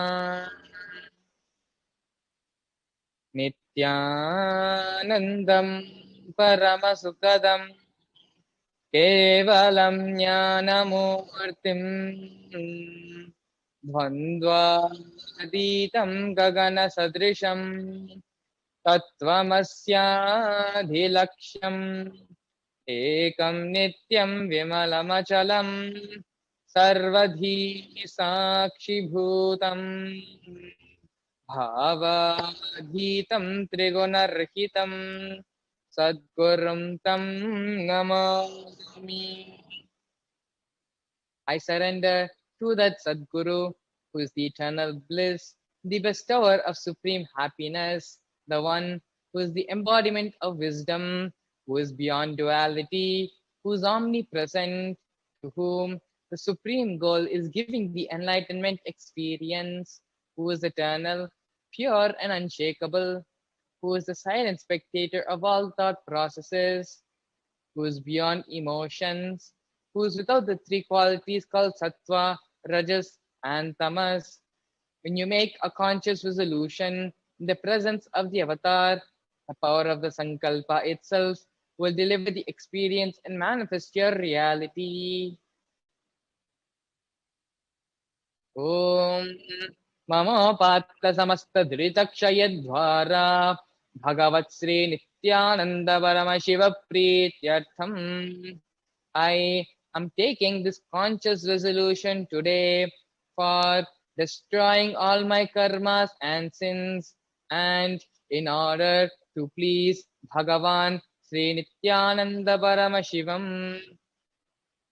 Asya Devadevasya Mahadevasya Akhilanda Koti Brahmandanayakasya, who is the God of all gods, who is the greatest of gods, the Lord of universes and multiverses, and who is the Lord of the cosmos.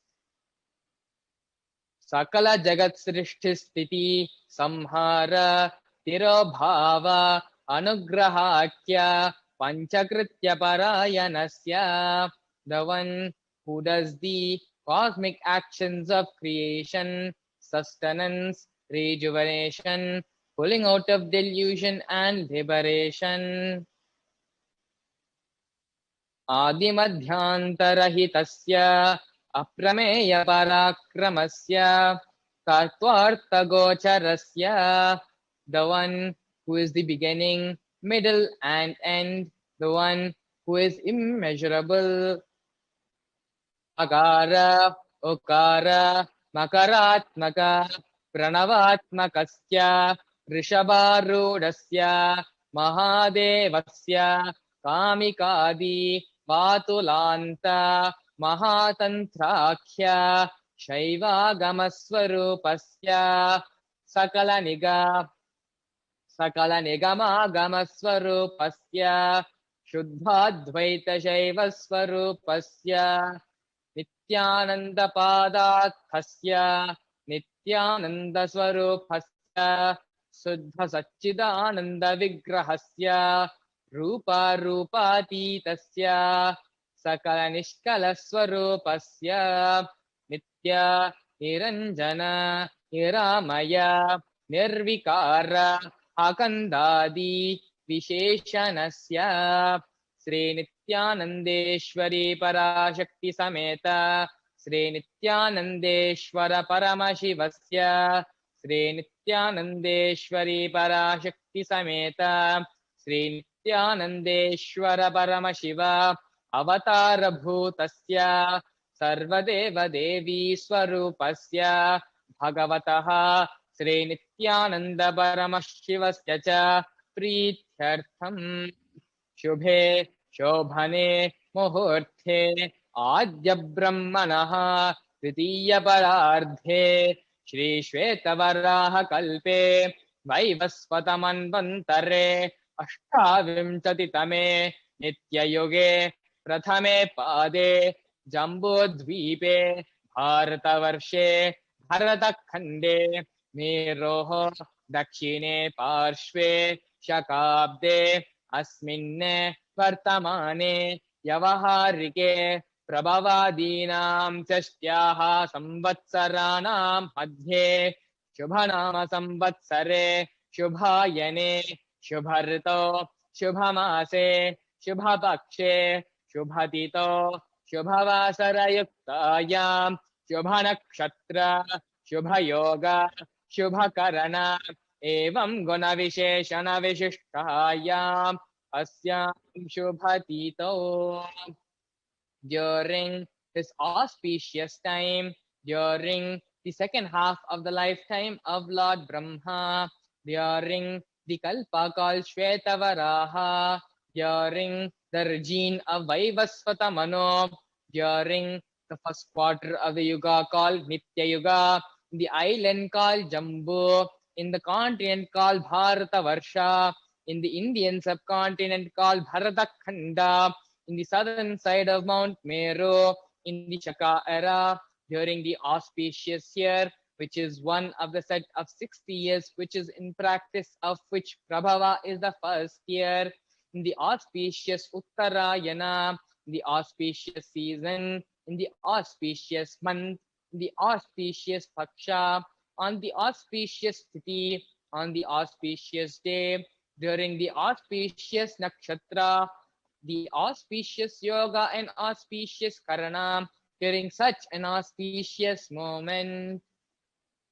Adi Kailase Kalpavrikshasya Adaha Nityananda Nagare Smrta Smrtanam Muktidayake Mahakshetre Namadheyasya Namyaha Tayajamananam Avayoho Sahakudambhanam Bandhuvarganam Dayadivarganam Mitravarganam Shodaravarganam Samesham.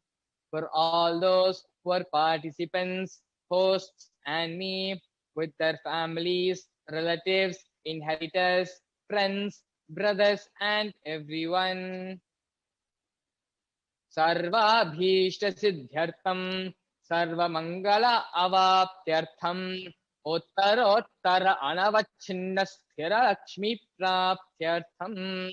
Always let there be all types of good and auspiciousness. Always let there be unbroken flow and steady flow of abundance, prosperity, and wealth. Kutumbe sarvesham सर्वाभीष्ट सिद्ध्यर्थम चिंतिता मनोरथ अवाप्त्यर्थम. Let the family always be all kinds of auspiciousness and anything which is desired to be fulfilled. Samesham adhivyadhi niviryartham samesham shiradipada paryantam vidyamananam sameshu angheshu janita janishyamana sakalavidha nanavidha roganam yapohartham tadvare arogadrigadattrata vapu siddhyartham. Let all the chronic diseases be healed. Let all kinds of diseases and disorders in the body, starting from the head till toe, which has occurred or which is yet to occur in the various parts of the body, be healed. Let a strong, diseaseless, healthy, handsome, and graceful body be obtained. Samesham paraihi kartrabhischa krita करिष्यमानस्य सकलविधा मंत्र तंत्र यंत्र विषचूर्ण अभिचार स्तंभन मारण उच्चाटन विद्वेष्वन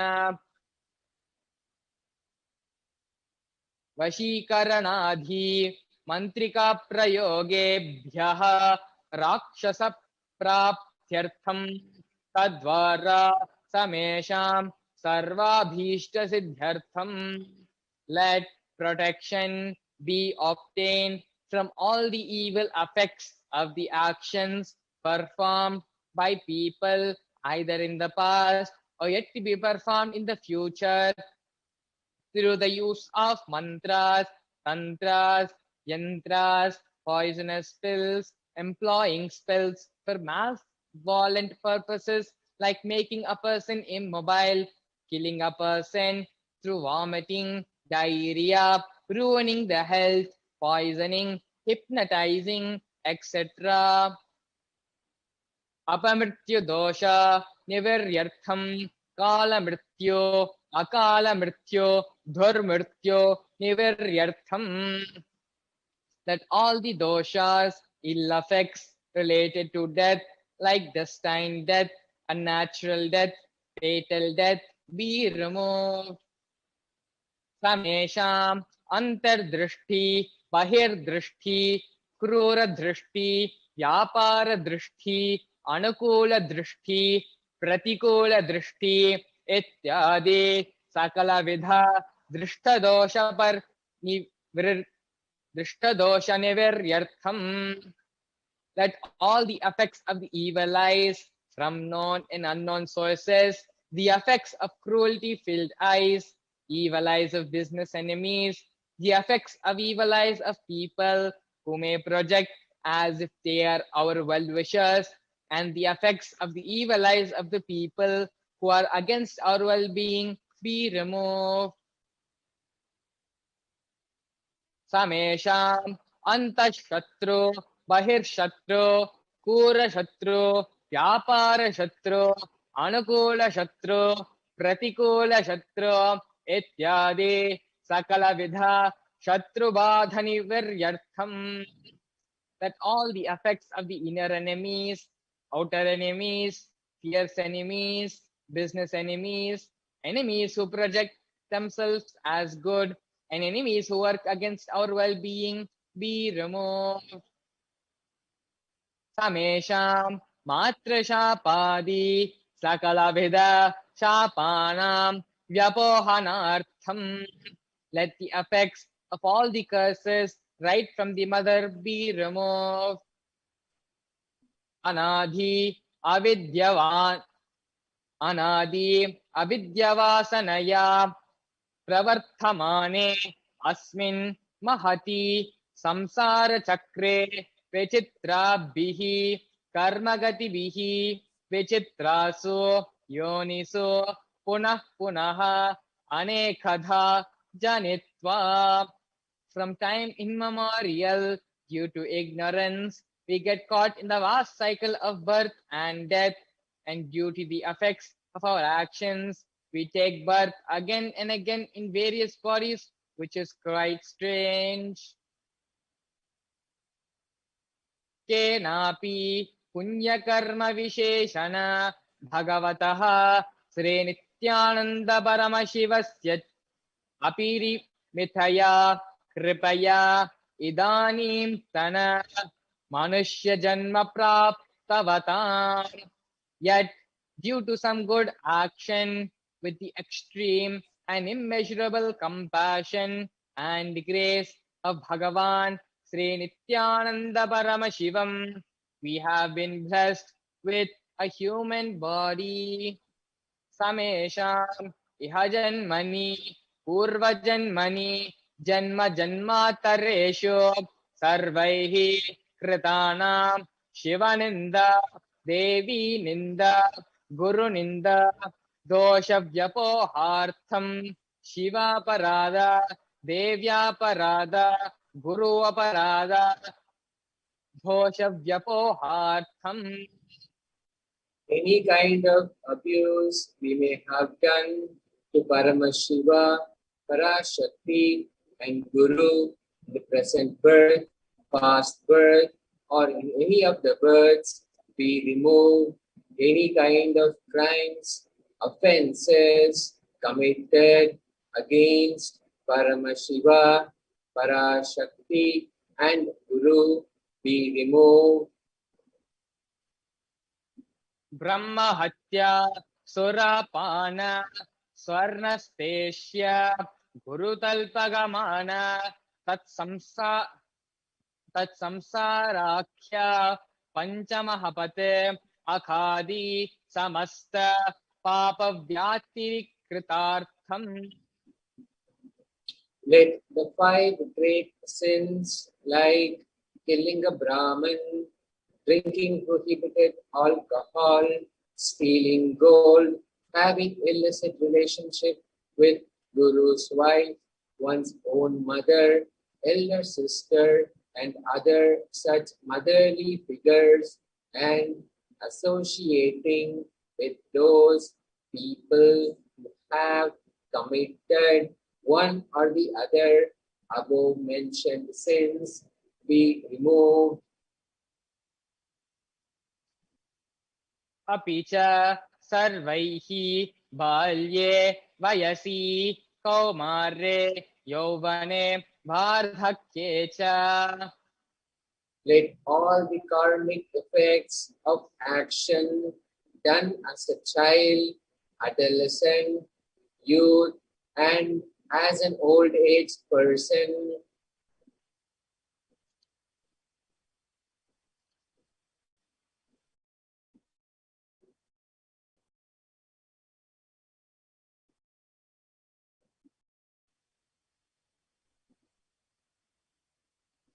Jagrit swapna shushupti avasthasu.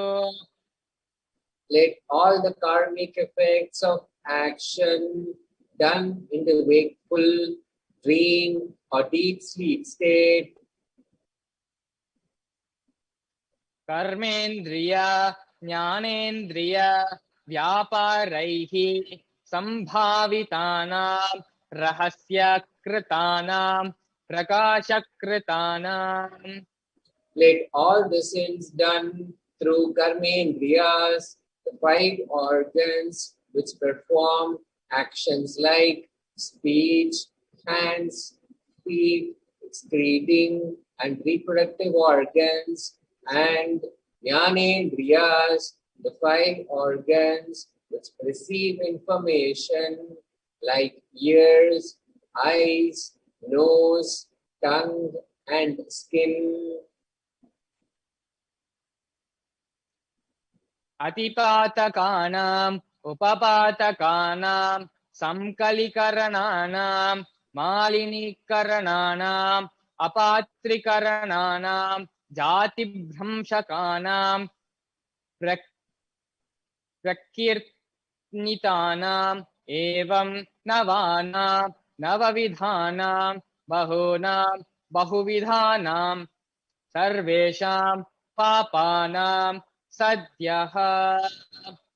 Let the sins which were done openly or secretly, the greatest of the great sins, minor of the minor sins, multiple sins, sin like raping a woman, unjustifiable sin, sin of destroying the caste system, narrow-minded sins, such 9 types of sins, and more sins and more types of sins be removed immediately and instantly. Apanodandvara samasta mangala praptyartham Shiva Bhakti, Devi Bhakti, Guru Bhakti, Siddhyartham, Paramashivatva, Paramashivasthitihi, Paramashiva Shakti Siddhyartham. Through the removal of sins, let us be showered with all the auspiciousness, and let Paramashiva Bhakti, Devi Bhakti, and Guru Bhakti be obtained.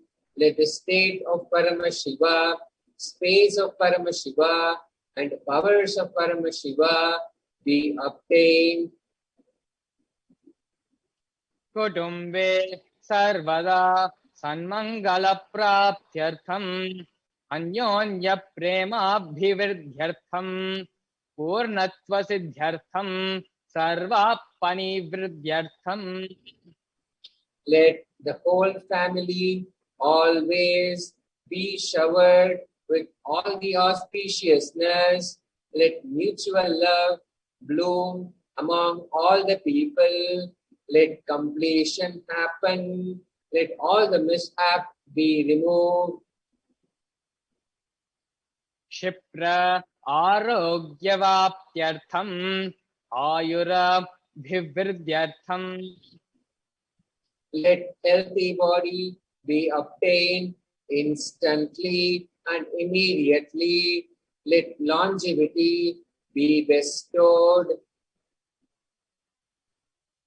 Vyapare Udyoge cha Sarvajana Vashikaranartham Tadvara Unton Tadasyanat Praptyartham. Let your charisma impress everyone in business and job, and through that, let you attain the best of the best position.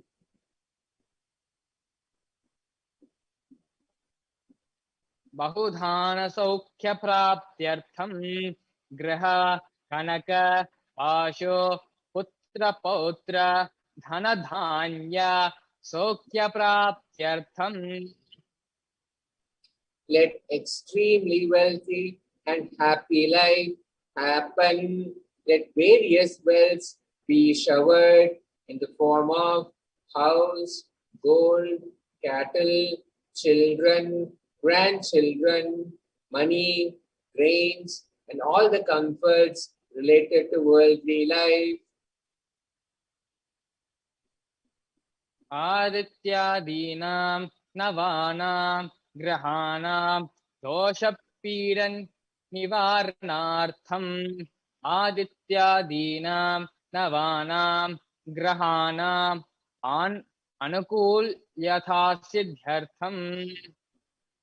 Let all the malefic effects of the 9 planets be removed, and let all the auspiciousness be bestowed by the grace of all the 9 planets. Bhumyantarikshe Vidyamana Bhuta Preta Pishacha Rakshasa Brahma Rakshasa Betala Kushmanda Dakini Shakini Ityadi Sarva Rishtanivaranartham. Let all the evil effects that cause calamities on the planet Earth, the evil effects from various demonic beings like Bhuta, Preta, the dead people, Pisacha, demons, Rakshasa, Brahma Rakshasa, Vedala, the ghosts, Kushmanda, a class of demons, Dakini, the little devil, Shakini, a kind of a female demon, we remove. मनोव्याकुलता निवारणार्थम Let the mental confusion and worry be removed. प्रारब्धे कर्मणि करिष्यमाणे कर्मणि आदिदैविक आदिभौतिक आध्यात्मिक विद्य निवारणार्थम Let all the obstacles be removed with regard to actions done or going to be done relating to God, world, and spirituality.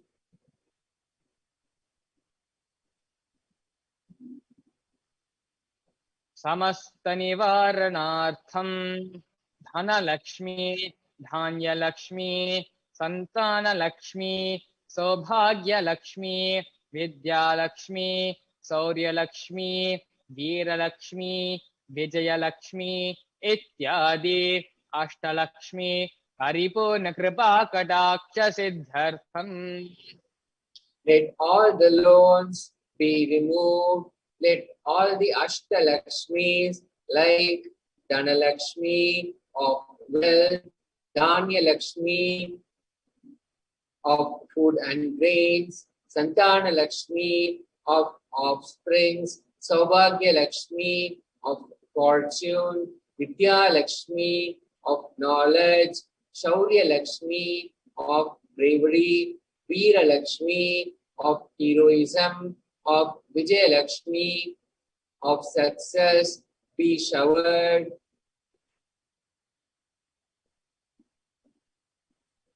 हरिख्यासो उन्नतस्थाने विजयप्राप्त्यर्थं सर्वविद्यपारणगता सिद्ध्यर्थं मेधाशक्ति ग्रहणशक्ति अभिवृद्ध्यर्थं. Let the top rank be obtained in the examinations. Let all the excellence be acquired in all the fields of knowledge. Let the memory power, understanding ability be increased.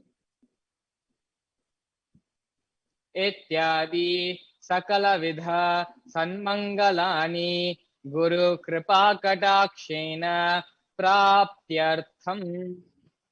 By the grace of the Guru, let all the above auspiciousness be showered upon.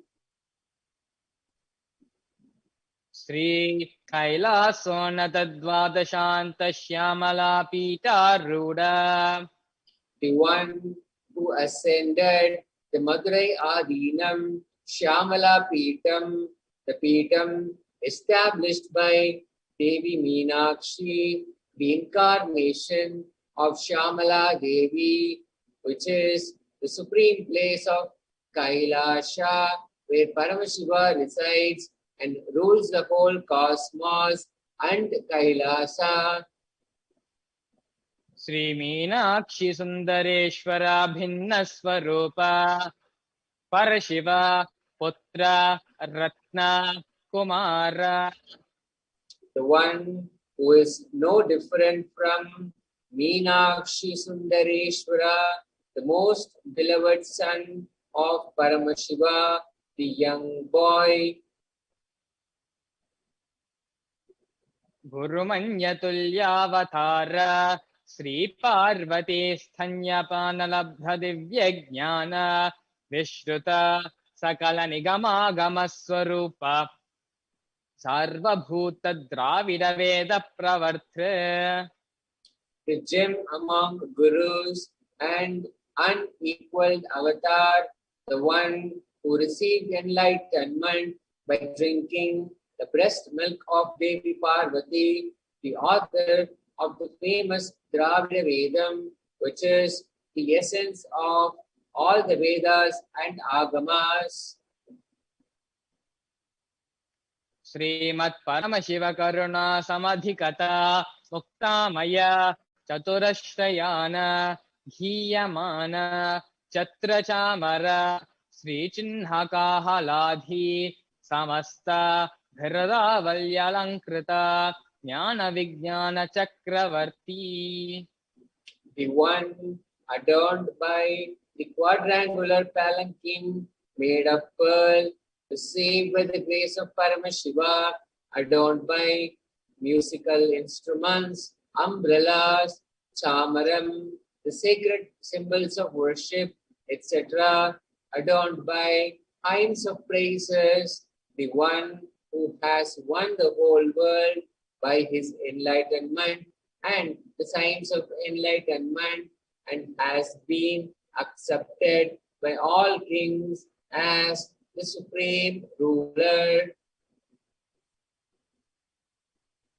Sarvajana Sangha Satyo Nirvana Diksha Vyayapa Varga Varsha Vishrana Jimuta Paramata Kalaba Kesari.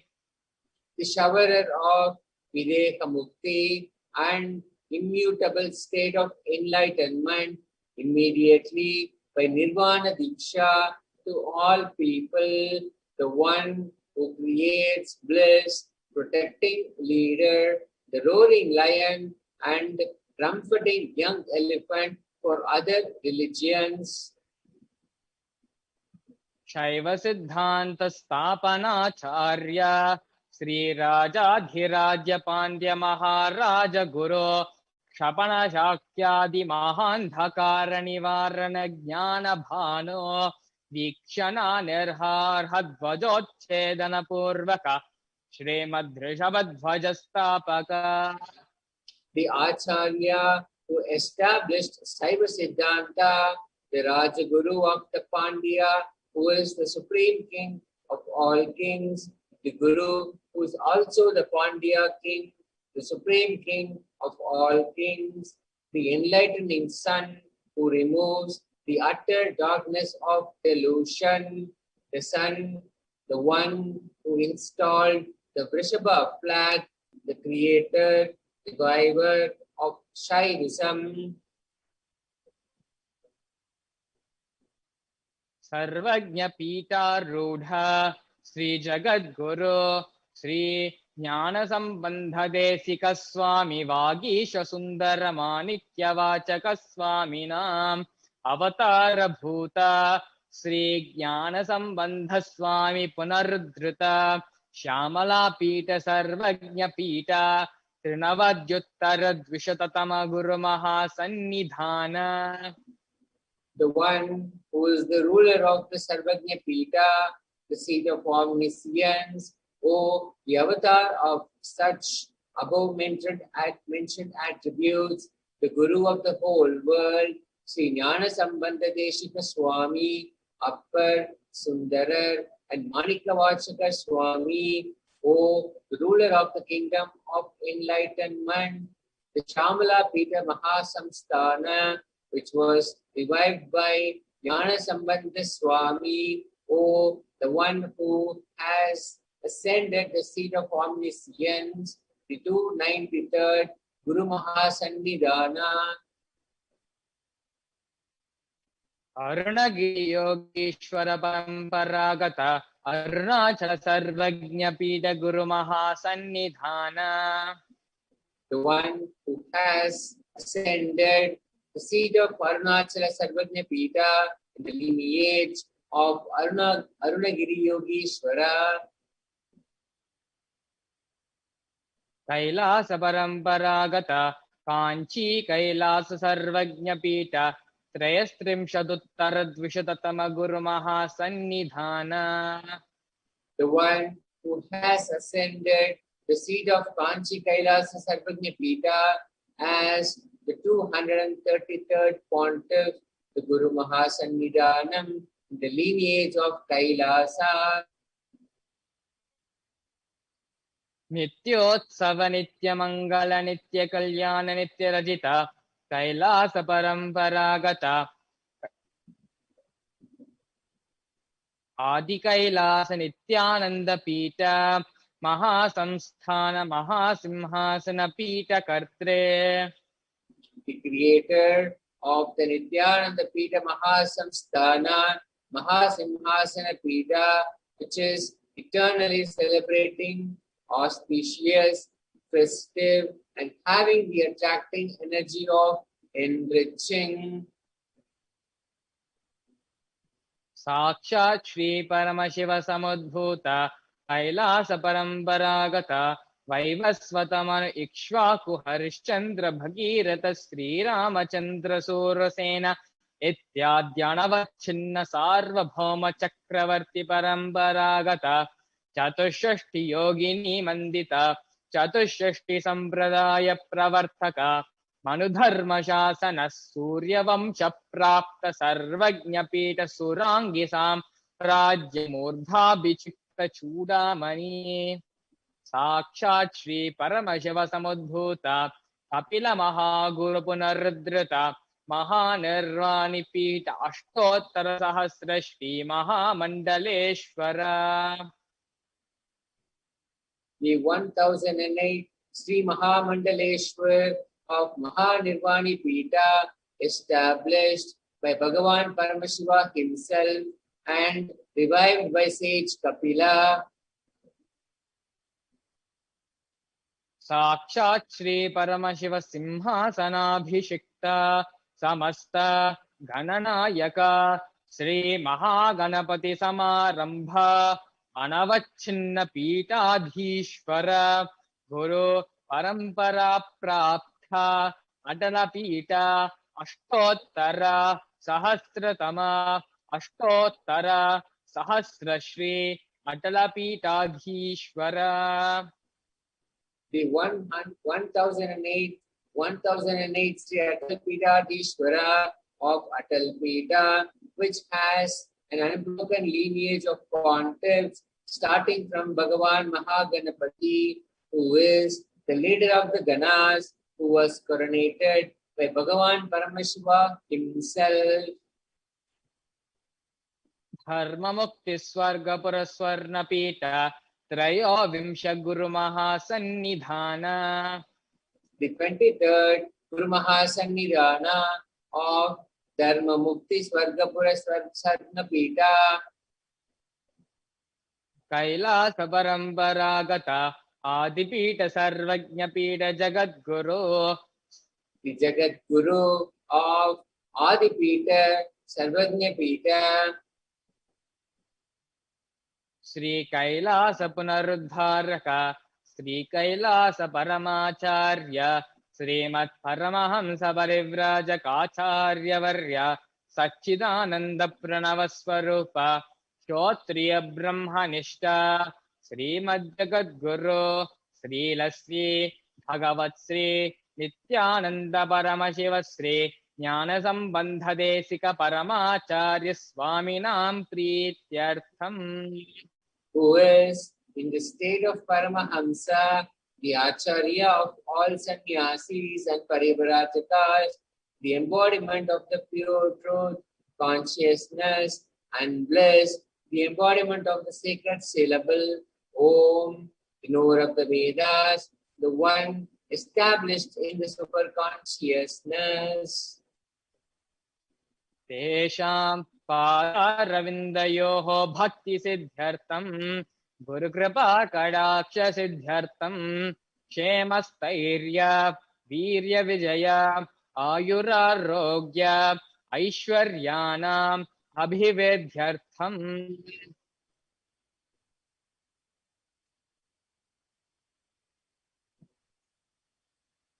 Dharmartha Kama Moksha Chaturvidha Palapurushartha Siddhartham Samasta Dhuritopata Samasta Dhuritopasantyartham Samasta Mangala Avaptyartham Bhagavat Sri Nithyananda Paramashiva Prasadena Sakutumbhasya Jnana Vairagya Jivan Mukti Praptyartham Cha Sri Nithyanandeshwari Parashakti Sameta Sri Nithyanandeshwara Paramashivasya Sri Nithyanandeshwara Parama Nithyanandeshwari Parashakti Sameta Sri Nithyanandeshwara Paramashiva Avatar Bhuta Sri Sarvadeva Devi Swarupasya Bhagavataha Sri Nithyananda Paramashivasya Cha Dhyana Shodashopachara Sarvopachara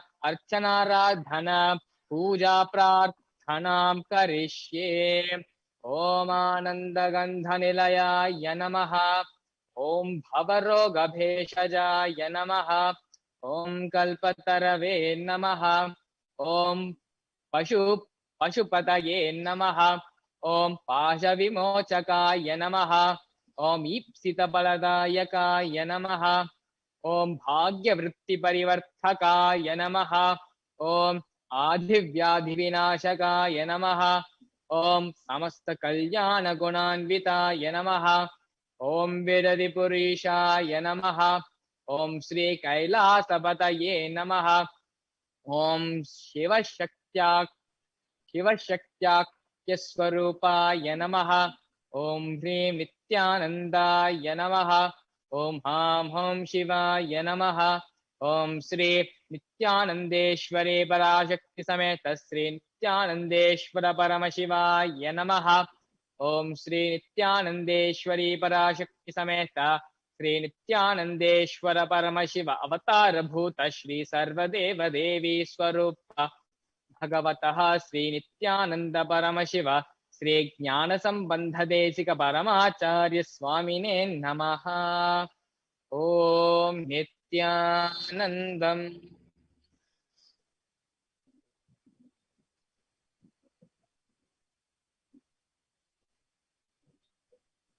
Continue to be in the same space of gratitude and deep divine healing energy as we get ready and enter into the next segment of this program after a small break.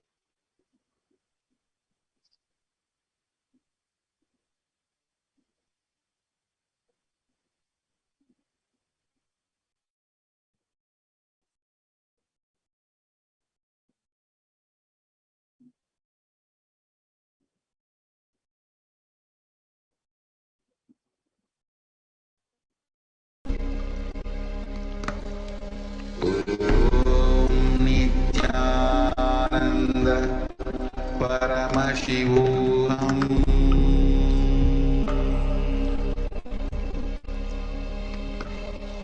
Om Nithyananda Paramashivoham.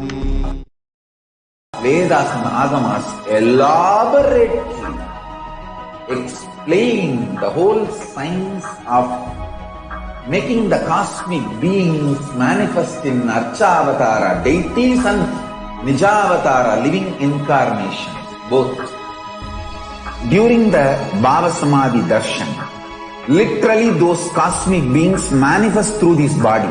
Just like how they manifest in Archavatara deity, they manifest in Nijavatara, Pratyakshavatara, and give you all the boons you ask, bless you. You see, each God is an independent intelligence to lead you to enlightenment. Each God is a bridge for you to achieve the Shivatva, the ultimate Shiva consciousness. Krishna is the bridge for you to achieve the Krishna consciousness. But Shiva consciousness, Krishna consciousness, all consciousness is one and the same. Ultimate consciousness only. So that energy itself completely expresses. Just like Radhika, when I see my own sweetness in the mirror, I become eager to taste it. I find that the only way to relish this sweetness is through the constitution of Sri Radhika. Bhava Samadhi Darshan is a window to the infinite expanse of consciousness, allowing us to glimpse the formless in a way that we can understand. It cleanses the karmas of lifetimes. It awakens our biomemory to the space of Paramashiva, the ultimate consciousness, and creates a deep and lasting transformation in us.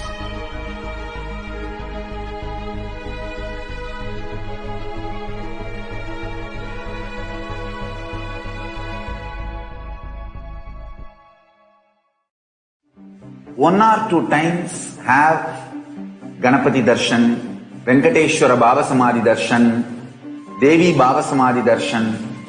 By 3rd time, 4th time you will see every prayer you are asking those beings, Ganapati or Venkateshwara or Subramanya or Parashakti. Simply those prayers become reality, and the relationship between you and that cosmic beings built.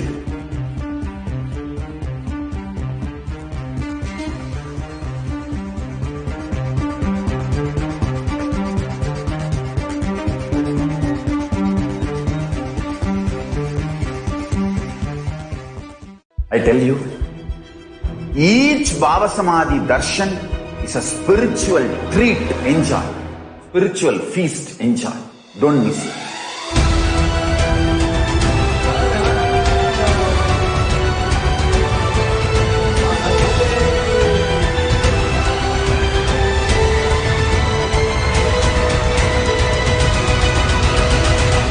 Never miss a Baba Samadhi Darshan.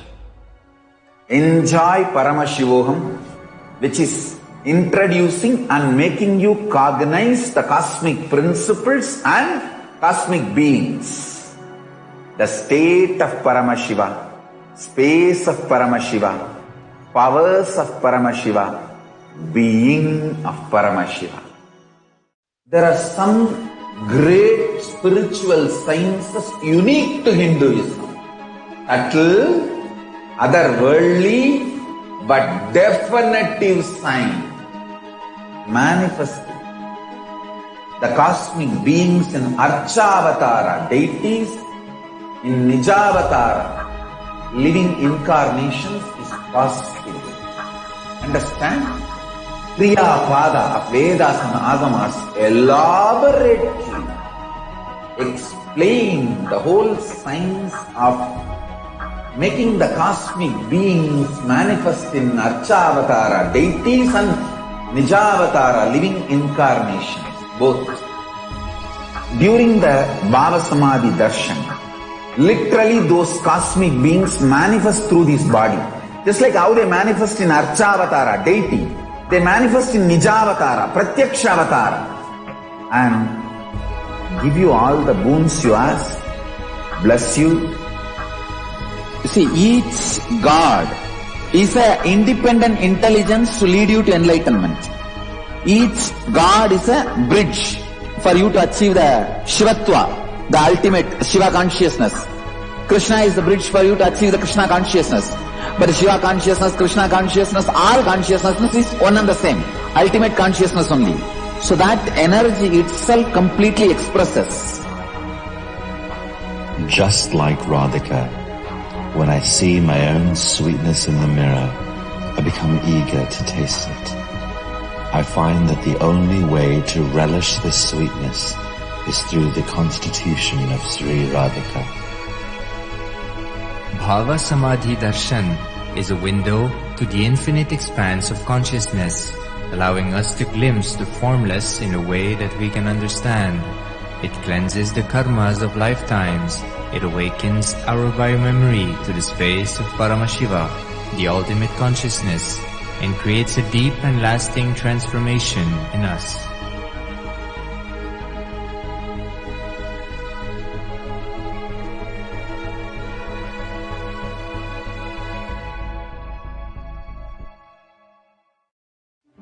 One or two times have Ganapati Darshan, Venkateshwara Baba Samadhi Darshan, Devi Baba Samadhi Darshan. By 3rd time, 4th time you will see every prayer you are asking those beings, Ganapati or Venkateshwara or Subramanya.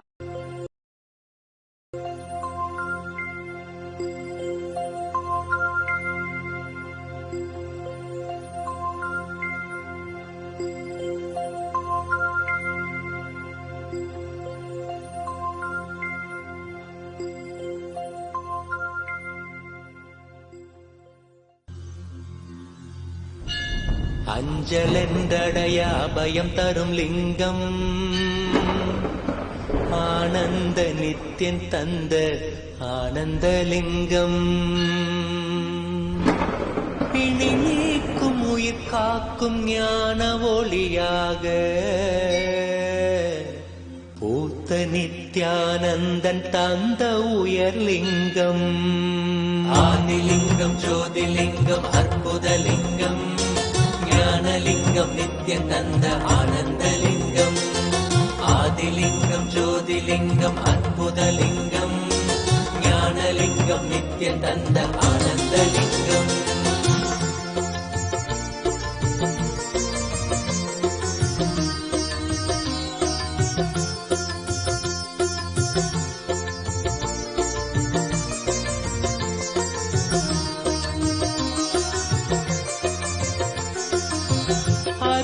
பதிதனிலே மலைவல வழிதனிலே அருமையாய் அமர்ந்த நித்யன் ஆனந்தலிங்கம் அருணயம் பதிதனிலே மலைவல வழிதனிலே அருமையாய் அமர்ந்த நித்யன் ஆனந்தலிங்கம் கருதிடும் அடியவரின் மலையெனும் துயர்களையே கடுகன உடைக்கும் நித்யன் ஆனந்தலிங்கம் கருதிடும் அடியவரின் மலையெனும் துயர்களையே கடுகன உடைக்கும் நித்யன் ஆனந்தலிங்கம் கவலைகள் விரிவுறவே அவலங்கள் பொடிப்படவே கருணையின் அருளழகாய் ஆனந்தலிங்கம் கவலைகள் விரிவுறவே அவலங்கள் பொடிப்படவே கருணையின் அருளழகாய் ஆனந்தலிங்கம் சுயமதை உணர்த்திடவே சுகமதில் நிலை பெறவே தவநிலை குயக்கும் Nithyan Ananthalingam. Yes, welcome everyone back to today's program of the Parashakti Bhav Samadhi Darshan. In this next segment, we're going to be watching a small video where Swamiji, the Supreme Pontiff of Hinduism, expands on the science of Akashic reading. Exactly what are the Akashic records and how can we benefit from having the Akashic readings being read out to us? Please stay tuned as intensely listen to this video of Swamiji expanding on the science of Akashic reading.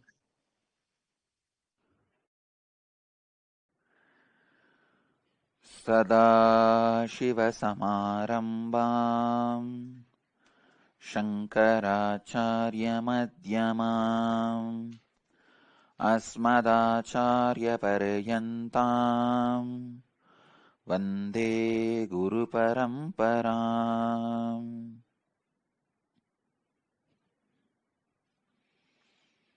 I welcome you all with my love and respects. Today's subject, Akashic records, key to your future. Understand the few sacred secrets. Even these sacred secrets are from Akashic records. First, nothing can be destroyed. Please understand, none of your actions, thoughts, plans, emotions, words, nothing can be destroyed. Everything is addition to existence.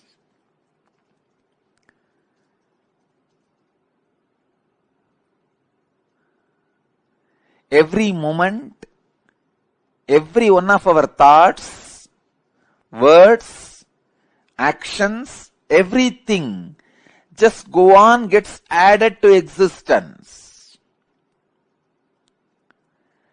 10,000 years ago, what rishis were doing on the banks of Saraswati is still available in the cosmic archives as if it is happening now. Please understand, 60,000 years before, what human beings are doing in the Ganges civilization is available as if it is happening now with the 4D clarity, not just 3D, 4D clarity. Nothing can be destroyed in the world. Everything is stored.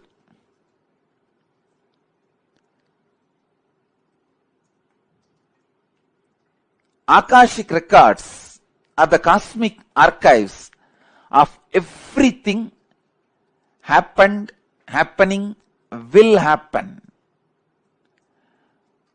And one more important sacred secret you need to understand: time is not three as you think, past, present, future. It is the small mind which cannot see things as it is, which constantly needs to segregate.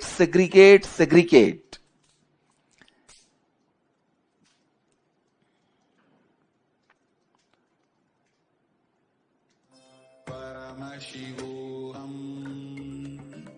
Om Nithyananda Paramashivoham.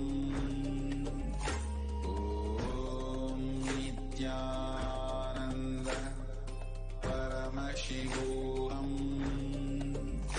Om Nithyananda Paramashivoham.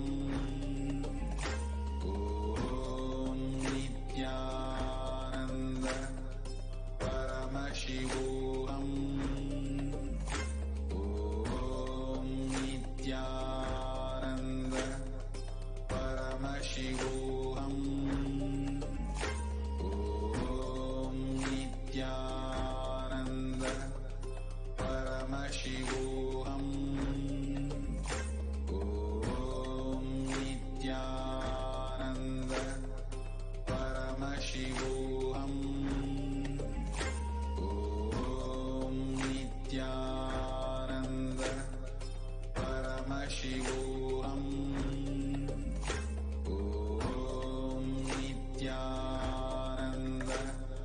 Paramashivoham. Om Nithyananda Paramashivoham. Om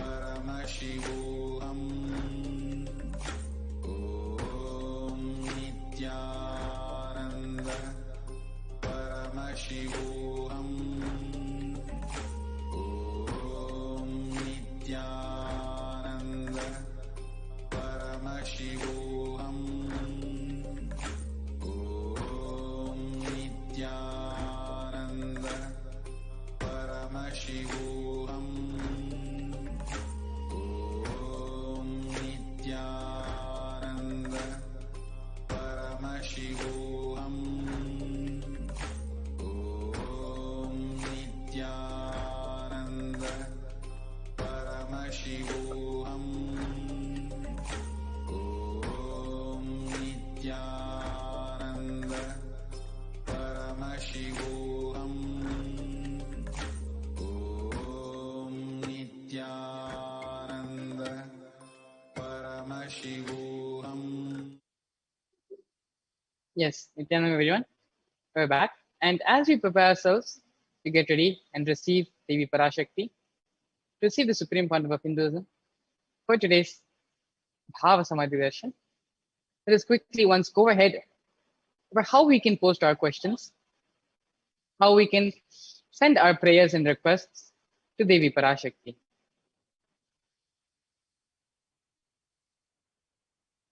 So the first option through which you can post your questions and send your prayers, your requests, Devi Parashakti, is through the YouTube comment section of today's Bhava Samadhi Darshan live stream video. As you can see here in the slide, they're scrolling a little bit down in today's live stream video. You will see the membership option where you can become a member, and only members will be able to post questions during the Bhava Samadhi Darshan after Swamiji comes, and the Bhava Samadhi Darshan is in progress. Only members of the Supreme Pontiff of Hinduism's official YouTube channel, only they will be eligible to post live comments in the YouTube comment section. So please be sure to go ahead and become a member of the official Supreme Pontiff of Hinduism YouTube page to post your questions in the live comment section of today's program. The next we have is in Facebook. Go to the official channel of official Facebook page for the Supreme Pontiff of Hinduism. And first, be sure to like and follow the Supreme Pontiff of Hinduism on Facebook. And in the live stream video in Facebook and YouTube, in both these platforms, we are going live in the official pages of the Supreme Pontiff of Hinduism. So just scroll a little bit further in the Supreme Pontiff of Hinduism official Facebook page, and you'll find the live stream of today's video. Go to the comment section in the Facebook comments, and in the comment section, you can post whatever questions or prayers you want to offer to Devi Parashakti. You can post your questions, your prayers, whatever you want to reach to Devi Parashakti. This is your moment. This is your chance to talk to her, to send to her what you want, your prayers, your blessings, or whatever you want to send to Devi Parashakti. This is your moment. In YouTube and on Facebook, these are the ways which you can offer and send your request to Devi Parashakti. And if you're unable to do it either on YouTube or on Facebook, we also have the option of sending your prayers, your responses, everything, anything you want to send to Devi Parashakti on Twitter as well. So it's more or less the same thing, where you go to the Twitter and you go to the Supreme Pontiff of Hinduism's official Twitter handle, which is @Sri Nithyananda. And on the official Twitter handle of the Supreme Pontiff of Hinduism, you can post a tweet with the hashtags Ask the Avatar. Please do make sure it is very important to post with the hashtag, because it is through the hashtag the comments, the questions, the prayers will be collected and will be presented to Devi Parashakti. So please do make sure that you are posting with the hashtag of Ask the Avatar, and all the tweets with the hashtag of Ask the Avatar will be taken to Devi Parashakti. You can also offer your prayers and requests to Devi Parashakti through Instagram as well. If you go to the official Twitter handle, if you go to the official Instagram handle of the Supreme Pontiff of Hinduism, which is Sri Nithyananda, in the comment section of there will be a post regarding today's live Bhavasamaya Darshan. And in the comment section of that video, there will be, you can post your prayers, your requests, your whatever you want to Devi Parashakti. You can post it in the comment section of the live post in Instagram regarding today's Bhavasamaya Darshan. And if you do not have if you're not available to post on any of these social media platforms, you can also go to our website, kailasa.org, where the moment you open up the website, there will be a small WhatsApp chat box in the bottom left-hand corner. And in this chat box, WhatsApp chat box, you can go ahead and post whatever prayer, whatever request you have, Devi Parashakti.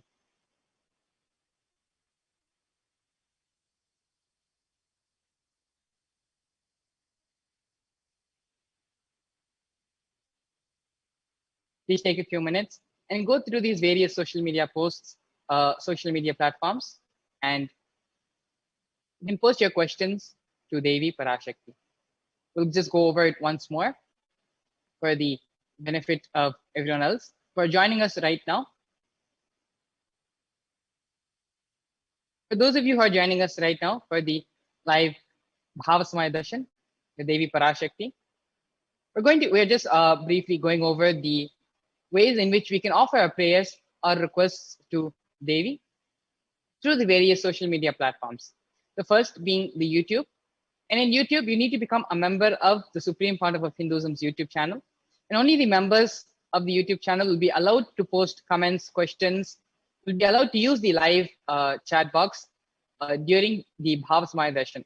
When the Bhavasamaya Darshan is in progress, the comment section will be blocked off for only members, those who are members of the Supreme Pontiff of Hinduism's YouTube channel.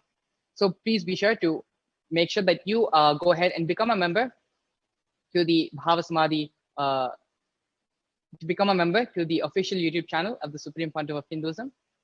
And in that, you can, in the YouTube comment section, you can post whatever questions, prayers you have to Devi Parashakti. You can post it there. In YouTube, it is important that you become a member, because only members will be allowed to use the YouTube chat section during the Bhavasamaya Darshan. The next option which we have is through the Facebook page of the Supreme Pontiff of Hinduism. Again, go to the official Facebook page of the Supreme Pontiff of Hinduism. And if you scroll a little bit further down, you'll see the live stream of today's Bhava Samaya Darshan. In both the platforms, in YouTube and Facebook, we are going live, and we are live streaming today's Bhava Samaya Darshan. So after you find the live stream of today's Bhava Samaya Darshan in Facebook, you can go to the comment section and post whatever prayers, questions you have for Devi Parashakti. You can post it in the comment section of the live Facebook video. Next, in Twitter, you can also post your questions in Twitter as well. It's extremely simple. You again go to the official Twitter handle of the Supreme Founder of Hinduism, which is @Sri Nithyananda. And once you're there, please be sure to follow and hit the notification bell in the Supreme Founder of Hinduism's Twitter channel. And all the tweets with the hashtag #AskTheAvatar, all those tweets will be collected and will be presented to Devi Parashakti during the Bhava Samaya Darshan.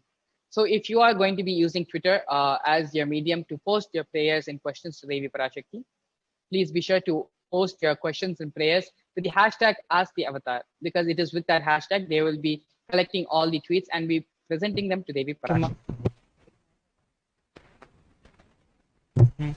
Joining us, we also have Sri Nithyananda Paramashivam and Sri Nithyananda Maharaj. Thank you so much, Mangala Maharaj. Yes. So, to all our viewers, it is a very golden opportunity right now to ask all your questions and put all your prayers for blessings by Devi Parashakti. So I will be quickly showing how you can ask your questions on the YouTube channel. So I will be showing on YouTube how you can join in to become a member. So you can see on your screen. On your screen, you can see the YouTube channel, Kailasa's HDH Nithyananda YouTube channel. And you have to click on the join option that you see under the video.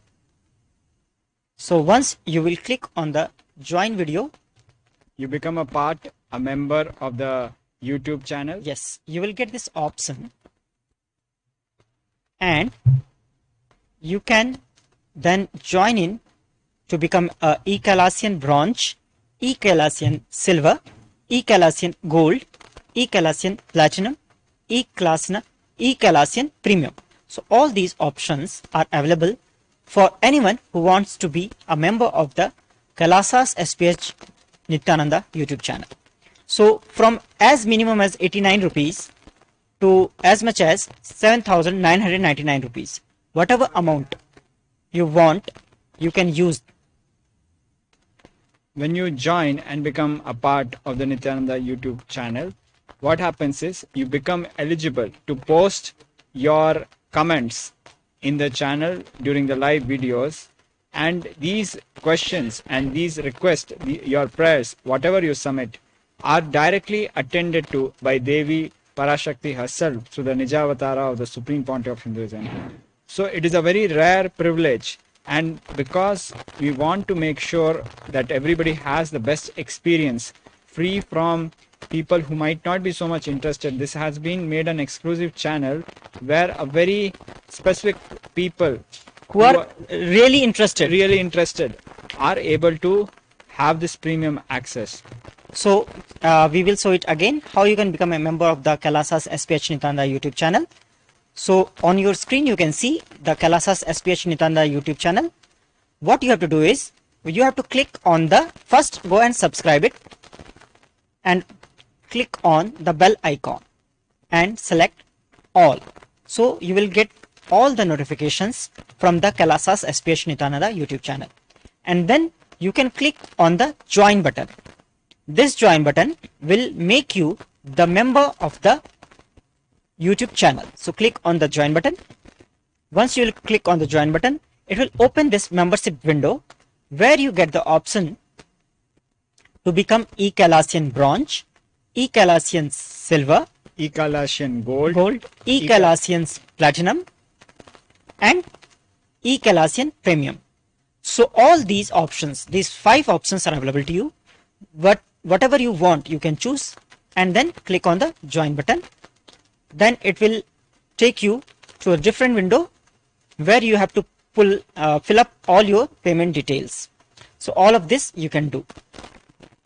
For example, you can use your credit card or debit card, and also you can use it with your Bheem UPI ID. If you are in India, you can use Bheem UPI ID as well. Which is a universal payment interface specifically for India. But as you might be also noticing that the currency is INR. Depending on where you are, your interface might vary and you will get relevant payment options. So this is for the YouTube channel. Click on the join button. Select any of the 5 options available from eKailasian's Bronze to eKailasian Premium, and then you will go to the join button here that is highlighted in blue color. Click it, and then it will take you to the payment gateway where you have to select the mode of payment. So if you are selecting the credit or debit card, then it will ask you to fill up all the details. Then you can fill it, and then you have to click on the buy option. So once you have done this, you will become eligible and you will become member of the Kailasa's HDH Nithyananda YouTube channel, and you will become eligible to ask questions during the live Parashakti Akashic reading.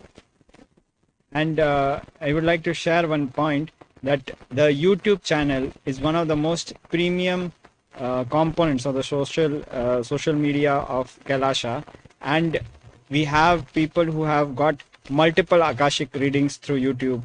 So do avail this opportunity. Of course, you can also post your questions in all other channels. All of them are monitored. We'll be sharing about them subsequently. Also, we want to thank our viewers who are donating to Kailasa through the super chat and super sticker option. We thank Shiv Pandit ji, who has just contributed 405 rupees. So how to contribute to Kailasa through the super chat and super sticker option that you can see here. Multiple people have done this. So under the message option, you can see there is a icon of dollar. You have to click on this icon. Then it will open up the option to buy the super sticker and send an animated image, and super chat, send a highlighted message. So whatever you want to do, you can click on that. And also the third option is the join option that we have just seen. So if you want to send a super sticker, you have to click on the super sticker option,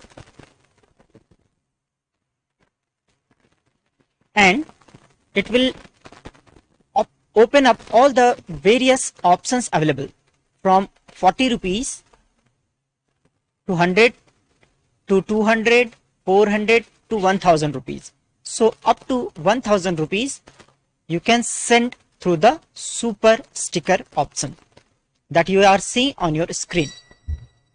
You can choose different options here, the different stickers available. So some are different denominations are also available. You can see all of these. So whatever you like, you can select and you can send. Also, if you want to send a highlighted message, then you can click on the super chat option. So you go back to this dollar icon on the bottom that you are seeing. Click on this and then click on the super chat option. Once you will click on the super chat option, it will open a window where you can select the amount that you want to give. For example, 100, 200, 400, 1000, 2000, 4000, 6000, 8000 to up to 10,000 Indian rupees you can give in the super chat option. So you just have to select the amount that you want to give, and then you have to click on the buy and send option. Then again it will take you to the payment gate where you have to add your credit card detail or the Bheem UPI ID details, and then the amount will be deducted from your account, and this will be reflected live during the whenever you are sending it. So if you are, and then you can add your message here, which will be highlighted during the time which was selected. So if you are sending 10,000 rupees, it will be pinned to 5 hours. You can see on the top, this pinned mark is there. It shows that if you are selecting for 10,000 rupees, it will be pinned for 5 hours. And if you choose 400 rupees, it will be pinned for 10 minutes. If you choose lower like 100, it will be pinned for 2 minutes. So based on the amount, it is not our invention, it is YouTube's invention. So based on the amount that you have selected, the message will be pinned on the top and visible. It is a very actually useful feature, because what happens during the Parashakti Akashic reading, the live, so many messages starts pouring in. Extraordinary number of messages come, which we have never witnessed in ordinary videos. So it becomes very impossible. It's all impossible to to keep track of it. So it is a very good option for you to send your messages, which will be highlighted automatically. So whenever you highlight it, it will stay there for at least 2 minutes, which is not possible for any normal message during the Parashakti Akashic reading. It can be a question, it can be a expression of gratitude, it can be a sticker. So all three options are available. You can choose to become a member and then ask your question, or you can ask to be the super sticker. You can send your super sticker to show your support to Kailasa, and you can ask your prayers, questions by using the super chat option. So using all of the three options, you can put your messages, your comments, your questions, your prayers to Devi Parashakti to respond and witness. And it's an instant service, I should say, because instantly you are able to connect with Devi, instantly you are able to get blessings, and in fact instantly we have seen many instances where it has manifested. Like a few days ago, I think yesterday, Gyanaprabhaji, one of the devotees had asked and prayed for rain, and it rained the very same day. Yes, actually Ma Nithyananda Prangya, she asked she is actually from UK, but she asked USA. US for western part of USA. She asked for the prayer, and Devi blessed her, and actually the rain started to happen. And we know this particular region of USA was going through what they call as a mega drought. Not just an ordinary drought, but a mega drought. And heat wave. It was actually a heat wave, and the whole area was burning. But after Devi blessed, within a few hours, the rain started to happen. You can actually go and search for this. The name of the city is Leicester, near Massachusetts in USA. Yes. So all these miracles are happening on by Devi's blessings. You can also witness it by asking your questions on any of the platforms that was revealed today. So we will be presenting again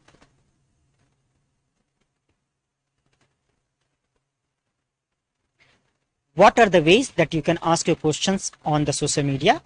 So the first one is the YouTube that we have seen just now, and then the second one is the Facebook page, the Kailasa's HDH Nithyananda Paramashivam Facebook page, where you can follow the page, like the page, and then under the live video that is happening right now, you can put up your questions, your prayers, and all your well wishes that you want. So please go ahead and follow Kailasa's HDH Nithyananda Paramashivam Facebook page. The Facebook page, the official Facebook page, is also a repository of a vast number of videos and messages and announcements from Kailasa. Once you subscribe, you are in tune with Kailasa and you get to know the latest information at your fingertips. And this following and liking and asking your question on Facebook page is completely free. You need not to become a member. You need not to pay or do anything to ask your question there. You can just simply put your questions under the live video in this Facebook page. So you can ask your questions during the live Facebook live video on the Facebook page, and then you can also ask your questions on the Twitter. So Twitter is a very active platform And all of you, if you have not followed Swamiji till now on Twitter, please go ahead and follow Swamiji on Twitter. So how you will find Swamiji on Twitter is, You have to search for Swamiji's name, which is @Sri Nithyananda. That is the Twitter profile name. And then when you visit the profile, click on the blue button which reads following as shown in the picture. And when you do that, you become a follower of Swamiji on Twitter. After that, you can post a tweet to this profile, but make sure you select the hashtag Ask the Avatar, because only when you tag your tweets with this tag are they are going to become visible. They are going to be in the repository of the questions which are given to Devi, offered to Devi for her blessings. So it is very important that you tag Swamiji and Also use the hashtag. Use the hashtag, yes. Ask the Avatar. Please note it down. Ask your questions with the hashtag Ask the Avatar, tagging Swamiji. Swamiji @Sri Nithyananda. So you can see already Swamiji's Twitter handle is projected on the screen. Take a few moments on Twitter. Go and follow it. Like it. And you can also see the different tweets that the Twitter handle has made. You can go ahead and retweet them and read them actually. All these platforms, all these social media platforms, wherever Swamiji's profile is there, it is the direct blessing of the avatar. The avatar is directly expressing himself through all these platforms. So in order to receive the blessings of the avatar, if you follow these platforms, Swamiji's profile on all these platforms, you will be getting the notifications, the blessings, the powerful cognitions, the revelations that the avatar gives from time to time. And please do remember that this is what Devi Parashakti herself has revealed as one of the important ways to beat Corona, to be safe during Corona. One of them is to stay connected with Swamiji through the social media profiles. Yes, Devi has actually said that surrender to me through social media. See, in this time, social media is one of the ways the gods also choose to connect with us. In earlier days, when the social media was not there, the internet was not there, the reach of the avatars used to happen through the word of mouth publicity. Like people used to know that when Jagannath was there, or Krishna was there, Bhagavan Sri Krishna was there, then people used to know about Sri Krishna through words. In this century, at this time, when there is internet, we know about avatar through social media. So social media is like a messenger. Its role is like a messenger. So if you want to connect with avatar, if you like to connect with the Supreme Pontiff of Hinduism, you can do so in this time of pandemic when the physical activity is impossible. Coming and going to any place is impossible. The social media is the only option. So Devi has opened the doors that you can connect and surrender to Devi through the social media. So taking this opportunity, please like and subscribe to the Twitter handle @Sri Nithyananda.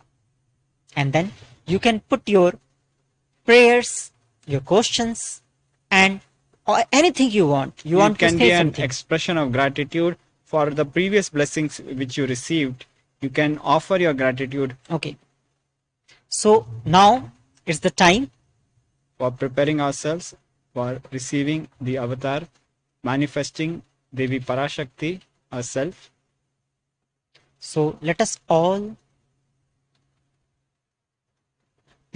sit straight with our head, neck and spine in straight line and go into the bhava and be ready to receive the Nijavatara, the Supreme Pontiff of Hinduism, Jagat Guru Mahasannidhanam, His Divine Holiness,